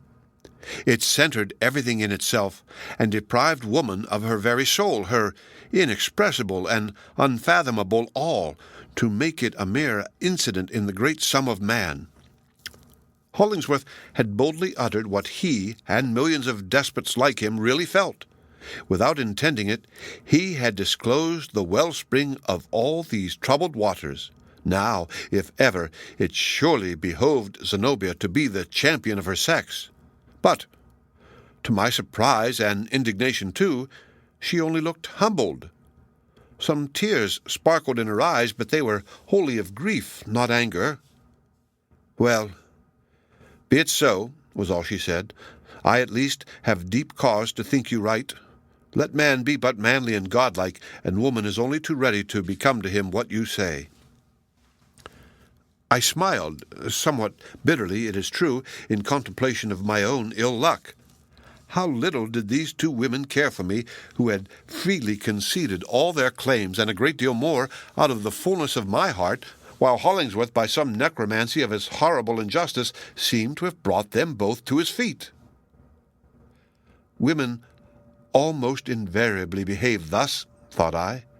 What does the fact mean? Is it their nature, or is it at last the result of ages of compelled degradation? And in either case, will it be possible ever to redeem them? An intuition now appeared to possess all the party that, for this time at least, there was no more to be said. With one accord, we arose from the ground and made our way through the tangled undergrowth towards one of those pleasant wood paths that wound among the overarching trees. Some of the branches hung so low as partly to conceal the figures that went before from those who followed. Priscilla had leaped up more lightly than the rest of us, and ran along in advance with as much airy activity of spirit as was typified in the motion of a bird which chanced to be flitting from tree to tree in the same direction as herself. Never did she seem so happy as that afternoon. She skipped, and could not help it, from very playfulness of heart. Zenobia and Hollingsworth went next in close contiguity, but not with arm in arm. Now, just when they had passed the impeding bough of a birch tree, I plainly saw Zenobia take the hand of Hollingsworth in both her own, press it to her bosom, and let it fall again. The gesture was sudden and full of passion. The impulse had evidently taken her by surprise. It expressed all. Had Zenobia knelt before him, or flung herself upon his breast and gasped out, "I love you, Hollingsworth," I could not have been more certain of what it meant. They then walked onward as before. But, methought, as the declining sun threw Zenobia's magnified shadow along the path, I beheld it tremulous, and the delicate stem of the flower which she wore in her hair was likewise responsive to her agitation. Priscilla, through the medium of her eyes at least, could not possibly have been aware of the gesture above described, yet, at that instant, I saw her droop. The buoyancy which just before had been so bird-like was utterly departed. The life seemed to pass out of her, and even the substance of her figure to grow thin and gray. I almost imagined her a shadow fading gradually into the dimness of the wood. Her pace became so slow that Hollingsworth and Zenobia passed by, and I, without hastening my footsteps, overtook her. "Come, Priscilla," said I, looking her intently in the face, which was very pale and sorrowful. "We must make haste after our friends. Do you feel suddenly ill? A moment ago you flitted along so lightly that I was comparing you to a bird. Now, on the contrary, it is as if you had a heavy heart and very little strength to bear it with. Pray, take my arm." "No," said Priscilla. "I do not think it would help me. It is my heart, just as you say, that makes me heavy, and I know not why. Just now I felt very happy. No doubt it was a kind of sacrilege in me to attempt to come within her maidenly mystery. But as she appeared to be tossed aside by her other friends, or carelessly let fall like a flower which they had done with, I could not resist the impulse to take just one peep beneath her folded petals. "Zenobia and yourself are dear friends of late," I remarked. "At first, that first evening when you came to us, she did not receive you quite so warmly as might have been wished." "I remember it," said Priscilla. "No wonder she hesitated to love me, who was then a stranger to her, and a girl of no grace or beauty, she being herself so beautiful." "But she loves you now, of course," suggested I, "and at this very instant you feel her to be your dearest friend." "Why do you ask me that question?" exclaimed Priscilla, as if frightened at the scrutiny into her feelings which I compelled her to make. "It somehow puts strange thoughts into my mind. But I do love Zenobia dearly. If she only loves me half as well, I shall be happy." "How is it possible to doubt that, Priscilla?" I rejoined. "But observe how pleasantly and happily Zenobia and Hollingsworth are walking together. I call it a delightful spectacle. It truly rejoices me that Hollingsworth has found so fit and affectionate a friend. So many people in the world mistrust him, so many disbelieve and ridicule, while hardly any do him justice or acknowledge him for the wonderful man he is, that it is really a blessed thing for him to have won the sympathy of such a woman as Zenobia. Any man might be proud of that. Any man, even if he be as great as Hollingsworth, might love so magnificent a woman. How very beautiful Zenobia is, and Hollingsworth knows it too." There may have been some petty malice in what I said. Generosity is a very fine thing at a proper time and within due limits. But It is an insufferable bore to see one man engrossing every thought of all the women and leaving his friend to shiver in outer seclusion without even the alternative of solacing himself with what the more fortunate individual has rejected. Yes, it was out of a foolish bitterness of heart that I had spoken. "Go on before," said Priscilla abruptly, and with true feminine imperiousness, which heretofore I had never seen her exercise. "It pleases me best to loiter along by myself. I do not walk so fast as you." With her hand she made a little gesture of dismissal. It provoked me, yet on the whole was the most bewitching thing that Priscilla had ever done. I obeyed her and strolled moodily homeward, wondering, as I had wondered 1,000 times already, how Hollingsworth meant to dispose of these two hearts which, plainly to my perception, and as I could not but now suppose to his, he had engrossed into his own huge egotism. There was likewise another subject, hardly less fruitful of speculation. In what attitude did Zenobia present herself to Hollingsworth? Was it in that of a free woman, with no mortgage on her affections, nor claimant to her hand, but fully at liberty to surrender both in exchange for the heart and hand which she apparently expected to receive? But was it a vision that I had witnessed in the wood?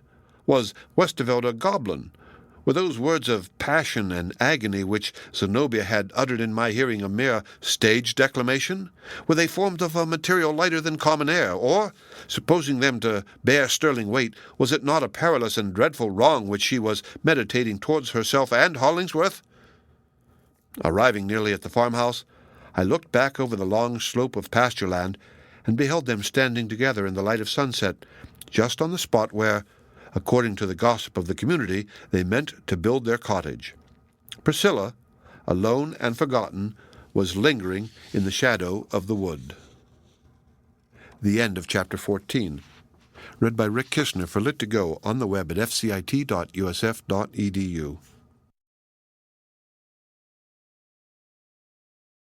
The Blithedale Romance by Nathaniel Hawthorne. Chapter 18. The Boarding House. The next day, as soon as I thought of looking again towards the opposite house, there sat the dove again on the peak of the same dormer window. It was by no means an early hour, for the preceding evening I had ultimately mustered enterprise enough to visit the theatre, had gone late to bed, and slept beyond all limit in my remoteness from Silas Foster's awakening horn. Dreams had tormented me throughout the night. The train of thoughts which for months past had worn a track through my mind, and to escape which was one of my chief objects in leaving Blithedale, kept treading remorselessly to and fro in their old footsteps, while slumber left me impotent to regulate them. It was not till I had quitted my 3 friends that they first began to encroach upon my dreams. In those of the last night, Hollingsworth and Zenobia, standing on either side of my bed, had bent across it to exchange a kiss of passion. Priscilla, beholding this, for she seemed to be peeping in at the chamber window, had melted gradually away, and left only the sadness of her expression in my heart. There it still lingered after I awoke, one of those unreasonable sadnesses that you know not how to deal with because it involves nothing for common sense to clutch. It was a grey and dripping forenoon, gloomy enough in town, and still gloomier in the haunts to which my recollections persisted in transporting me. For in spite of my efforts to think of something else, I thought how the gusty rain was drifting over the slopes and valleys of our farm, how wet must be the foliage that overshadowed the pulpit rock, how cheerless in such a day my hermitage, the tree solitude of my owl-like humours in the vine-encircled heart of the tall pine. It was a phase of homesickness. I had wrenched myself too suddenly out of an accustomed sphere. There was no choice now but to bear the pang of whatever heartstrings were snapped asunder, and that elusive torment, like the ache of a limb long ago cut off, by which a past mode of life prolongs itself into the succeeding one. I was full of idle and shapeless regrets. The thought impressed itself upon me that I had left duties unperformed, with the power, perhaps, to act in the place of destiny and avert misfortune from my friends. I had resigned them to their fate. That cold tendency between instinct and intellect, which made me pry with a speculative interest into the people's passions and impulses, appeared to have gone far towards unhumanizing my heart. But a man cannot always decide for himself whether his own heart is cold or warm. It now impresses me that, if I erred at all in regard to Hollingsworth, Zenobia, and Priscilla, it was through too much sympathy rather than too little. To escape the irksomeness of these meditations, I resumed my post at the window. At first sight, there was nothing new to be noticed. The general aspect of affairs was the same as yesterday, except that the more decided inclemency of today had driven the sparrows to shelter and kept the cat within doors, whence, however, she soon emerged, pursued by the cook, and with what looked like the better half of a roast chicken in her mouth. The young man in the dress coat was invisible. The two children in the story below seemed to be romping about the room under the superintendence of a nursery maid. The damask curtains of the drawing-room on the first floor were now fully displayed, festooned gracefully from top to bottom of the windows, which extended from the ceiling to the carpet. A narrower window at the left of the drawing-room gave light to what was probably a small boudoir, within which I caught the faintest imaginable glimpse of a girl's figure in airy drapery. Her arm was in regular movement, as if she were busy with her German worsted or some other such pretty and unprofitable handiwork.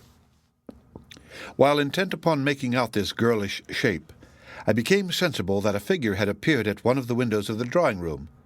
There was a presentiment in my mind, or perhaps my first glance, imperfect and sidelong as it was, had sufficed to convey subtle information of the truth.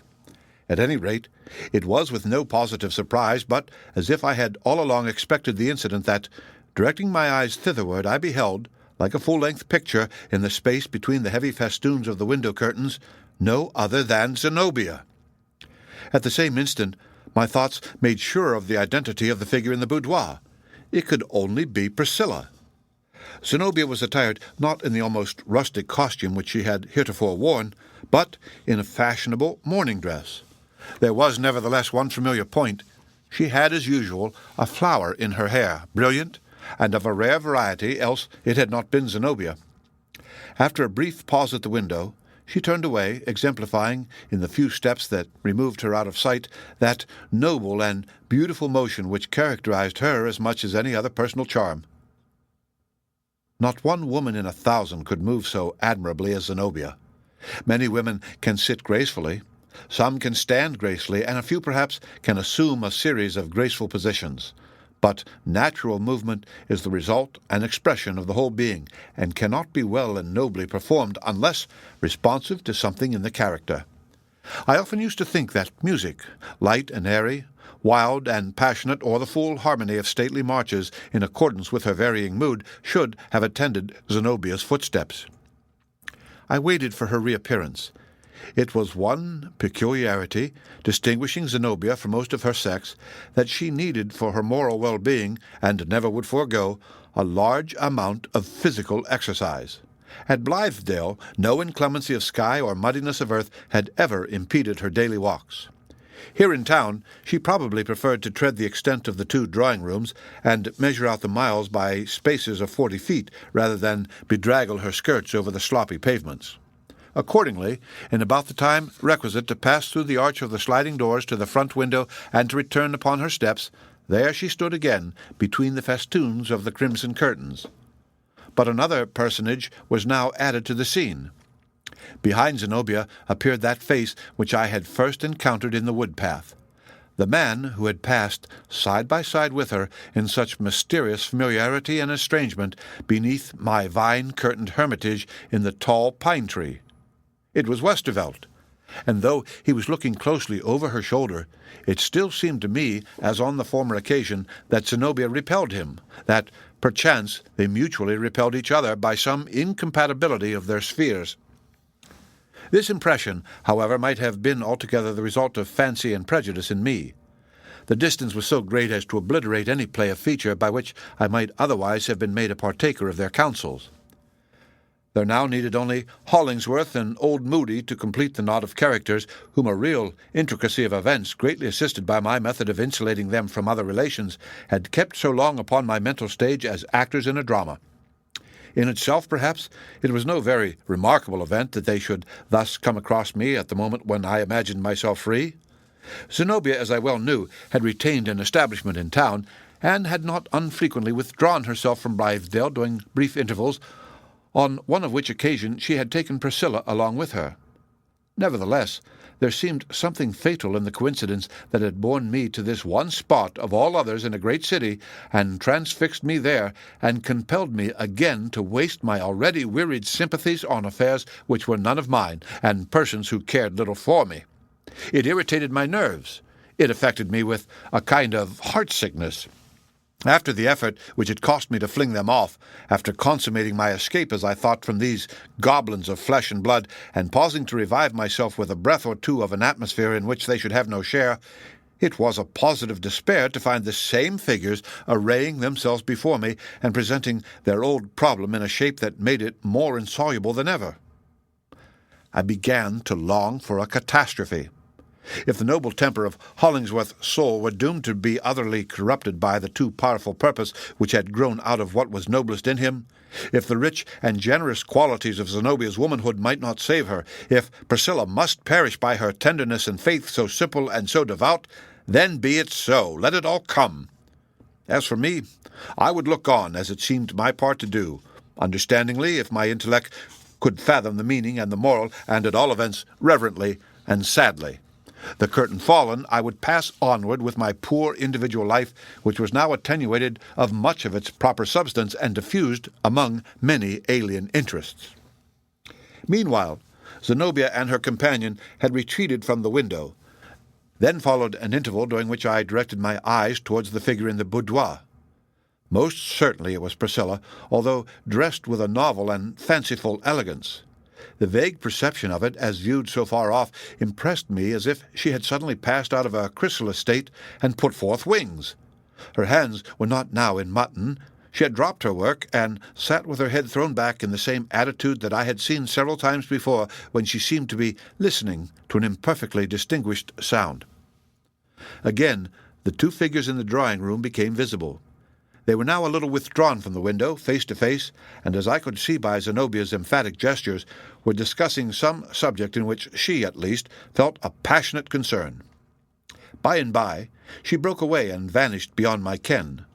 Westervelt approached the window and leaned his forehead against a pane of glass, displaying the sort of smile on his handsome features which, when I had before met him, had let me into the secret of his gold-bordered teeth.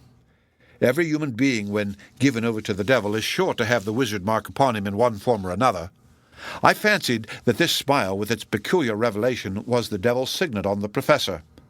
This man, as I had soon reason to know, was endowed with a cat-like circumspection, and though precisely the most unspiritual quality in the world, it was almost as effective as spiritual insight in making him acquainted with whatever it suited him to discover.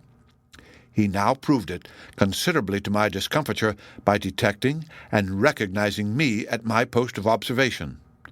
Perhaps I ought to have blushed at being caught in such an evident scrutiny of Professor Westervelt and his affairs. Perhaps I did blush.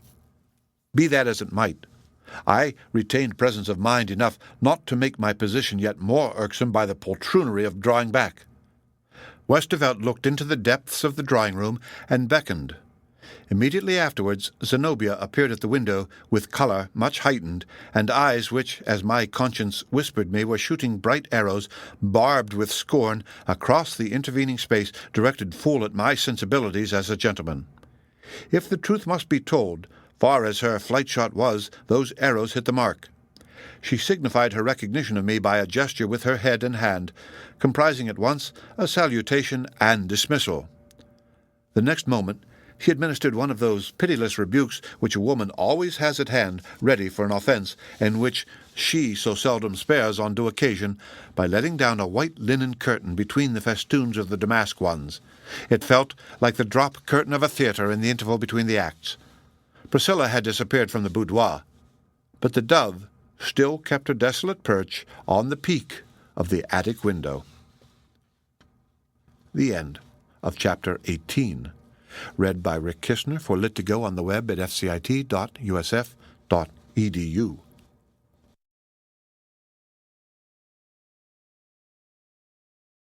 The Blithedale Romance by Nathaniel Hawthorne. Chapter 21. An Old Acquaintance. Thus excluded from everybody's confidence, and attaining no further by most earnest study than to an uncertain sense of something hidden from me, it would appear reasonable that I should have flung off all these alien perplexities.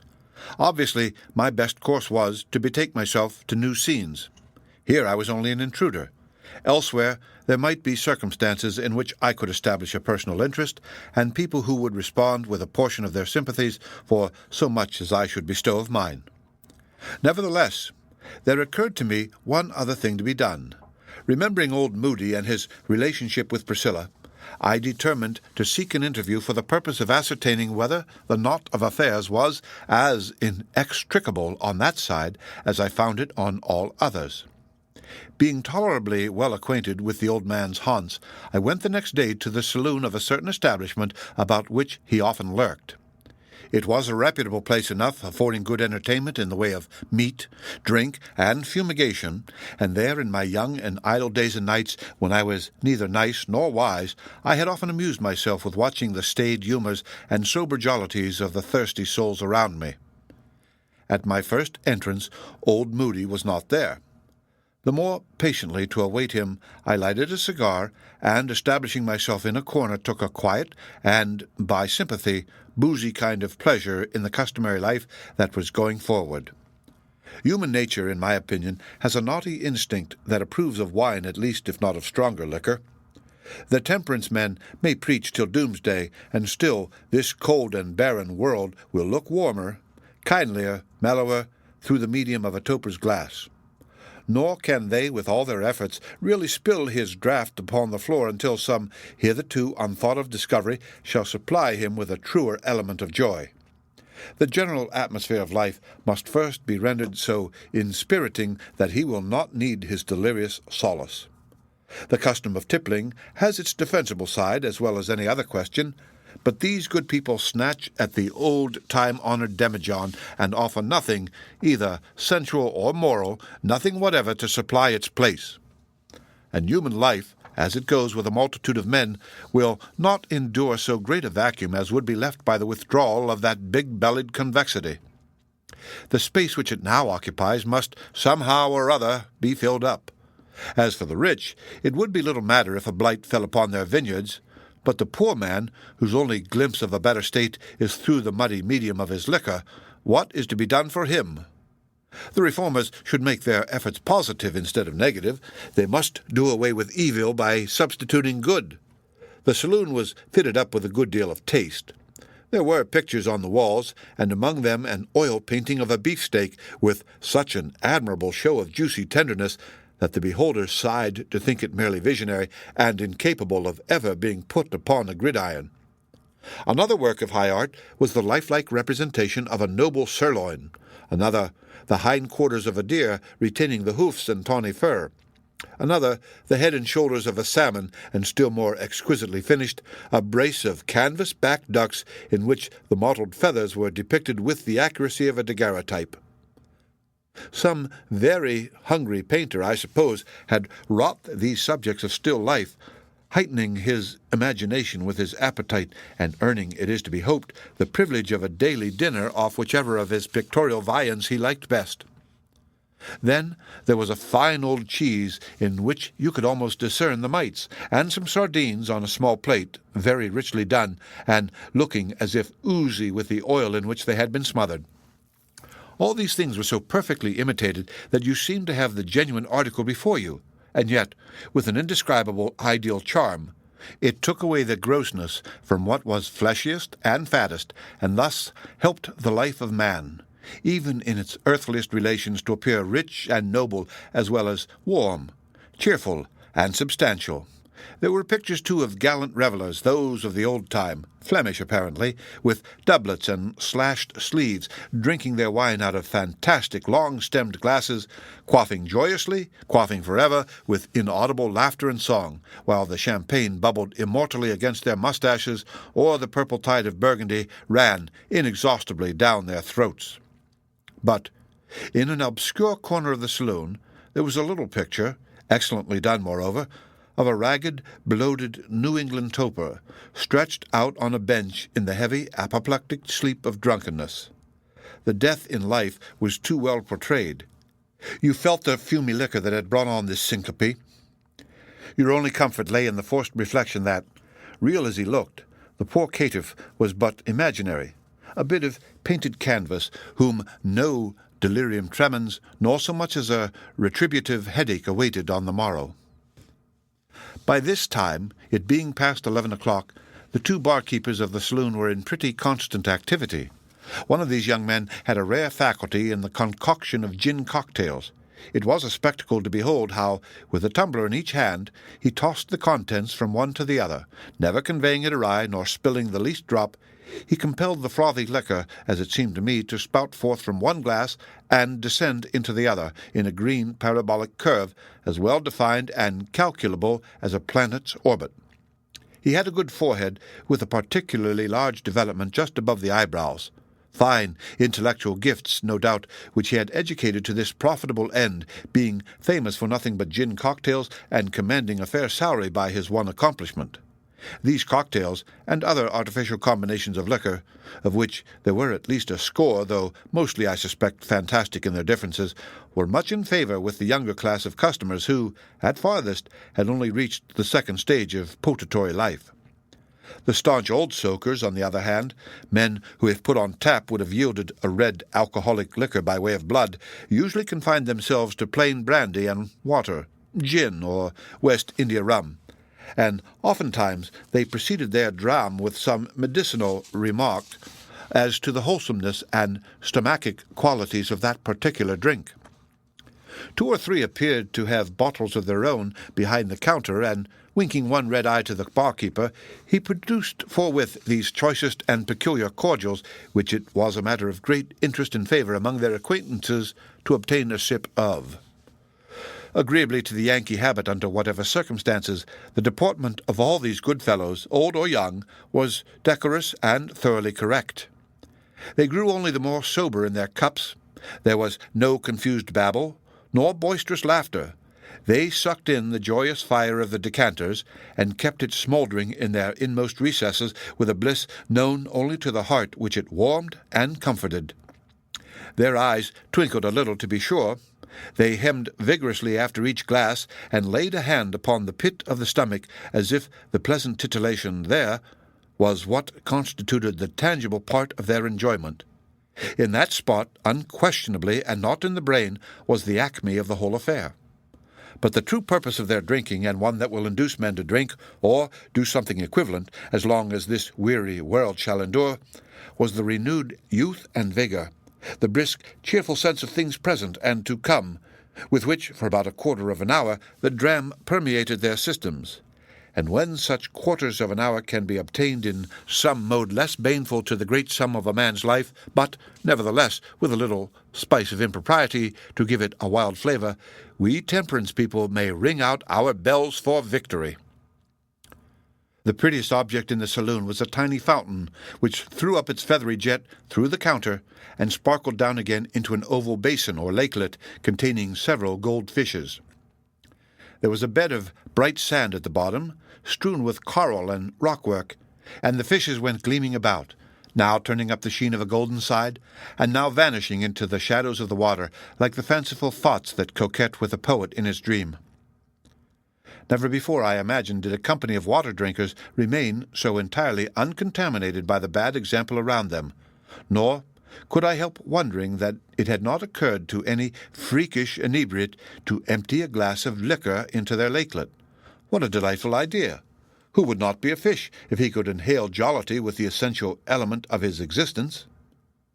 I had begun to despair of meeting old Moody when, all at once, I recognized his hand and arm protruding from behind a screen that was set up for the accommodation of bashful topers. As a matter of course, he had one of Priscilla's little purses, and was quietly insinuating it under the notice of a person who stood near. This was always old Moody's way. You hardly ever saw him advancing toward you, but became aware of his proximity without being able to guess how he had come thither. He glided about like a spirit, assuming visibility close to your elbow, offering his petty trifles of merchandise, remaining long enough for you to purchase, if so disposed, and then taking himself off between two breaths while you happen to be thinking of something else. By a sort of sympathetic impulse that often controlled me in those more impressible days of my life, I was induced to approach this old man in a mode as undemonstrative as his own. Thus, when, according to his custom, he was probably just about to vanish, he found me at his elbow. "Ah," said he, with more emphasis than was usual with him, "it is Mr. Coverdale." "Yes, Mr. Moody, your old acquaintance," answered I. "It is some time now since we ate our luncheon together at Blithedale, and a good deal longer since our little talk together at the street corner." "That was a good while ago," said the old man, and he seemed inclined to say not a word more.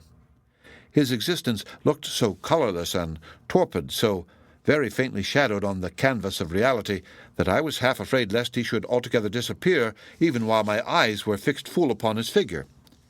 He was certainly the wretchedest old ghost in the world, with his crazy hat, the dingy handkerchief about his throat, his suit of threadbare grey, and especially that patch over his right eye behind which he always seemed to be hiding himself. There was one method, however, of bringing him out into somewhat stronger relief. A glass of brandy would effect it. Perhaps the gentler influence of a bottle of claret might do the same. Nor could I think it a matter for the recording angel to write down against me if, with my painful consciousness of the frost in this old man's blood and the positive ice that had congealed about his heart, I should thaw him out, were it only for an hour, with the summer warmth of a little wine. What else could possibly be done for him? How else could he be imbued with energy enough to hope for a happier state hereafter? How else be inspirited to say his prayers? For there are states of our spiritual system when the throb of the soul's life is too faint and weak to render us capable of religious aspiration. "Mr. Moody," said I, "shall we lunch together? And would you like to drink a glass of wine?" His one eye gleamed. He bowed, and it impressed me that he grew to be more of a man at once, either in anticipation of the wine, or as a grateful response to my good fellowship in offering it. "With pleasure," he replied. The barkeeper, at my request, showed us into a private room, and soon afterwards set some fried oysters and a bottle of claret on the table, and I saw the old man glance curiously at the label of the bottle, as if to learn the brand. "It should be good wine," I remarked, "if it have any right to its label." "You cannot suppose, sir," said Moody with a sigh, "that a poor old fellow like me knows any difference in wines." And yet, in his way of handling the glass, in his preliminary snuff at the aroma, in his first cautious sip of the wine, and the gustatory skill with which he gave his palate the full advantage of it, it was impossible not to recognize the connoisseur. "I fancy, Mr. Moody," said I, "you are a much better judge of wines than I have yet learned to be. Tell me fairly, did you ever drink it where the grape grows?" "How should that have been, Mr. Coverdale?" answered old Moody shyly, but then he took courage, as it were, and uttered a feeble little laugh. "The flavour of this wine," added he, "and its perfume, still more than its taste, makes me remember that I was once a young man." "I wish, Mr. Moody," suggested I, not that I greatly cared about it, however, but was only anxious to draw him into some talk about Priscilla and Zenobia, "I wish, while we sit over our wine, you would favour me with a few of those youthful reminiscences." "Ah," said he, shaking his head, "they might interest you more than you suppose. But I had better be silent, Mr. Coverdale, if this good wine, though claret, I suppose is not apt to play such a trick, but it should make my tongue run too freely. I could never look you in the face again." "You never did look me in the face, Mr. Moody," I replied, "until this very moment." "Ah," sighed old Moody. It was wonderful, however, what an effect the mild grape juice wrought upon him. It was not in the wine, but in the associations which it seemed to bring up. Instead of the mean, slouching, furtive, painfully depressed air of an old city vagabond, more like a grey kennel rat than any other living thing, he began to take the aspect of a decayed gentleman. Even his garments, especially after I had myself quaffed a glass or two, looked less shabby than when we first sat down. There was, by and by, a certain exuberance and elaborateness of gesture and manner, oddly in contrast with all that I had hitherto seen of him. Anon, with hardly any impulse from me, old Moody began to talk. His communications referred exclusively to a long past and more fortunate period of his life, with only a few unavoidable allusions to the circumstances that had reduced him to his present state.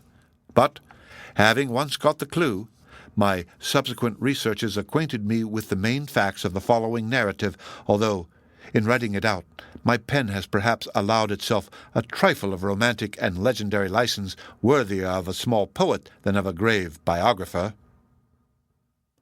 The end of Chapter 21. Read by Rick Kistner for Lit2Go on the web at fcit.usf.edu.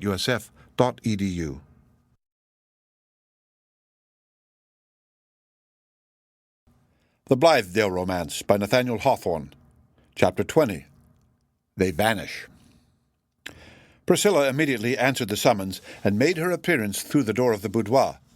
I had conceived the idea, which I now recognize as a very foolish one, that Zenobia would have taken measures to debar me from an interview with this girl, between whom and herself there was so utter an opposition of their dearest interest, that, on one part or the other, a great grief, if not likewise a great wrong, seemed a matter of necessity. But, as Priscilla was only a leaf floating on the dark current of events, without influencing them by her own choice or plan, as she probably guessed not whither the stream was bearing her, nor perhaps even felt its inevitable movement, there could be no peril of her communicating to me any intelligence with regard to Zenobia's purposes. On perceiving me, she came forward with great quietude of manner, and when I held out my hand, her own moved slightly towards it, as if attracted by a feeble degree of magnetism. "I am glad to see you, my dear Priscilla," said I, still holding her hand. "But everything that I meet with nowadays makes me wonder whether I am awake. You especially have always seemed like a figure in a dream, and now more than ever." "Oh, there is substance in these fingers of mine," she answered, giving my hand the faintest possible pressure, and then taking away her own. "Why do you call me a dream? Zenobia is much more like one than I. She is so very, very beautiful. And I suppose," added Priscilla, as if thinking aloud, "everybody sees it as I do." But for my part, it was Priscilla's beauty, not Zenobia's, of which I was thinking at that moment. She was a person who could be quite obliterated so far as beauty went by anything unsuitable in her attire. Her charm was not positive and material enough to bear up against a mistaken choice of color, for instance, or fashion. It was safest, in her case, to attempt no art of dress, for it demanded the most perfect taste, or else the happiest accident in the world to give her precisely the adornment which she needed. She was now dressed in pure white, set off with some kind of gauzy fabric, which, as I bring up her figure in my memory, with a faint gleam on her shadowy hair, and her dark eyes bent shyly on mine, through all the vanished years, seems to be floating about her like a mist. I wondered what Zenobia meant by evolving so much loveliness out of this poor girl. It was what few women could afford to do, for, as I looked from one to the other, the sheen and splendor of Zenobia's presence took nothing from Priscilla's softer spell, if it might not rather be thought to add to it. "What do you think of her?" asked Zenobia. I could not understand the look of melancholy kindness with which Zenobia regarded her. She advanced a step, and beckoning Priscilla near her, kissed her cheek. Then, with a slight gesture of repulse, she moved to the other side of the room. I followed. "She is a wonderful creature," I said. "Ever since she came among us, I have been dimly sensible of just this charm which you have brought out. But it was never absolutely visible till now. She is as lovely as a flower." "Well, say so if you like," answered Zenobia. "You are a poet, at least as poets go nowadays, and must be allowed to make an opera-glass of your imagination when you look at women. I wonder, in such Arcadian freedom of falling in love as we have lately enjoyed, it never occurred to you to fall in love with Priscilla. In society, indeed, a genuine American never dreams of stepping across the inappreciable air-line which separates one class from another. But what was rank to the colonists of Blitheale?" "There were other reasons," I replied, "why I should have demonstrated myself an ass had I fallen in love with Priscilla. By the by, has Hollingsworth ever seen her in this dress?" "Why do you bring up his name at every turn?" asked Zenobia in an undertone, and with a malign look which wandered from my face to Priscilla's. "You know not what you do. It is dangerous, sir, believe me, to tamper thus with earnest human passions out of your own mere idleness and for your own sport. I will endure it no longer. Take care that it does not happen again, I warn you." "You partly wrong me, if not wholly," I responded. "It is an uncertain sense of some duty to perform that brings my thoughts, and therefore my words, continuously to that one point." "Oh, this stale excuse of duty," said Zenobia, in a whisper so full of scorn that it penetrated me like the hiss of a serpent. "I have often heard it before from those who sought to interfere with me, and I know precisely what it signifies. Bigotry, self-conceit, an insolent curiosity, a meddlesome temper, a cold-blooded criticism founded on a shallow interpretation of half-perceptions, a monstrous skepticism in regard to any conscience or any wisdom except one's own, a most irreverent propensity to thrust Providence aside and substitute one's self in its awful place. Out of these and other motives as miserable as these comes your idea of duty. But beware, sir, with all your fancied acuteness, you step blindfold into these affairs. For any mischief that may follow your interference, I hold you responsible." It was evident that, with but a little further provocation, the lioness would turn to bay, if indeed such were not her attitude already. I bowed, and not very well knowing what else to do, was about to withdraw. But glancing again towards Priscilla, who had retreated into a corner, there fell upon my heart an intolerable burden of despondency, the purport of which I could not tell, but only felt it to bear reference to her. I approached her and held out my hand, a gesture, however, to which she made no response. It was always one of her peculiarities that she seemed to shrink from even the most friendly touch, unless it were Zenobia's or Hollingsworth's. Zenobia all this while stood watching us, but with a careless expression, as if it mattered very little what might pass. "Priscilla," I inquired, lowering my voice, "when do you go back to Blithedale?" "Whenever they please to take me," said she. "Did you come away of your own free will?" I asked. "I am blown about like a leaf," she replied. "I never have any free will." "Does Hollingworth know that you are here?" said I. "He bade me come," answered Priscilla. She looked at me, I thought, with an air of surprise, as if the idea were incomprehensible that she should have taken this step without his agency. "What a grip this man has laid upon her whole being," muttered I, between my teeth. "Well, as Zenobia so kindly intimates, I have no more business here. I wash my hands of it all. On Hollingsworth's head be the consequences. Priscilla," I added aloud, "I know not that ever we may meet again. Farewell." As I spoke the word, a carriage had rumbled along the street and stopped before the house. The doorbell rang, and steps were immediately afterwards heard on the staircase. Zenobia had thrown a shawl over her dress. "Mr. Coverdale," said she with cool courtesy, "you will perhaps excuse us. We have an engagement, and are going out." "Whither?" I demanded. "Is not that a little more than you are entitled to inquire?" said she, with a smile. "At all events, it does not suit me to tell you." The door of the drawing-room opened, and Westerveld appeared. I observed that he was elaborately dressed, as if for some grand entertainment. My dislike for this man was infinite. At that moment it amounted to nothing less than a creeping of the flesh, as when, feeling about in a dark place, one touches something cold and slimy, and questions what the secret hatefulness may be. And still, I could not but acknowledge that, for personal beauty, for polish of manner, for all that externally befits a gentleman, there was hardly another like him. After bowing to Zenobia and graciously saluting Priscilla in her corner, he recognized me by a slight but courteous inclination. "Come, Priscilla," said Zenobia. "It is time. Mr. Coverdale, good evening." As Priscilla moved slowly forward, I met her in the middle of the drawing-room.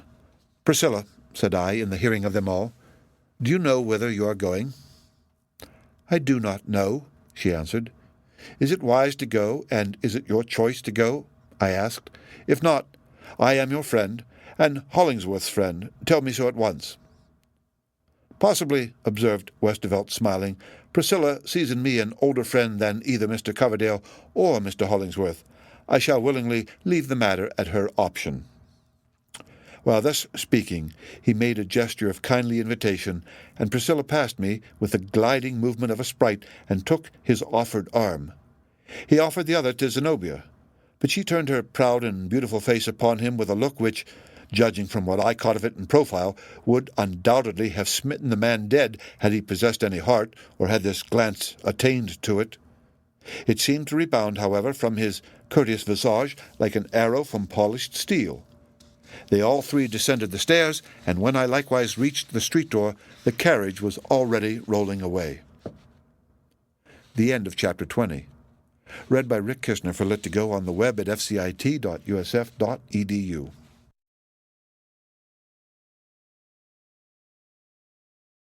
The Blithedale Romance by Nathaniel Hawthorne. Chapter 19. Zenobia's Drawing Room. The remainder of the day, so far as I was concerned, was spent in meditating on these recent incidents. I contrived and alternately rejected innumerable methods of accounting for the presence of Zenobia and Priscilla, and the connection of Westervelt with both. It must be owned, too, that I had a keen, revengeful sense of the insult inflicted by Zenobia's scornful recognition, and more particularly by her letting down the curtain, as if such were the proper barrier to be interposed between a character like hers and a perceptive faculty like mine. For was mine a mere vulgar curiosity? Zenobia should have known me better than to suppose it. She should have been able to appreciate that quality of the intellect and the heart which impelled me, often against my own will, and to the detriment of my own comfort, to live in other lives, and to endeavor by generous sympathies, by delicate intuitions, by taking note of things too slight for a record, and by bringing my human spirit into manifold accordance with the companions whom God assigned me, to learn the secret which was hidden even from themselves. Of all possible observers, methought, a woman like Zenobia and a man like Hollingsworth should have selected me. And now, when the event has long been past, I retain the same opinion of my fitness for the office. I might have condemned them, had I been judge as well as witness. My sentence might have been stern as that of destiny itself. But, still, no trait of original nobility of character, no struggle against temptation, no iron necessity of will on the other hand, nor extenuating circumstance to be derived from passion and despair on the other, no remorse that might coexist with error even if powerless to prevent it, no proud repentance that should claim retribution as a meed, would go unappreciated. True, again, I might give my full assent to the punishment which was sure to follow, but it would be given mournfully and with undiminished love. And after all was finished, I would come as if to gather up the white ashes of those who had perished at the stake, and to tell the world, the wrong being now atoned for, how much had perished there, which it had never yet known how to praise. I sat in my rocking-chair, too far withdrawn from the window to expose myself to another rebuke like that already inflicted. My eye still wandered towards the opposite house, but without effecting any new discoveries. Late in the afternoon, the weathercock on the church spire indicated a change of wind. The sun shone dimly out, as if the golden wine of its beams were mingled half and half with water. Nevertheless, they kindled up the whole range of edifices, threw a glow over the windows, glistened on the wet roofs, and, slowly withdrawing upward, perched upon the chimney-tops. Thence they took a higher flight and lingered an instant on the tip of the spire, making it the final point of more cheerful light in the whole sombre scene. The next moment it was all gone. The twilight fell into the area like a shower of dusky snow, and before it was quite dark, the gong of the hotel summoned me to tea. When I returned to my chamber, the glow of an astral lamp was penetrating mistily through the white curtain of Zenobia's drawing-room. The shadow of a passing figure was now and then cast upon this medium, but with too vague an outline for even my adventurous conjectures to read the hieroglyphic that it presented. All at once it occurred to me how very absurd was my behavior in thus tormenting myself with crazy hypotheses as to what was going on within that drawing-room, when it wasn't my option to be personally present there. My relations with Zenobia, as yet unchanged, as a familiar friend, and associated in the same lifelong enterprise, gave me the right, and made it no more than kindly courtesy demanded, to call on her. Nothing except our habitual independence of conventional rules at Blithedale could have kept me from sooner recognizing this duty. At all events, it should now be performed. In compliance with this sudden impulse, I soon found myself actually within the house, the rear of which, for 2 days past, I had been so sedulously watching. A servant took my card, and immediately returning, ushered me upstairs. On the way, I heard a rich and, as it were, triumphant burst of music from a piano, in which I felt Zenobia's character, although heretofore I had known nothing of her skill upon the instrument.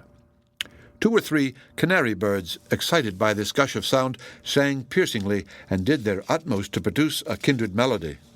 A bright illumination streamed through the door of the front drawing-room, and I had barely stepped across the threshold before Zenobia came forward to meet me, laughing and with an extended hand.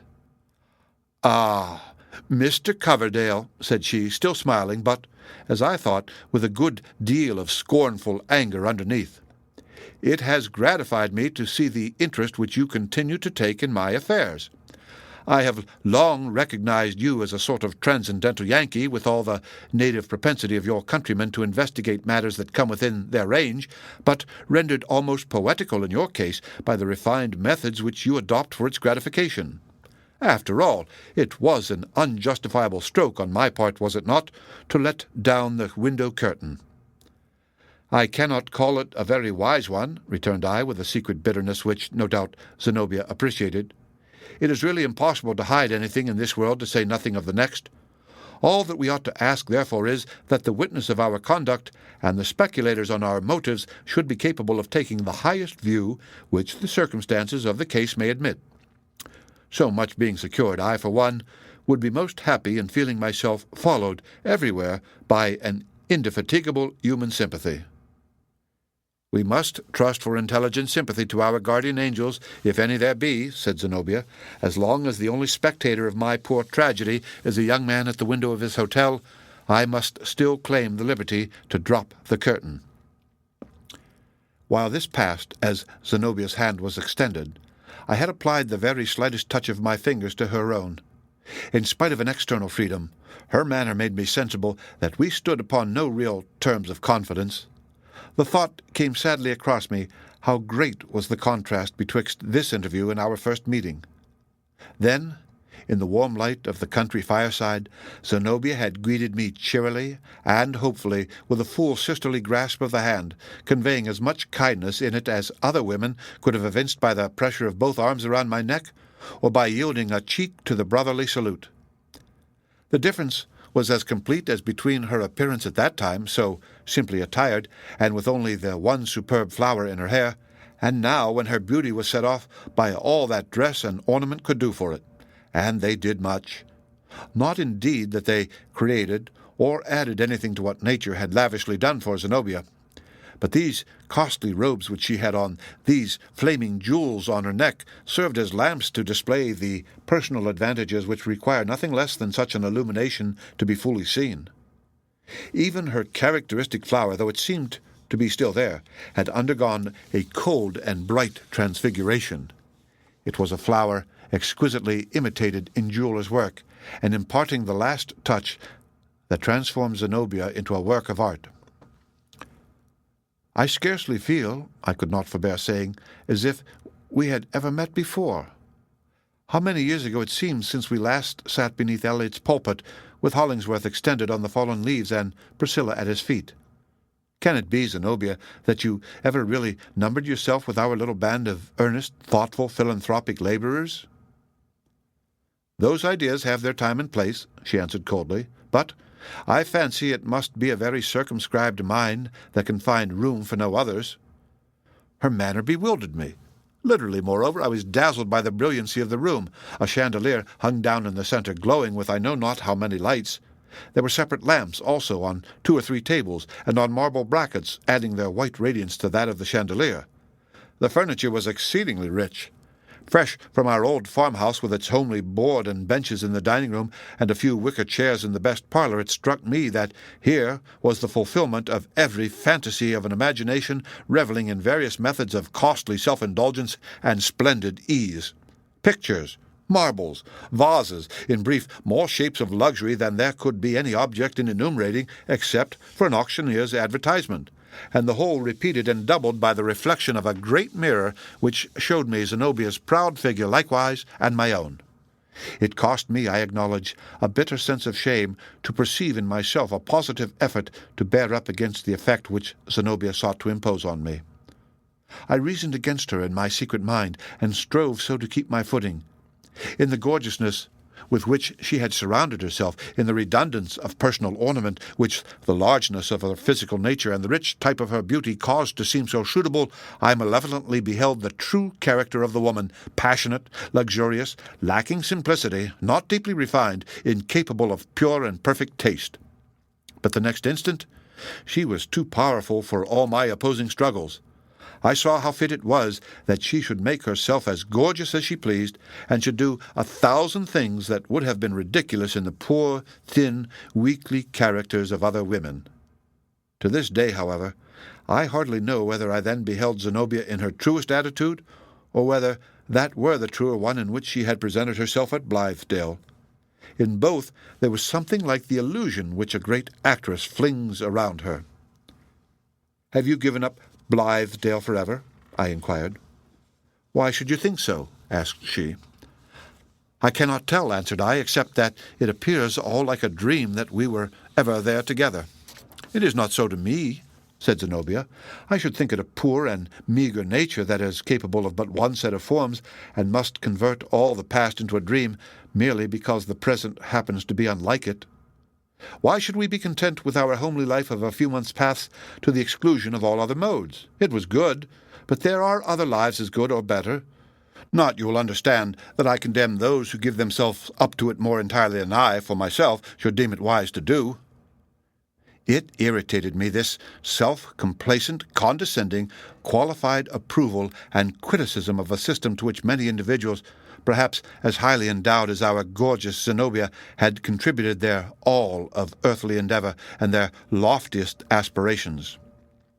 I determined to make proof if there were any spell that would exorcise her out of the part which she seemed to be acting. She should be compelled to give me a glimpse of something true, some nature, some passion, no matter whether right or wrong, provided it were real. "Your allusion to that class of circumscribed characters who can live only in one mode of life," remarked I coolly, "reminds me of our poor friend Hollingsworth. Possibly he was in your thoughts when you spoke thus." Poor fellow! It is a pity that, by the fault of a narrow education, he should have so completely immolated himself to that one idea of his, especially as the slightest modicum of common sense would teach him its utter impracticality. Now that I have returned into the world and can look at his project from a distance, it requires all my real regard for this respectable and well-intentioned man to prevent me laughing at him as I find society at large does. Zenobia's eyes darted lightning. Her cheeks flushed. The vividness of her expression was like the effect of a powerful light flaming up suddenly within her. My experiment had fully succeeded. She had shown me the true flesh and blood of her heart by thus involuntarily resenting my slight, pitying, half-kind, half-scornful mention of the man who was all in all with her.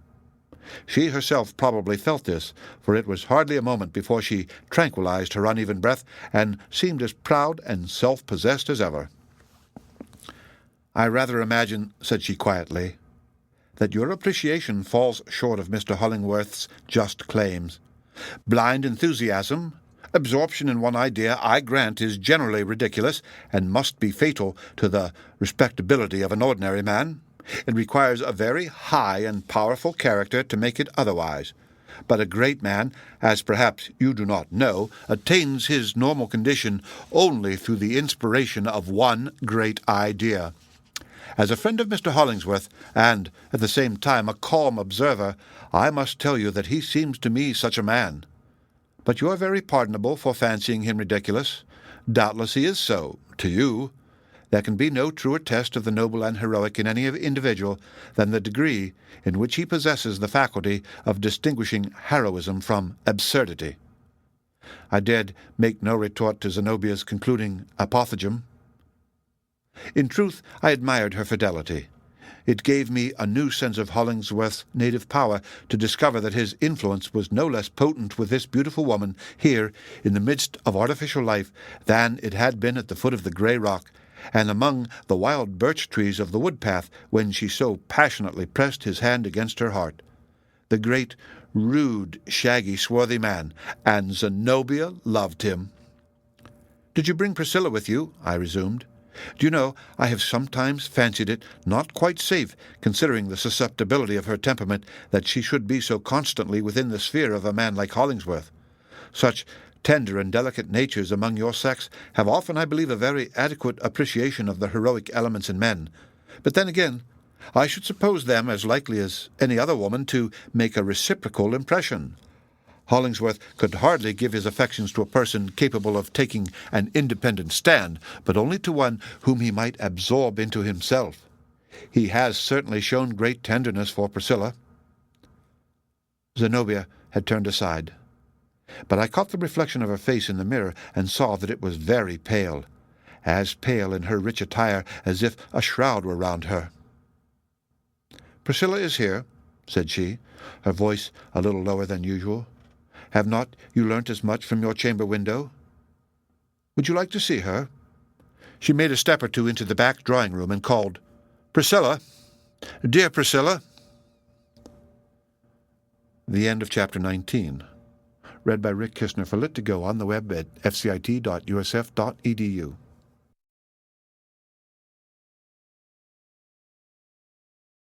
The Blithedale Romance by Nathaniel Hawthorne. Chapter 23. A Village Hall. Well, I betook myself away and wandered up and down like an exorcised spirit that had been driven from its old haunts after a mighty struggle.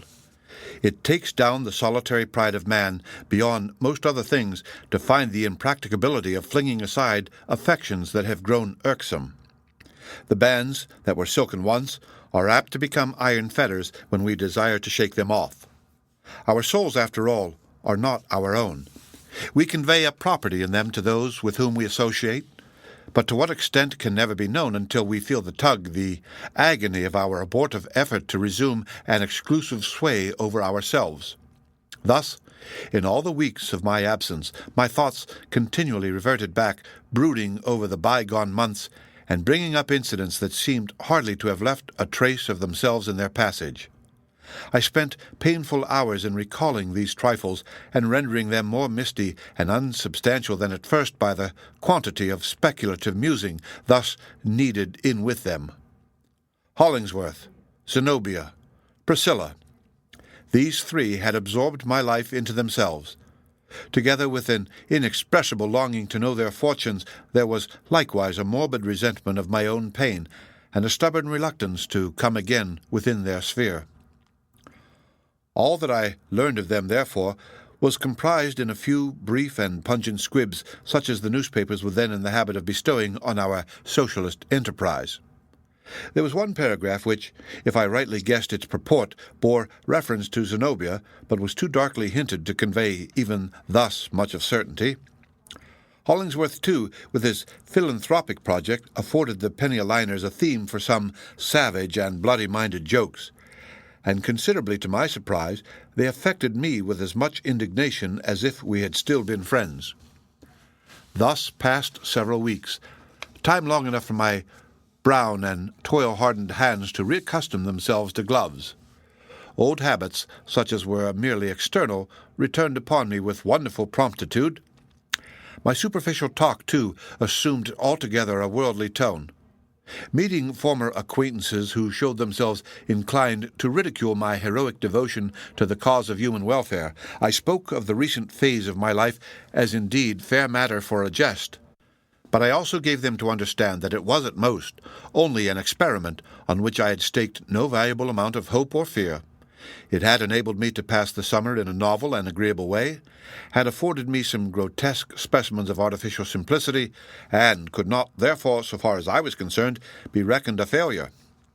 In no one instance, however, did I voluntarily speak of my three friends. They dwelt in a profounder region. The more I consider myself as I then was, the more do I recognize how deeply my connection with those three had affected all my being. as it was already the epoch of annihilated space. I might, in the time I was away from Blithedale, have snatched a glimpse at England and been back again, but my wanderings were confined within a very limited sphere. I hopped and fluttered like a bird with a string about its leg, gyrating round a small circumference and keeping up a restless activity to no purpose.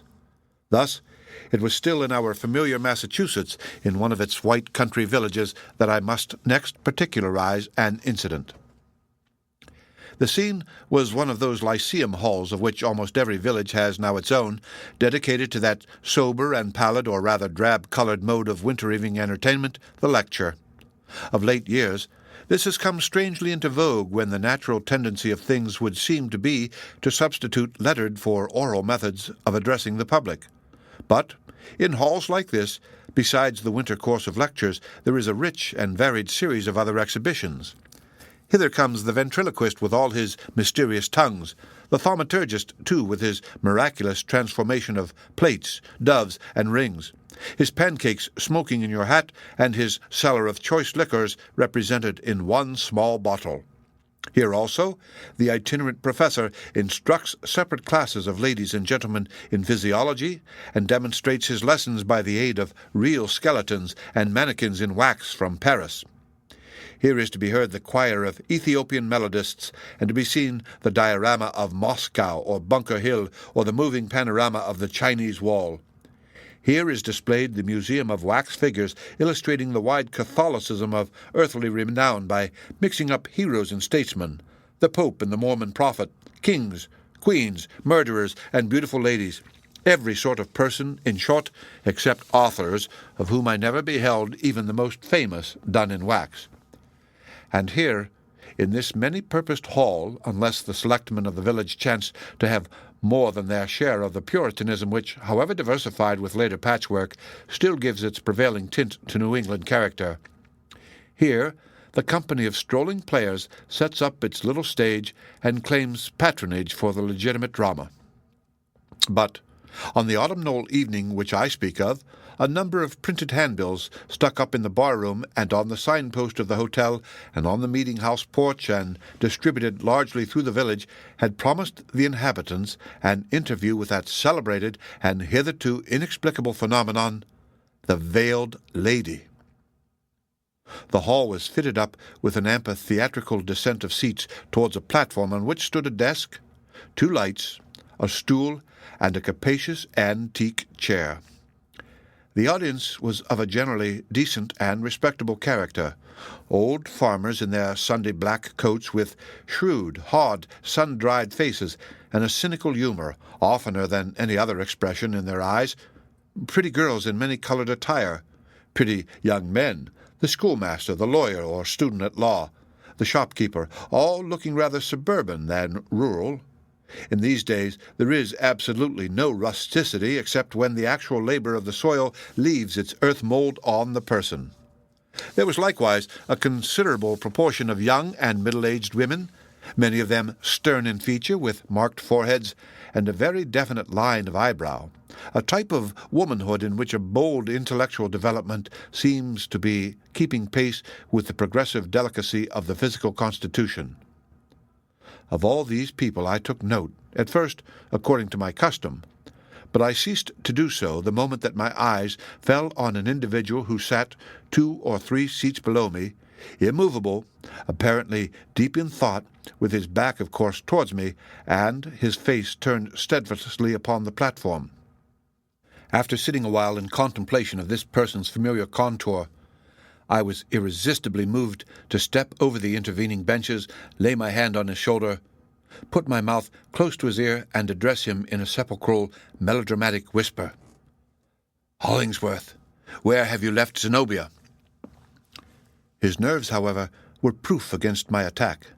He turned half around and looked me in the face with great, sad eyes, in which there was neither kindness, nor resentment, nor any perceptible surprise. "Zenobia, when I last saw her," he answered, "was at Blithedale." He said no more, but There was a great deal of talk going on near me among a knot of people who might be considered as representing the mysticism, or rather the mystic sensuality of this singular age. The nature of the exhibition that was about to take place had probably given the turn to their conversation. I heard from a pale man in blue spectacles some stranger stories than ever were written in a romance, told, too, with a simple, unimaginative steadfastness which was terribly efficacious in compelling the auditor to receive them into the category of established facts.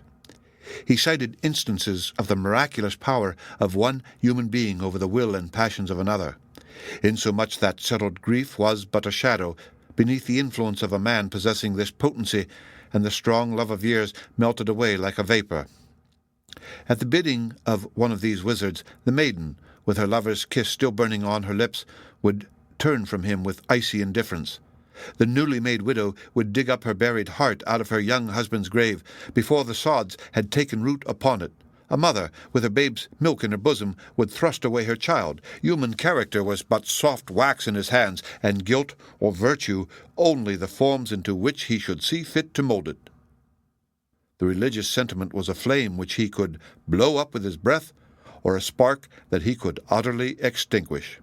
It is unutterable the horror and disgust with which I listened, and saw that, if these things were to be believed, the individual soul was virtually annihilated, and all that is sweet and pure in our present life debased, and that the idea of man's eternal responsibility was made ridiculous, and immortality rendered at once impossible and not worth acceptance. But I would have perished on the spot sooner than believe it. The epoch of rapping spirits, and all the wonders that have followed in their train, such as tables upset by invisible agencies, bells self-tolled at funerals, and ghostly music performed on Jews' harps, had not yet arrived. Alas, my countrymen, methinks we have fallen on an evil age. If these phenomena have not humbug at the bottom, so much the worse for us. What can they indicate in a spiritual way except that the soul of man is descending to a lower point than it has ever before reached while incarnate? We are pursuing a downward course in the eternal march, and thus bring ourselves into the same range with beings whom death, in requital of their gross and evil lives, has degraded below humanity. To hold intercourse with spirits of this order, we must stoop and grovel in some element more vile than earthly dust. These goblins, if they exist at all, are but the shadows of past mortality, outcasts, mere refuse stuff adjudged unworthy of the eternal world, and, on the most favorable supposition, dwindling gradually into nothingness. The less we have to say to them, the better, lest we share their fate. The audience now began to be impatient. They signified their desire for the entertainment to commence by thump of sticks and stamp of boot heels. Nor was it a great while longer before, in response to their call, there appeared a bearded personage in oriental robes, looking like one of the enchanters of the Arabian Nights. He came upon the platform from a side door, saluted the spectators not with a salaam, but a bow, took his station at the desk, and first, blowing his nose with a white handkerchief, prepared to speak. The environment of the homely village hall, and the absence of many ingenious contrivances of stage effect with which the exhibition had heretofore been set off, seemed to bring the artifice of this character more openly upon the surface. No sooner did I behold the bearded enchanter than, laying my hand again on Hollingsworth's shoulder, I whispered in his ear, "Do you know him?" "I never saw the man before," he muttered, without turning his head. "But I had seen him 3 times already. Once, on occasion of my first visit to the Veiled Lady, a second time in the wood path at Blitheale, and lastly in Zenobia's drawing-room. It was Westervelt. A quick association of ideas made me shudder from head to foot, and again, like an evil spirit bringing up reminiscences of a man's sins, I whispered a question in Hollingsworth's ear. "What have you done with Priscilla?" He gave a convulsive start, as if I had thrust a knife into him, writhed himself round on his seat, glared fiercely into my eyes, but answered not a word. The professor began his discourse, explanatory of the psychological phenomena, as he termed them, which was his purpose to exhibit to the spectators. There remains no very distinct impression of it on my memory. It was eloquent, ingenious, plausible, with a delusive show of spirituality, yet really imbued throughout with a cold and dead materialism. I shivered as at a current of chill air, issuing out of a sepulchral vault and bringing the smell of corruption along with it.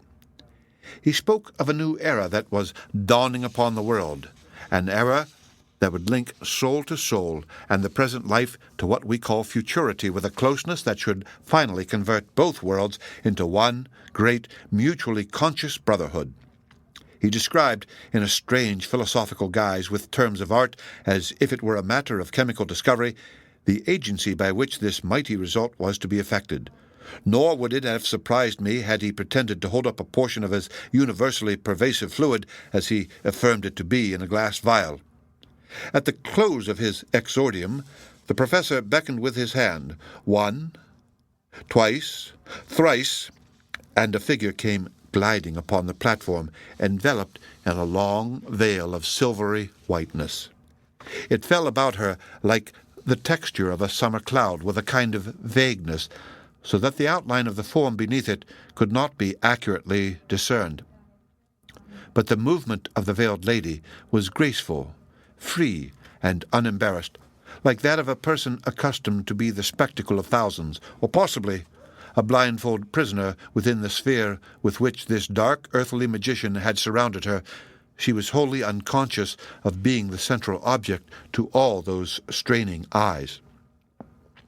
Pliant to his gesture, which had even an obsequious courtesy, but at the same time a remarkable decisiveness, the figure placed itself in the great chair. Sitting there, in such visible obscurity, it was perhaps as much like the actual presence of a disembodied spirit as anything that stage trickery could devise. The hushed breathing of the spectators proved how high-wrought were their anticipations of the wonders to be performed through the medium of this incomprehensible creature. I, too, was in breathless suspense, but with a far different presentiment of some strange event at hand. "You see before you the veiled lady," said the bearded professor, advancing to the edge of the platform, "by the agency of which I have just spoken. She is at this moment in communion with the spirit world. That silvery veil is, in one sense, an enchantment, having been dipped, as it were, and essentially imbued through the potency of my art with the fluid medium of spirits. Slight and ethereal as it seems, the limitations of time and space have no existence within its folds.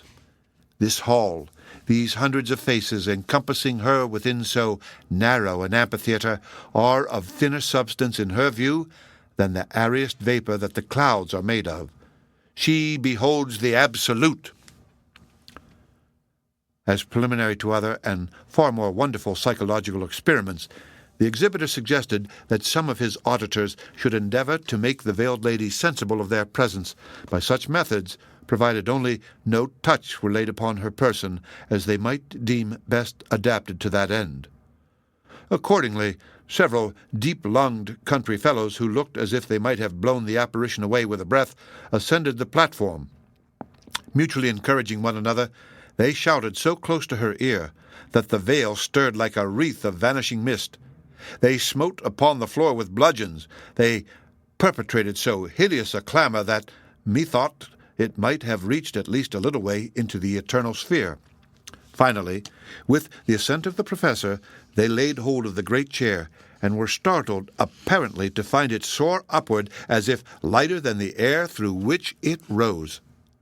But the veiled lady remained seated and motionless, with a composure that was hardly less than awful, because implying so immeasurable a distance betwixt her and these rude prosecutors. "These efforts are wholly without avail," observed the professor, who had been looking on with an aspect of serene indifference. "The roar of a battery of cannon would be inaudible to the veiled lady. And yet, were I to will it, sitting in this very hall, she could hear the desert wind sweeping over the sands as far off as Arabia, the icebergs grinding one against the other in the polar seas, the rustle of a leaf in an Indian forest, the lowest whispered breath of the bashfulest maiden in the world uttering the first confession of her love. Nor Does there exist the moral inducement apart from my own behest that could persuade her to lift the silvery veil or arise out of that chair? Greatly to the professor's discomposure, however, just as he spoke these words, the veiled lady arose. There was a mysterious tremor that shook the magic veil. The spectators, it may be, imagined that she was about to take flight into that invisible sphere and to the society of those purely spiritual beings with whom they reckoned her so near akin. Hollingsworth, a moment ago, had mounted the platform and now stood gazing at the figure with a sad intentness that brought the whole power of his great, stern, yet tender soul into his glance. "Come," said he, waving his hand towards her. "You are safe." She threw off the veil and stood before that multitude of people, pale, tremulous, shrinking, as if only then had she discovered that 1,000 eyes were gazing at her. Poor maiden! How strangely had she been betrayed! Blazoned abroad as a wonder of the world, and performing what were adjudged as miracles in the faith of many, a seeress and a prophetess in the harsher judgment of others, a mountebank, she had kept, as I religiously believe, her virgin reserve and sanctity of soul throughout it all. Within that encircling veil, though an evil hand had flung it over her, there was as deep a seclusion as if this forsaken girl had, all the while, been sitting under the shadow of Eliot's pulpit in the Blithedale woods at the feet of him who now summoned her to the shelter of his arms. And the true heart-throb of a woman's affection was too powerful for the jugglery that had hitherto environed her. She uttered a shriek and fled to Hollingsworth like one escaping from her deadliest enemy, and was safe forever. The end of Chapter 23. Read by Rick Kistner for Lit2Go on the web at fcit.usf.edu.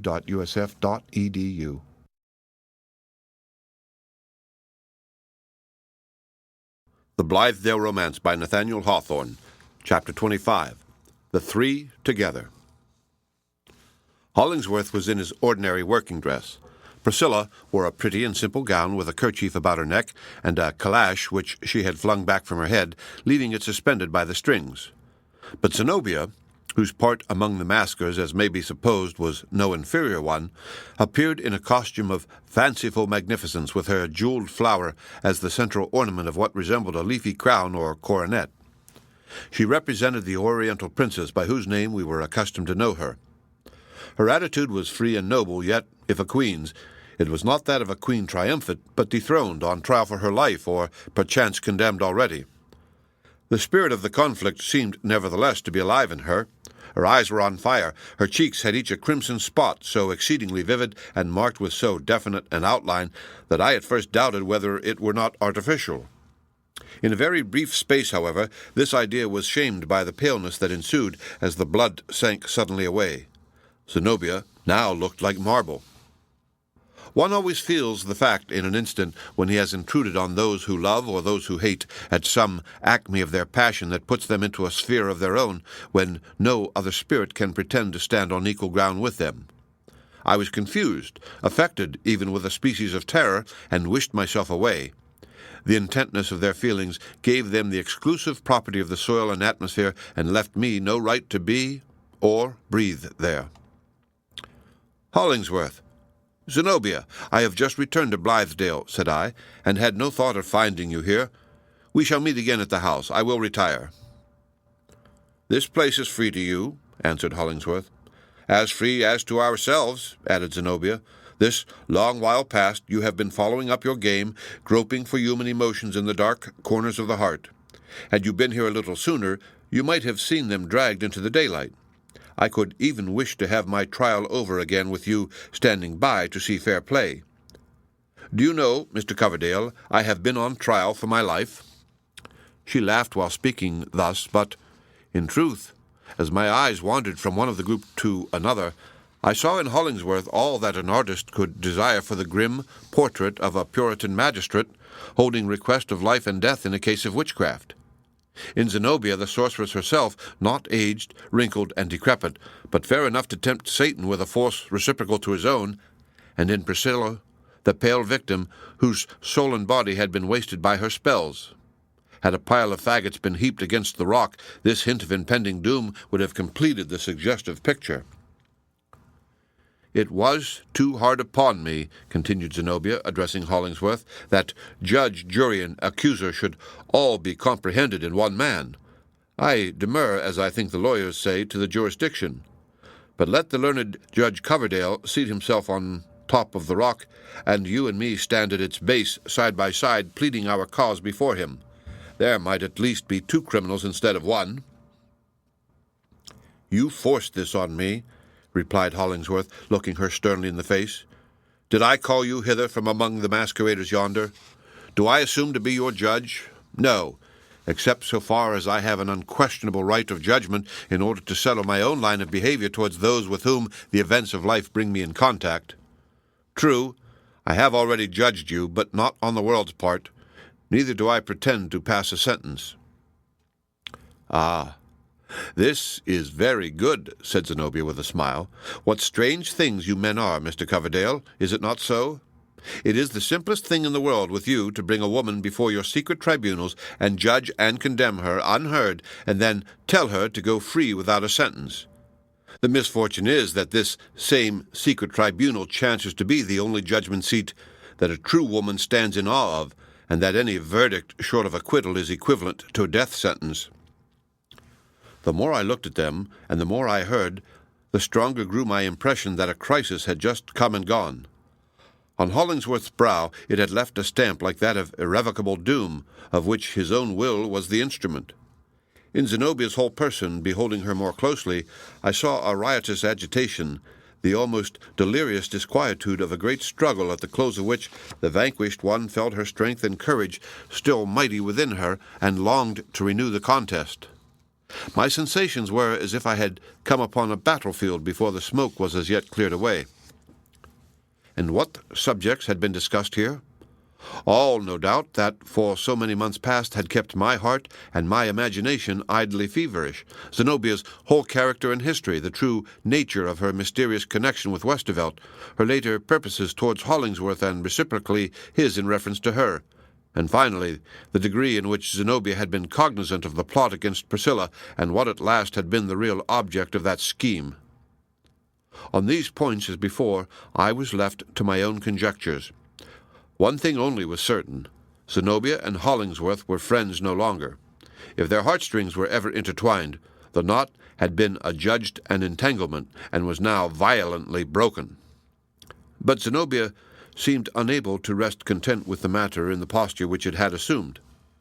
"Ah, do we part so?" exclaimed she, seeing Hollingsworth about to retire. "And why not?" said he, with almost rude abruptness. "What is there further to be said between us?" "Well, perhaps nothing," answered Zenobia, looking him in the face and smiling. "But we have come many times before to this grey rock, and we have talked very softly among the whisperings of the birch trees. They were pleasant hours. I love to make the latest of them, though not altogether so delightful, loiter away as slowly as may be. And besides, you have put many queries to me at this, which you designed to be our last interview, and, being driven, as I must acknowledge, into a corner, I have responded with reasonable frankness. But now, with your free account, I desire the privilege of asking a few questions in my turn." "I have no concealments," said Hollingsworth. "We shall see," answered Zenobia. "I would first inquire whether you have supposed me to be wealthy." "On that point," observed Hollingsworth, "I have had the opinion which the world holds." "And I held it likewise," said Zenobia. "Had I not, heaven is my witness, the knowledge should have been as free to you as me. It is only 3 days since I knew the strange fact that threatens to make me poor, and your own acquaintance with it, I suspect, is of at least as old a date. I fancied myself affluent. You are aware, too, of the disposition which I proposed making of the larger portion of my imaginary opulence. Nay, were it all, I had not hesitated. Let me ask you further, did I ever propose or intimate any terms of compact on which depended this, as the world would consider it, so important sacrifice?" "You certainly spoke of none," said Hollingsworth. "Nor meant any," she responded. "I was willing to realize your dream, freely, generously as some might think, but at all events fully, and heedless though it should prove the ruin of my fortune. If in your own thoughts you have imposed any conditions of this expenditure, it is you that must be held responsible for whatever is sordid and unworthy in them. And now, one other question. Do you love this girl?" "Oh, Zenobia," exclaimed Priscilla, shrinking back as if longing for the rock to topple over and hide her. "Do you love her?" repeated Zenobia.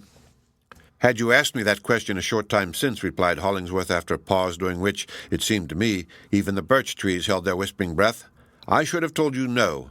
My feelings for Priscilla differed little from those of an elder brother watching tenderly over the gentle sister whom God has given him to protect." "And what is your answer now?" persisted Zenobia. "I do love her," said Hollingsworth, uttering the words with a deep inward breath instead of speaking them outright. "As well declare it thus as in any other way. I do love her." "Now, God be judge between us," cried Zenobia, breaking into sudden passion. "Which of us two has most mortally offended him? At least I am a woman, with every fault it may be that a woman ever had, weak, vain, unprincipled, like most of my sex, for our virtues, when we have any, are merely impulsive and intuitive, passionate too, and pursuing my foolish and unattainable ends by indirect and cunning, though absurdly chosen means, as an hereditary bond-slave must, false moreover to the whole circle of good, in my reckless truth to the little good I saw before me, but still a woman. A creature whom only a little change of earthly fortune, a little kinder smile of him who sent me hither, and one true heart to encourage and direct me, might have made all that a woman can be. But how is it with you? Are you a man? No, but a monster, a cold, heartless, self-beginning and self-ending piece of mechanism." "With what, then, do you charge me?" asked Hollingsworth, aghast and greatly disturbed at this attack. "Show me one selfish end in all I ever aimed at, and you may cut it out of my bosom with a knife." "It is all self," answered Zenobia with still intenser bitterness. "Nothing else, nothing but self, self, self. The fiend, I doubt not, has made his choicest mirth of you these 7 years past, and especially in the mad summer which we have spent together. I see it now. I am awake, disenchanted, disenthralled. Self, self, self. You have embodied yourself in a project. You are a better masquerader than the witches and gypsies yonder, for your disguise is a self-deception. See whither it has brought you. First you aimed a death blow, and a treacherous one, at this scheme of a purer and higher life which so many noble spirits had wrought out. Then, because Coverdale could not be quite your slave, you threw him ruthlessly away, and you took me too into your plan, as long as there was hope of my being available, and now fling me aside again, a broken tool.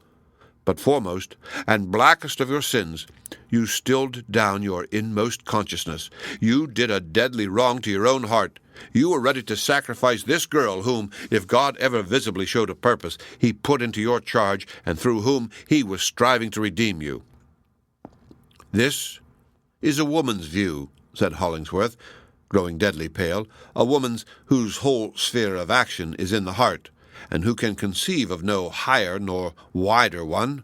"Be silent!" cried Zenobia imperiously. "You know neither man nor woman. The utmost that can be said in your behalf, and because I would not be wholly despicable in my own eyes, but would fain excuse my wasted feelings, nor own it wholly a delusion, therefore I say it is that a great and rich heart has been ruined in your breast. Leave me now. You have done with me, and I with you. Farewell." "Priscilla," said Hollingsworth, "come." Zenobia smiled. Possibly I did so too. Not often in human life has a gnawing sense of injury found a sweeter morsel of revenge than was conveyed in the tone with which Hollingsworth spoke those two words.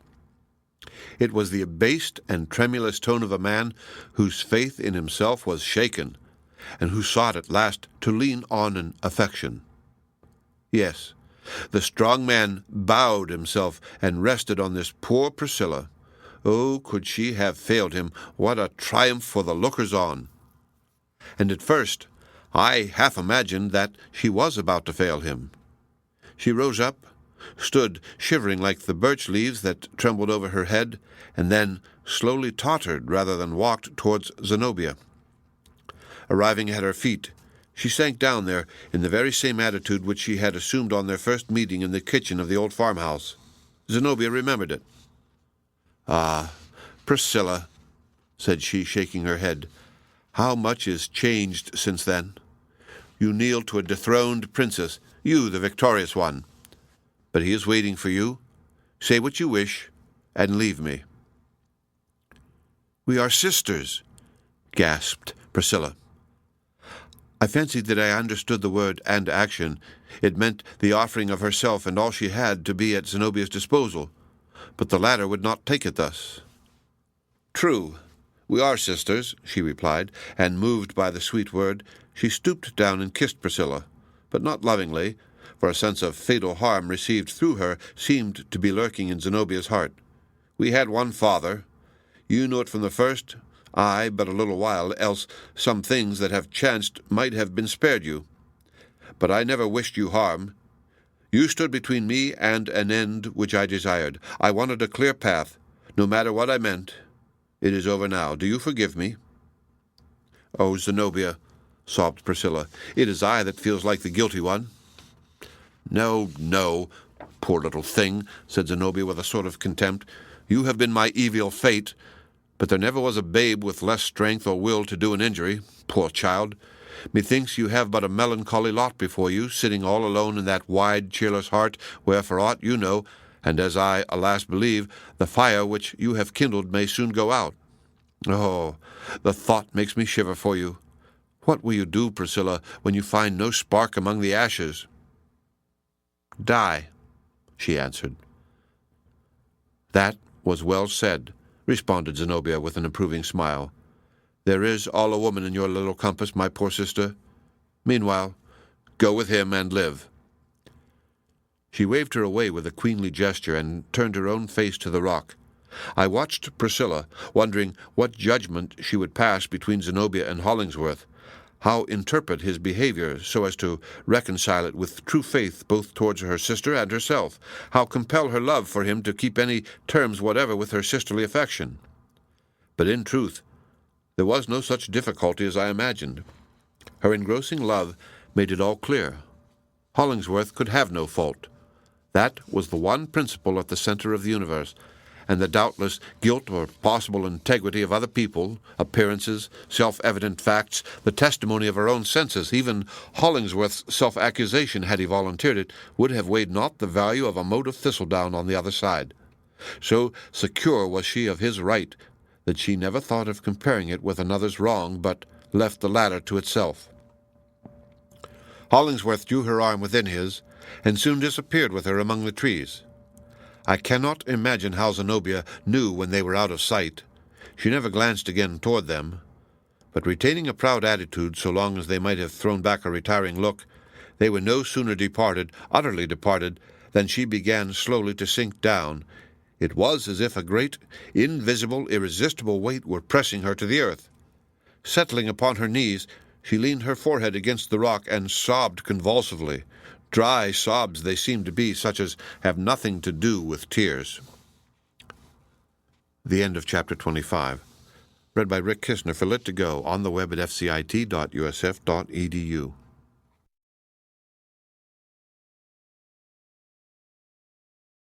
The Blithedale Romance by Nathaniel Hawthorne. Chapter 26. Zenobia and Coverdale. Zenobia had entirely forgotten me.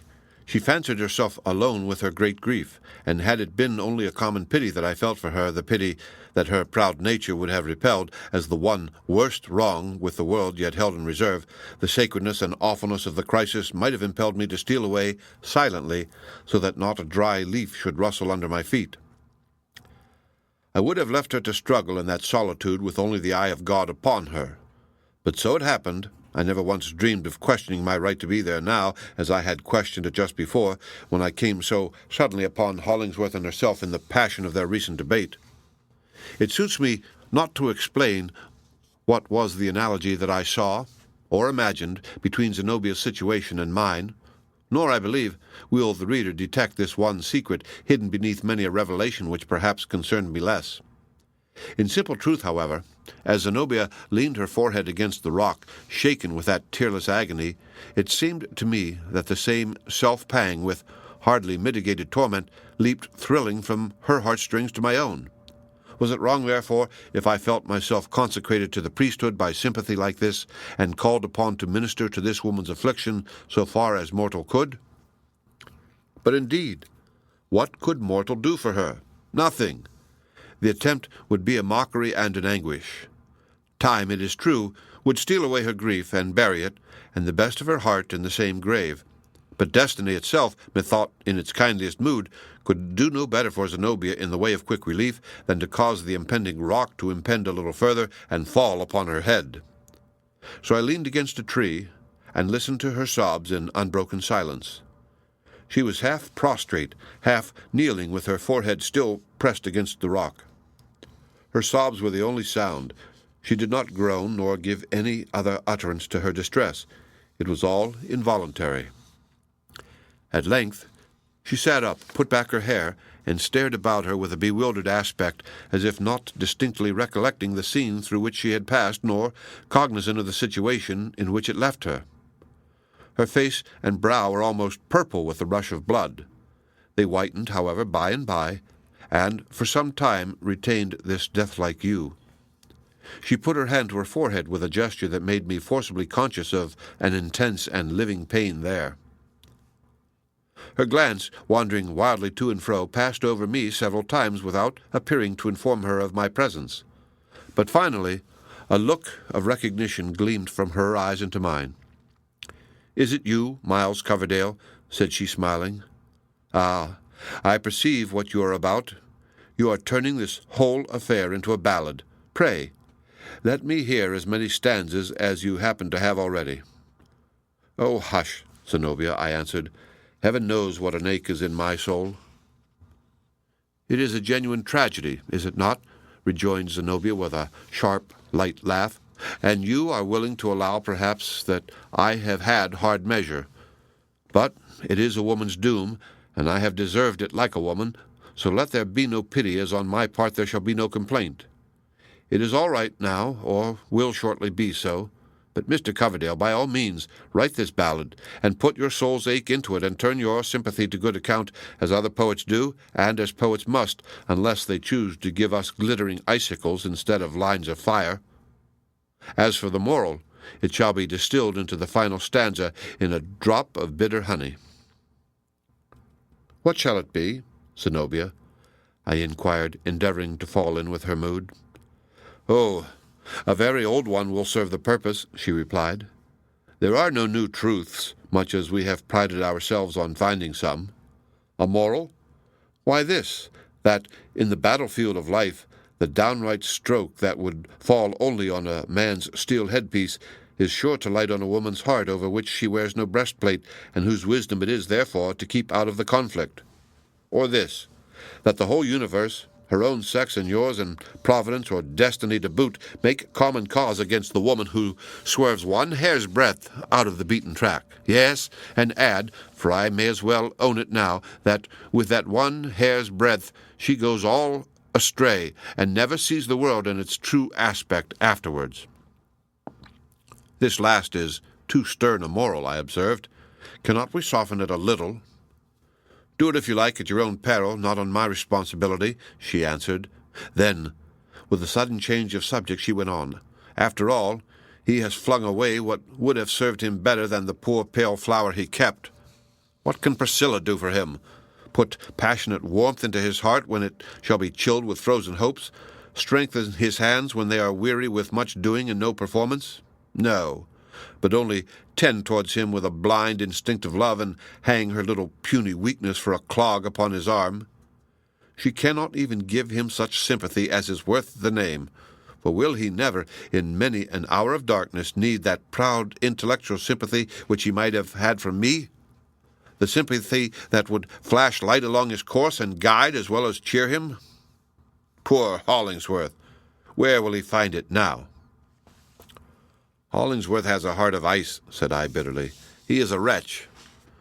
"Do him no wrong," interrupted Zenobia, turning haughtily upon me. "Presume not to estimate a man like Hollingsworth. It was my fault all along, and none of his. I see it now. He never sought me. Why should he seek me? What had I to offer him? A miserable, bruised, and battered heart, spoilt long before he met me. A life, too, hopelessly entangled with a villain's. He did well to cast me off. God be praised he did it. And yet, had he trusted me and borne with me a little longer, I would have saved him all this trouble." She was silent for a time, and stood with her eyes fixed on the ground. Again raising them, her look was more mild and calm. "Miles Coverdale," said she. "Well, Zenobia," I responded, "can I do you any service?" "Very little," she replied, "but it is my purpose, as you may well imagine, to remove from Blitheale, and most likely I may not see Hollingsworth again. A woman in my position, you understand, feels scarcely at her ease among former friends. New faces, unaccustomed looks, those only can she tolerate. She would pine among familiar scenes. She would be apt to blush, too, under the eyes that knew her secret. Her heart might throb uncomfortably. She would mortify herself, I suppose, with foolish notions of having sacrificed the honor of her sex at the foot of proud, contumacious man. Poor womanhood, with its rights and wrongs. Here will be new matter for my course of lectures, at the idea of which you smiled, Mr. Coverdale, a month or two ago. But as you have really a heart and sympathies as far as they go, and as I shall depart without seeing Hollingsworth, I must entreat you to be a messenger between him and me." "Willingly," said I, wondering at the strange way in which her mind seemed to vibrate from the deepest earnest to mere levity. "What is the message?" "True. What is it?" exclaimed Zenobia. "After all, I hardly know. On better consideration, I have no message.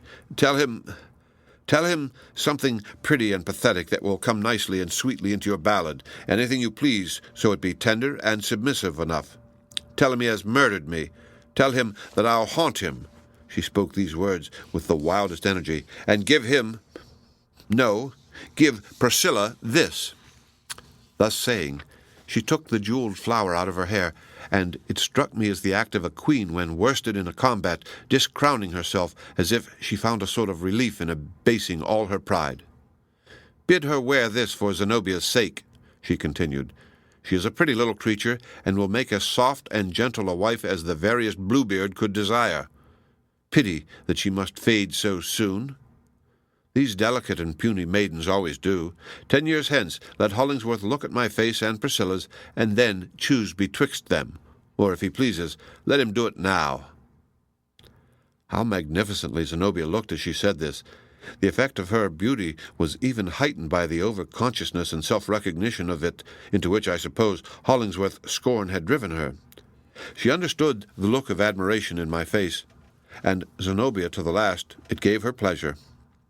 "It is an endless pity," said she, "that I had not bethought myself of winning your heart, Mr. Coverdale, instead of Hollingsworth's. I think I should have succeeded, and many women would have deemed you the worthier conquest of the two.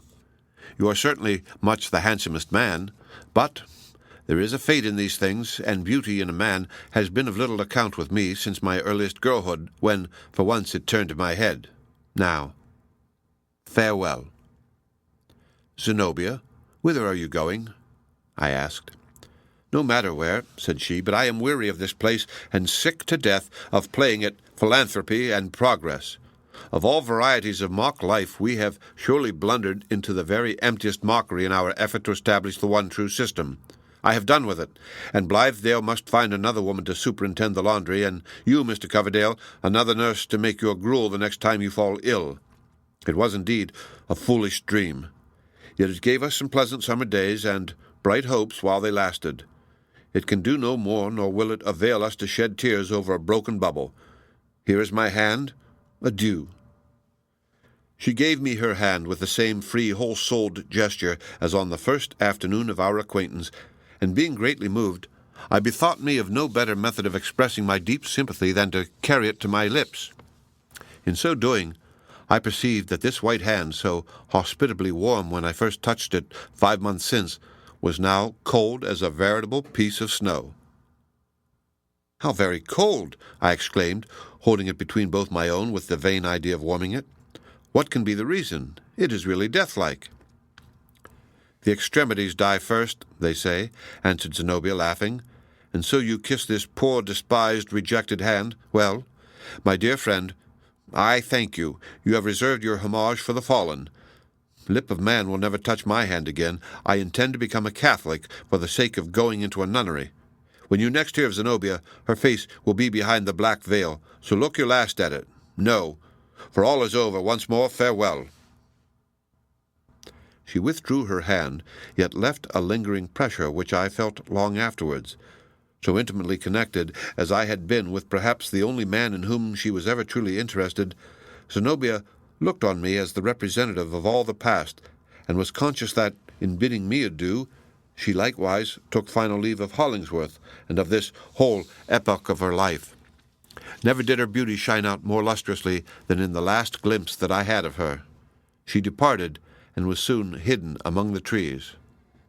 But whether it was the strong impression of the foregoing scene, or whatever else the cause, I was affected with a fantasy that Zenobia had not actually gone, but was still hovering about the spot and haunting it. I seemed to feel her eyes upon me. It was as if the vivid coloring of her character had left a brilliant stain upon the air. By degrees, however, the impression grew less distinct. I flung myself upon the fallen leaves at the base of Eliot's pulpit. The sunshine withdrew up the tree trunks and flickered on the topmost boughs.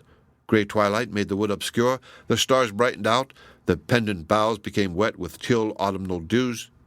But I was listless, worn out with emotion on my own behalf and sympathy for others, and had no heart to leave my comfortless lair beneath the rock. I must have fallen asleep and had a dream, all the circumstances of which utterly vanished at the moment when they converged to some tragical catastrophe, and thus grew too powerful for the thin sphere of slumber that enveloped them. Starting from the ground, I found the risen moon shining upon the rugged face of the rock, and myself all in a tremble. The end of chapter 26. Read by Rick Kistner for Lit2Go on the web at fcit.usf.edu.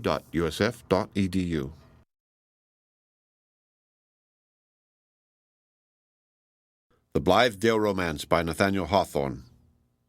Chapter 28. Blithedale Pasture.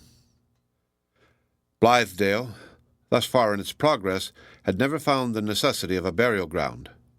There was some consultation among us in what spot Zenobia might most fitly be laid.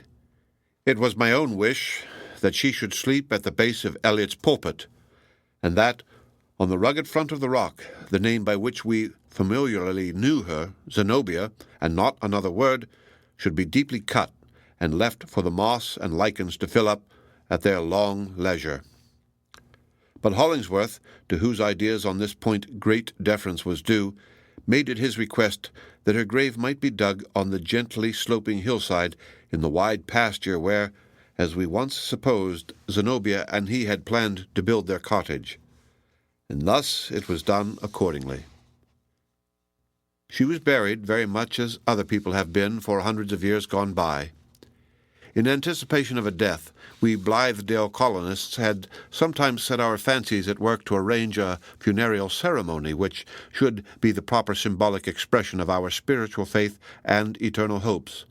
And this we meant to substitute for those customary rites which were molded originally out of the Gothic gloom, and by long use, like an old velvet pall, have so much more than their first death smell in them.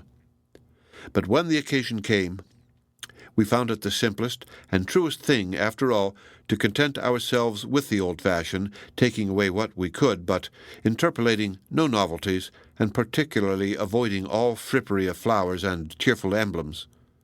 The procession moved from the farmhouse. Nearest the dead walked an old man in deep mourning, his face most concealed in a white handkerchief, and with Priscilla leaning on his arm. Hollingsworth and myself came next. We all stood around the narrow niche in the cold earth, all saw the coffin lowered in, all heard the rattle of the crumbly soil upon its lid, that final sound which mortality awakens on the utmost verge of sense, as if in the vain hope of bringing an echo from the spiritual world. I noticed a stranger to most of those present, though known to me, who after the coffin had descended, took up a handful of earth and flung it first into the grave. I had given up Hollingsworth's arm, and now found myself near this man. "It was an idle thing, a foolish thing for Zenobia to do," said he. She was the last woman in the world to whom death could have been necessary. It was too absurd. I have no patience with her." "Why so?" I inquired, smothering my horror at his cold comment in my eager curiosity to discover some tangible truth as to his relationship with Zenobia. If any crisis could justify the sad wrong she offered to herself, it was surely that in which she stood. Everything had failed her. Prosperity, in the world's sense, for her opulence was gone, the heart's prosperity in love, and there was a secret burthen on her, the nature of which is best known to you. Young as she was, she had tried life fully, had no more to hope, and something perhaps to fear. Had Providence taken her away in its own holy hand, I should have thought it the kindest dispensation that could be awarded to one so wrecked. "You mistake the matter completely," rejoined Westervelt. "What, then, is your own view of it?" I asked. "Her mind was active and various in its powers," said he. "Her heart had a manifold adaptation, her constitution an infinite buoyancy, which, had she possessed only a little patience to await the reflux of her troubles, would have borne her upward triumphantly for 20 years to come. Her beauty would not have waned, or scarcely so, and surely not beyond the reach of art to restore it, in all that time. She had life's summer all before her, and 100 varieties of brilliant success. What an actress Zenobia might have been! It was one of her least valuable capabilities. How forcibly she might have wrought upon the world, either directly in her own person, or by her influence upon some man, or a series of men of controlling genius. Every prize that could be worth a woman's having, and many prizes which other women are too timid to desire, lay within Zenobia's reach." "In all this," I observed, "there would have been nothing to satisfy her heart." "Her heart," answered Westervelt contemptuously. "That troublesome organ, as she had hitherto found it, would have been kept in its due place and degree, and have had all the gratification it could fairly claim. She would soon have established a control over it. Love had failed her, you say. Had it never failed her before, yet she survived it, and loved again, possibly not once alone, nor twice either, and now to drown herself for yonder dreamy philanthropist." "Who are you," I exclaimed indignantly, "that dare to speak thus of the dead? You seem to intend a eulogy, yet leave out whatever was noblest in her, and blacken while you mean to praise. I have long considered you as Zenobia's evil fate. Your sentiments confirm me in the idea, but leave me still ignorant as to the mode in which you have influenced her life. The connection may have been indissoluble except by death. Then indeed, always in the hope of God's infinite mercy, I cannot deem it a misfortune that she sleeps in yonder grave." "No matter what I was to her," he answered gloomily, yet without actual emotion. "She is now beyond my reach. Had she lived and hearkened to my counsels, we might have served each other well. But there Zenobia lies in yonder pit, with the dull earth over her. 20 years of a brilliant lifetime thrown away for a mere woman's whim. Heaven deal with Westervelt according to his nature and deserts. That is to say, annihilate him. He was altogether earthy, worldly, made for time and its gross objects, and incapable, except by a sort of dim reflection, caught from other minds, of so much as one spiritual idea. Whatever stain Zenobia had was caught from him, nor does it seldom happen that a character of admirable qualities loses its better life because the atmosphere that should sustain it is rendered poisonous by such breath as this man mingled with Zenobia's. Yet his reflections possessed their share of truth. It was a woeful thought that a woman of Zenobia's diversified capacity should have fancied herself irretrievably defeated on the broad battlefield of life, and with no refuge save to fall on her own sword merely because love had gone against her. It is nonsense, and a miserable wrong, the result, like so many others, of masculine egotism, that the success or failure of woman's existence should be made to depend wholly on the affections and on one species of affection, while man has such a multitude of other chances that this seems but an incident.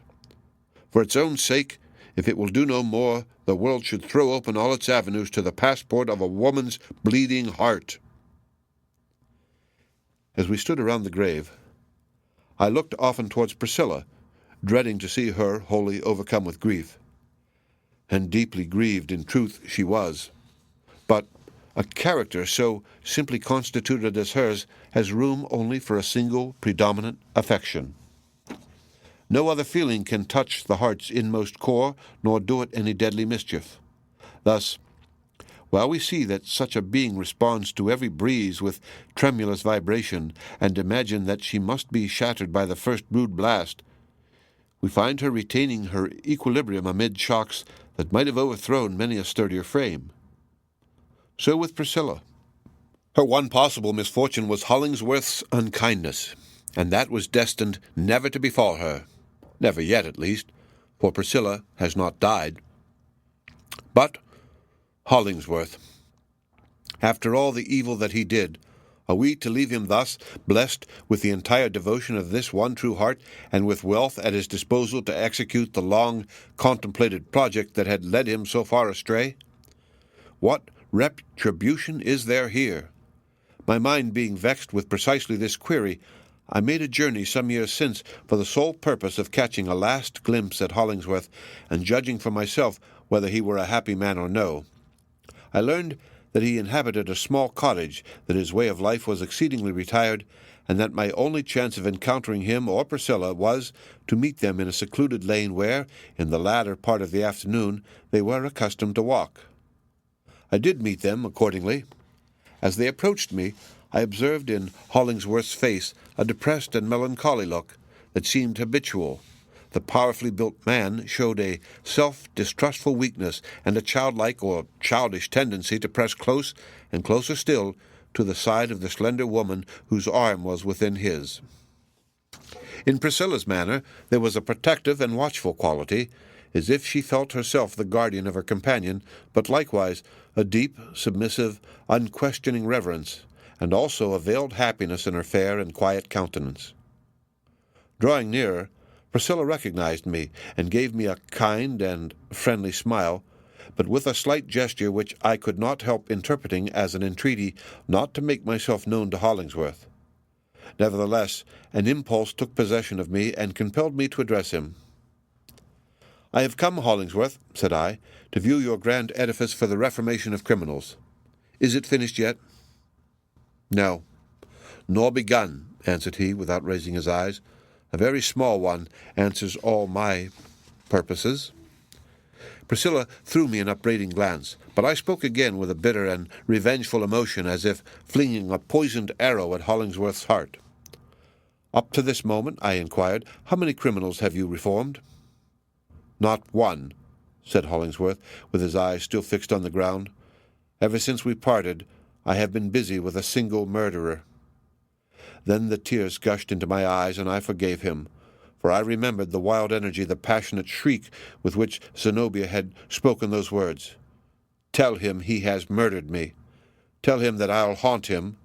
And I knew what murderer he meant, and whose vindictive shadow dogged the side where Priscilla was not. The moral, which presents itself to my reflections as drawn from Hollingsworth's character and errors, is simply this, that, admitting what is called philanthropy, when adopted as a profession, to be often useful by its energetic impulse to society at large, it is perilous to the individual whose ruling passion in one exclusive channel it thus becomes.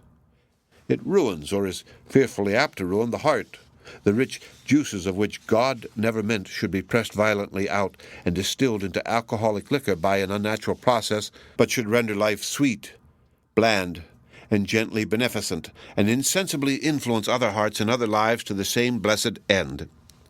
I see in Hollingsworth an exemplification of the most awful truth in Bunyan's book of such, "From the very gate of heaven there is a byway to the pit."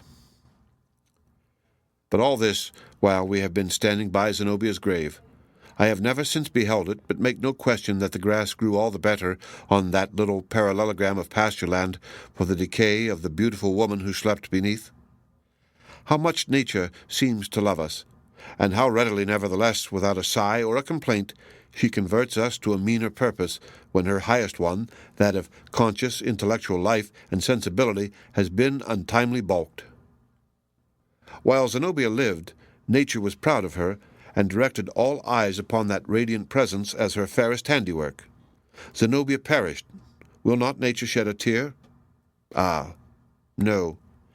She adopts the calamity at once into her system, and is just as well pleased, for aught we can see, with the tuft of ranker vegetation that grew out of Zenobia's heart, as with all the beauty which has bequeathed us no earthly representative, except in this crop of weeds.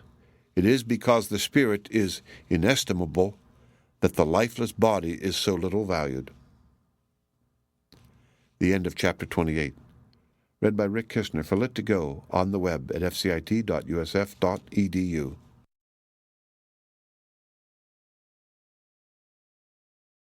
The Blithedale Romance by Nathaniel Hawthorne, Chapter 29. Miles Coverdale's Confession. It remains only to say a few words about myself.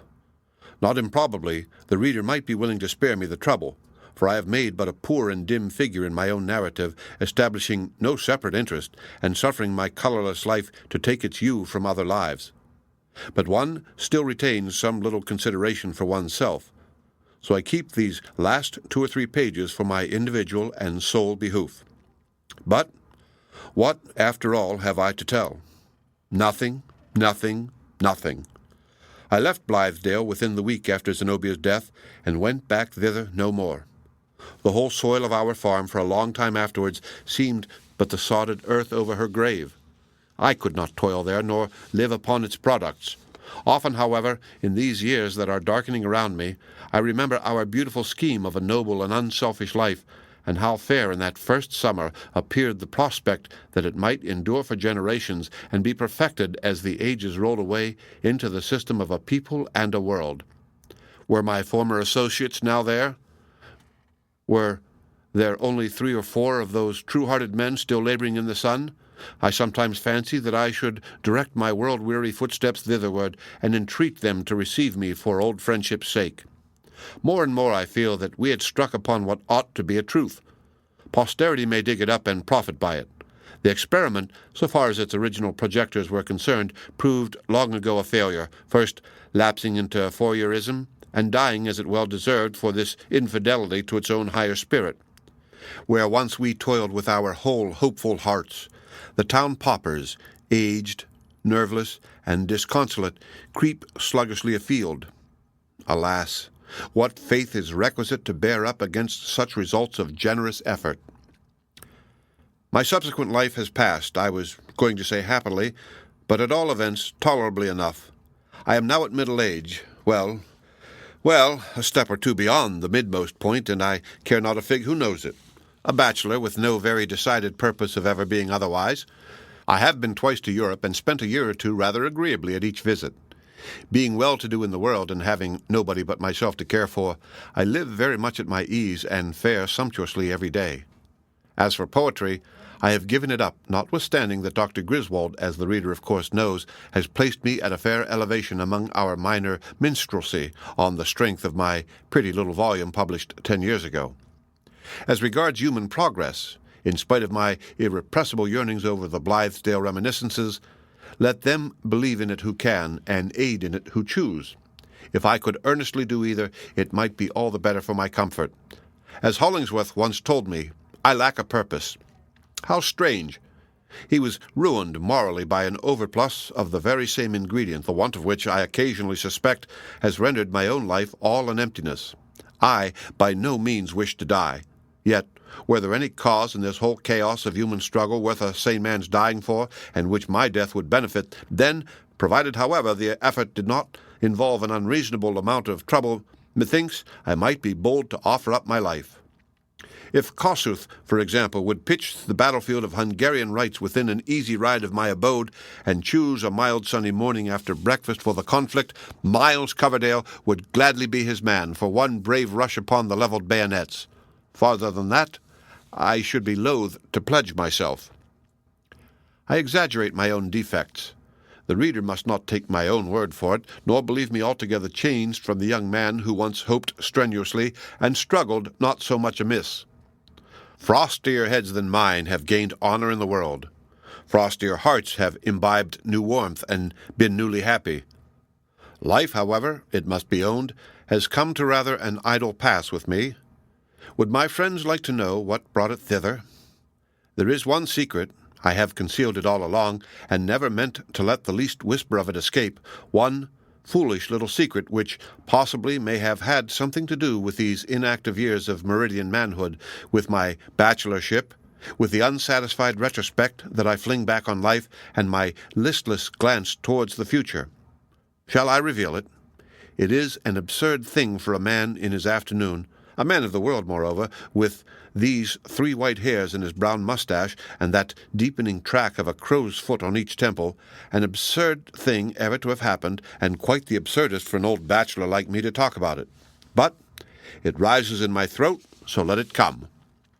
I perceive, moreover, that the confession, brief as it shall be, will throw a gleam of light over my behavior throughout the foregoing incidents, and is, indeed, essential to the full understanding of my story. The reader, therefore, since I have disclosed so much, is entitled to this one word more. As I write it, he will charitably suppose me to blush and turn away my face. I myself was in love with Priscilla. The end of chapter 29, and the end of The Blithedale Romance by Nathaniel Hawthorne. Read by Rick Kistner for Lit2Go on the web at fcit.usf.edu.